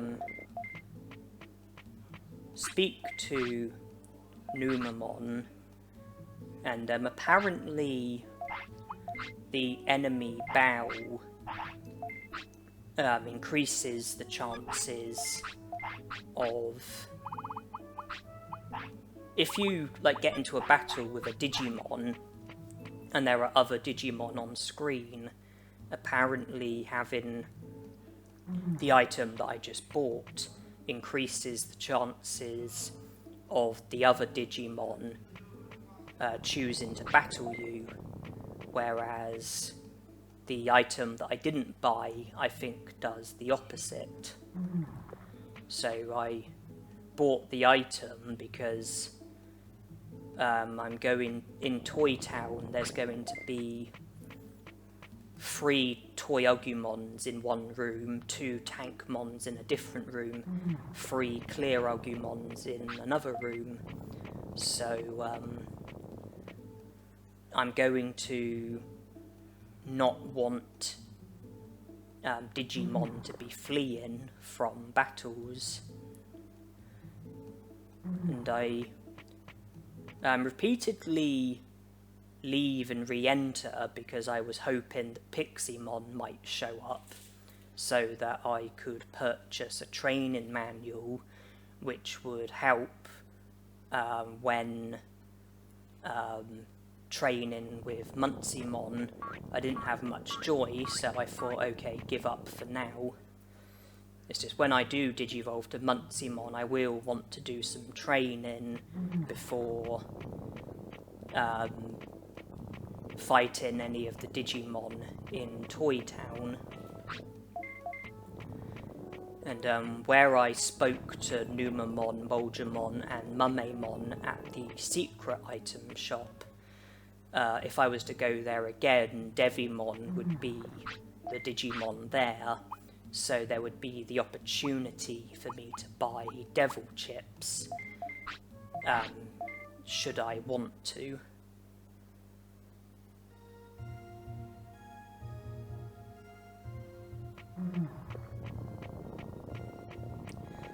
Devil Chips, they cost about half the amount of money as item chips, and Devil Chips are 4 times effective, because HP Chip just boosts HP by 500, but there's a Devil Chip that boosts both HP and MP by 1000.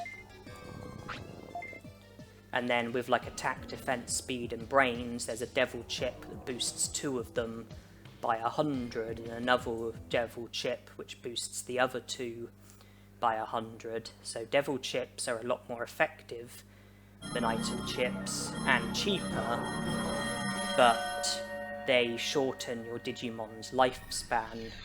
Each Devil Chip you give to your Digimon shortens its lifespan by a day. And also your tamer level can go down as well when you give item chips, Devil Chips, sorry, to your Digimon.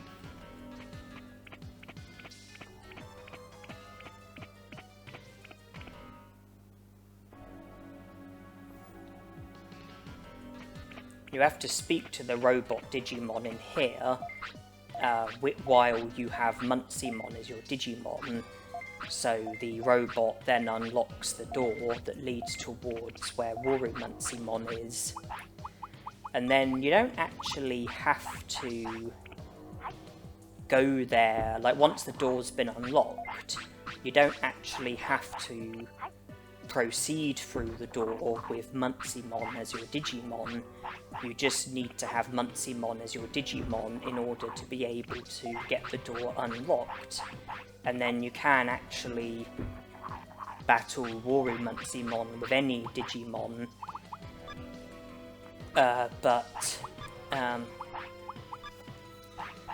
that would require Muncymon to fade away, and for me to start over again with yet another Digimon, and I would have to train that Digimon up.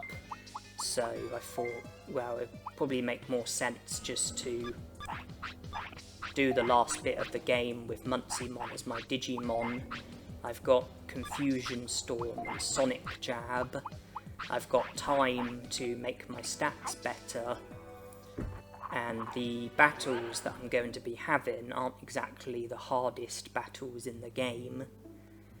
You know, the Muncymon, 3 Toy Agumon, 3 Clear Agumon, 2 Tankmon. And the Tankmon in Toy Town are a lot weaker than the Tankmon at the back dimension. So you don't need fantastic stats or techniques or items or anything like that in order to be able to succeed at Toy Town. You just need to be decent, really. I've got the enabled technique. That's a nice thing to have.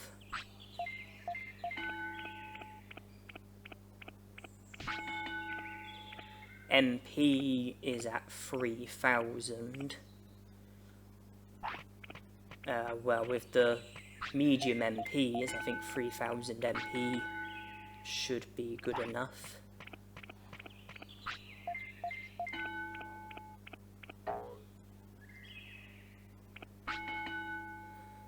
300 defense isn't exactly fantastic, but if I train my HP and have HP recovery items, then it should be okay.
I try again to get Piximon to show up. When I was playing, I thought that it was just a case of if you enter the item shop at any point in the day, then there's like a small chance of Piximon being there, maybe like 20% or something. But the fact that I tried, there were, well, 2 occasions where I entered and left a load of times and didn't have any joy of getting Piximon to show up. It made me wonder if I was mistaken and that it doesn't work how I thought it worked. Maybe there's certain hours in the day where Piximon will be available and you have to go to the item shop on the right hour. Maybe something like that, I'm not sure.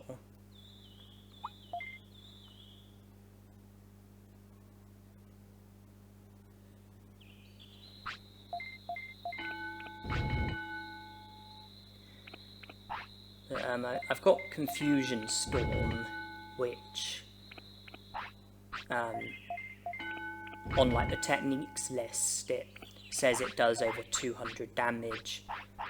It hits multiple Digimon, and it has an excellent rate of causing confusion.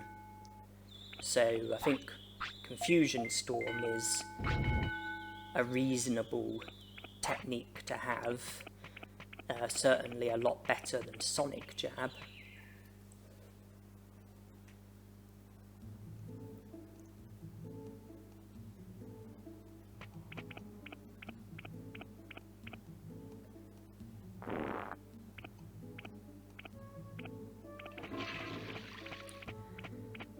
And we do need to rest in between training at the gym, or else our Digimon will end up getting tired.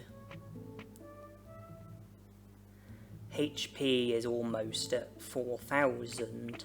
I think 4,000 HP will be okay, but I think attack and speed is something that we could go further with, because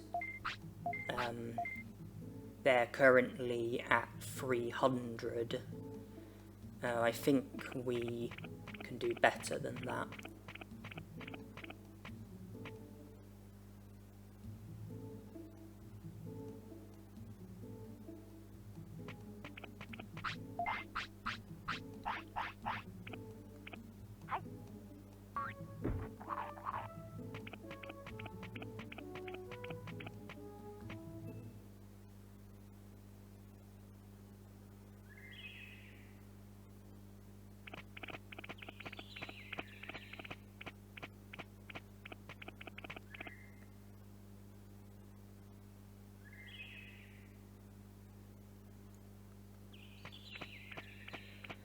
Well, our attack went up a bit from training HP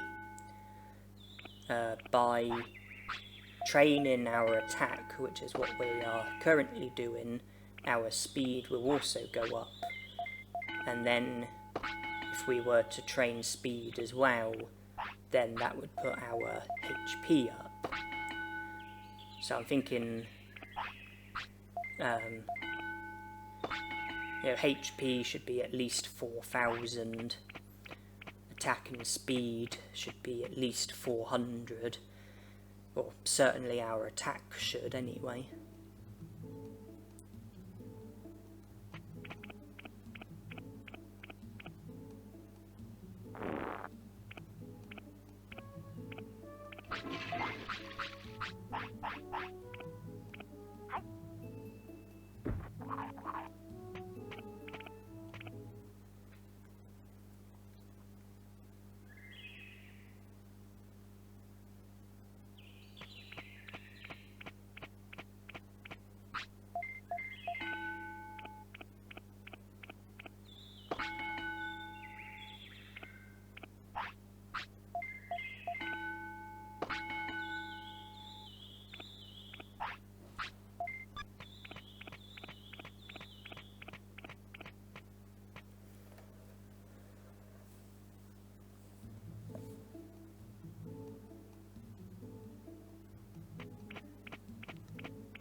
I was just thinking about Toy Town.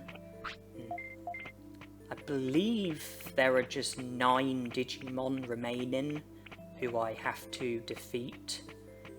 3 Toyagumons, 2 Tankmons, which brings it up to 5 Digimon, 3 Clear Agumons, which brings it up to 8 Digimon, Worumunsimon, that brings it up to 9 Digimon.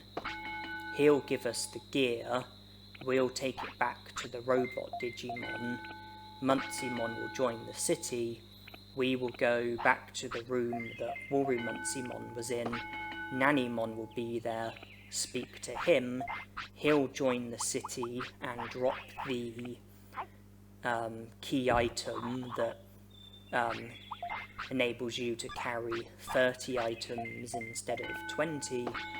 That would be 100 prosperity points, and I can't think of any Digimon that I've not defeated. So it looks like we are almost at the end of this challenge. It looks like we will be finishing with Muncimon as our Digimon. And after we defeat Worumunsimon, if I don't do a horrendous job at avoiding the random Digimon when travelling from Worumunsimon back to the robot Digimon and then back to Nanimon, then Worumunsimon will be the last Digimon that we defeat.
Clearly I wasn't going to settle with 400 attack, it was 500 that I was aiming for.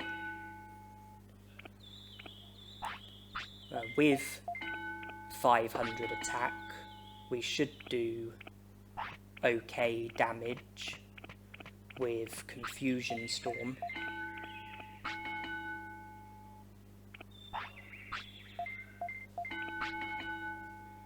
And that just leaves us with speed left to work on.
Uh, 4,000 HP, 400 speed, 2 birds with 1 stone.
I know that Red Inferno is a common technique to be used by the random Digimon in Toy Town, so that creates an obvious risk of Digimon defeating other Digimon. And if Digimon are going to be getting confused by Confusion Storm, then that will generate the risk of Digimon attacking other Digimon while confused. But we will see how Confusion Storm serves us.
One of them was clearly defeated by me.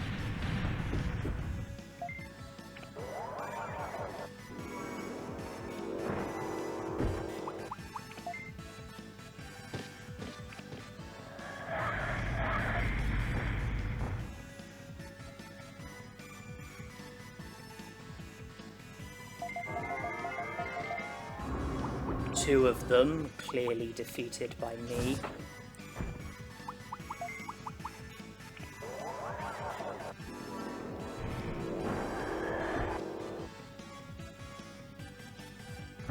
Three of them clearly defeated by me. First room successful. We can proceed further. But which of the 3 doors is the correct door? Oh, okay. That one.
No problems here.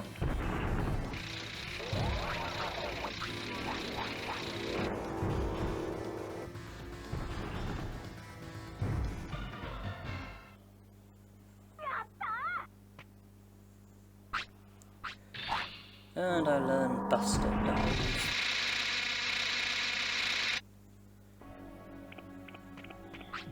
Well, that was a fluke, but I think it's a useful fluke.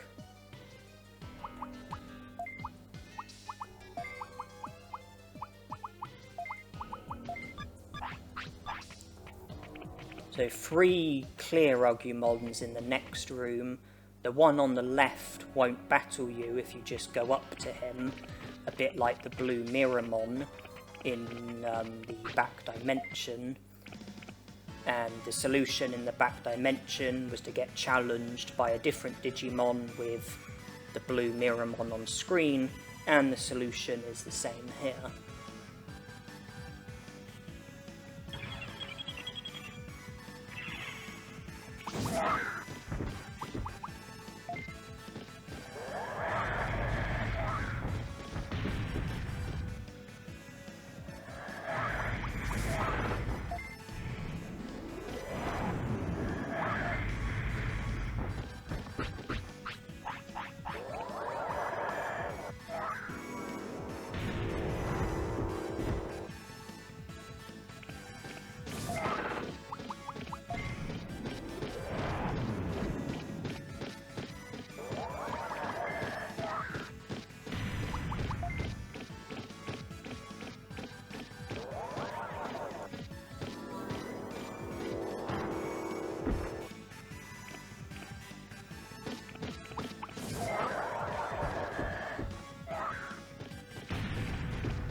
One of them clearly defeated by me.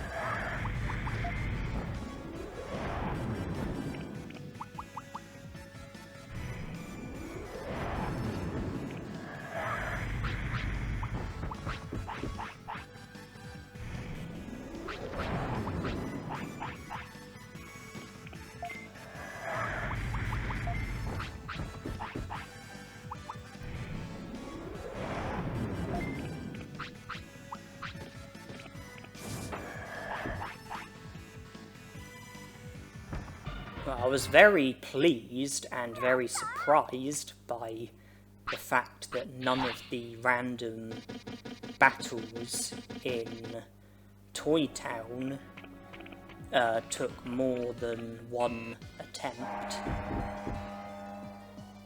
I honestly thought that there would be Digimon not participating in fights and Digimon getting defeated by other Digimon, but that wasn't the case. And all that's left now is World Maximum.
The only remaining obstacle I can think of is having to avoid the random Digimon when travelling from here back to where the robot Digimon are, and then travelling from there back to here.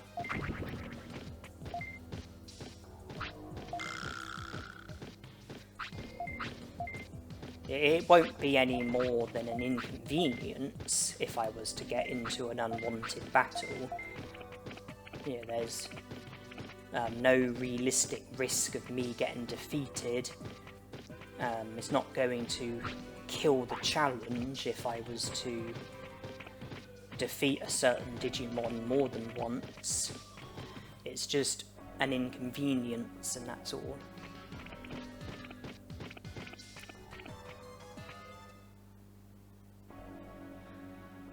I do find that going this way is easier than the reverse journey. I do find that going from World Maximum to the robot Digimon is easier than the reverse journey. So yeah, I'm more likely to have more trouble when going from here to where Nannymon is.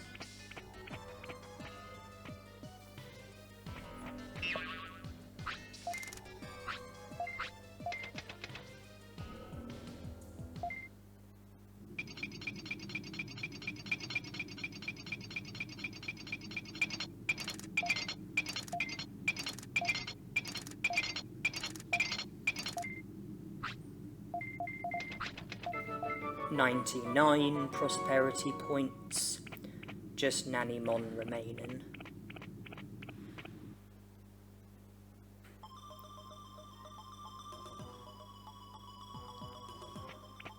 There are these Digimon out here, but they don't battle you. They, you know, can talk to you if you go up to them, but they don't battle you.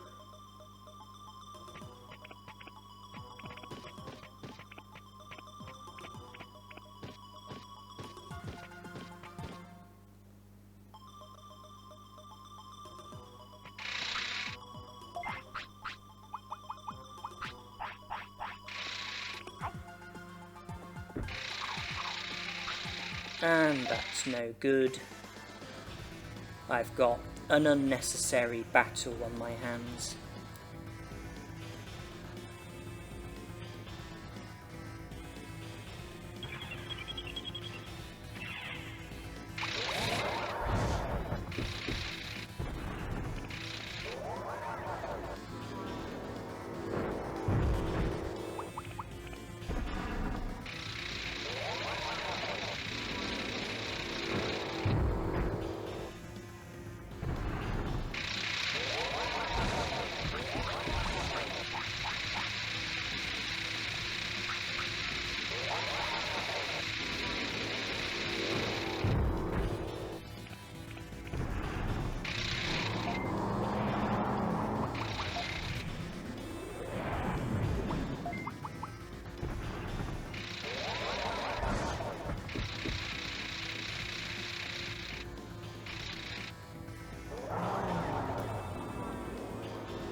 I would like to give you a heads up that something very annoying does happen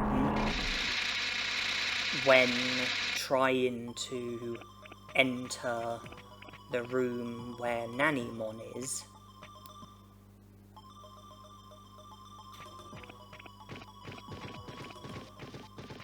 That there, I press X to enter the room, and then I seem to encounter some sort of glitch where my character ends up getting stuck, and it puts me in a position where I would have to reset the game if I was to try and get back in there, and I was extremely annoyed about that. It was nothing more than the result of bad luck, and I thought, wow, I defeated all of the Digimon who needed to be defeated.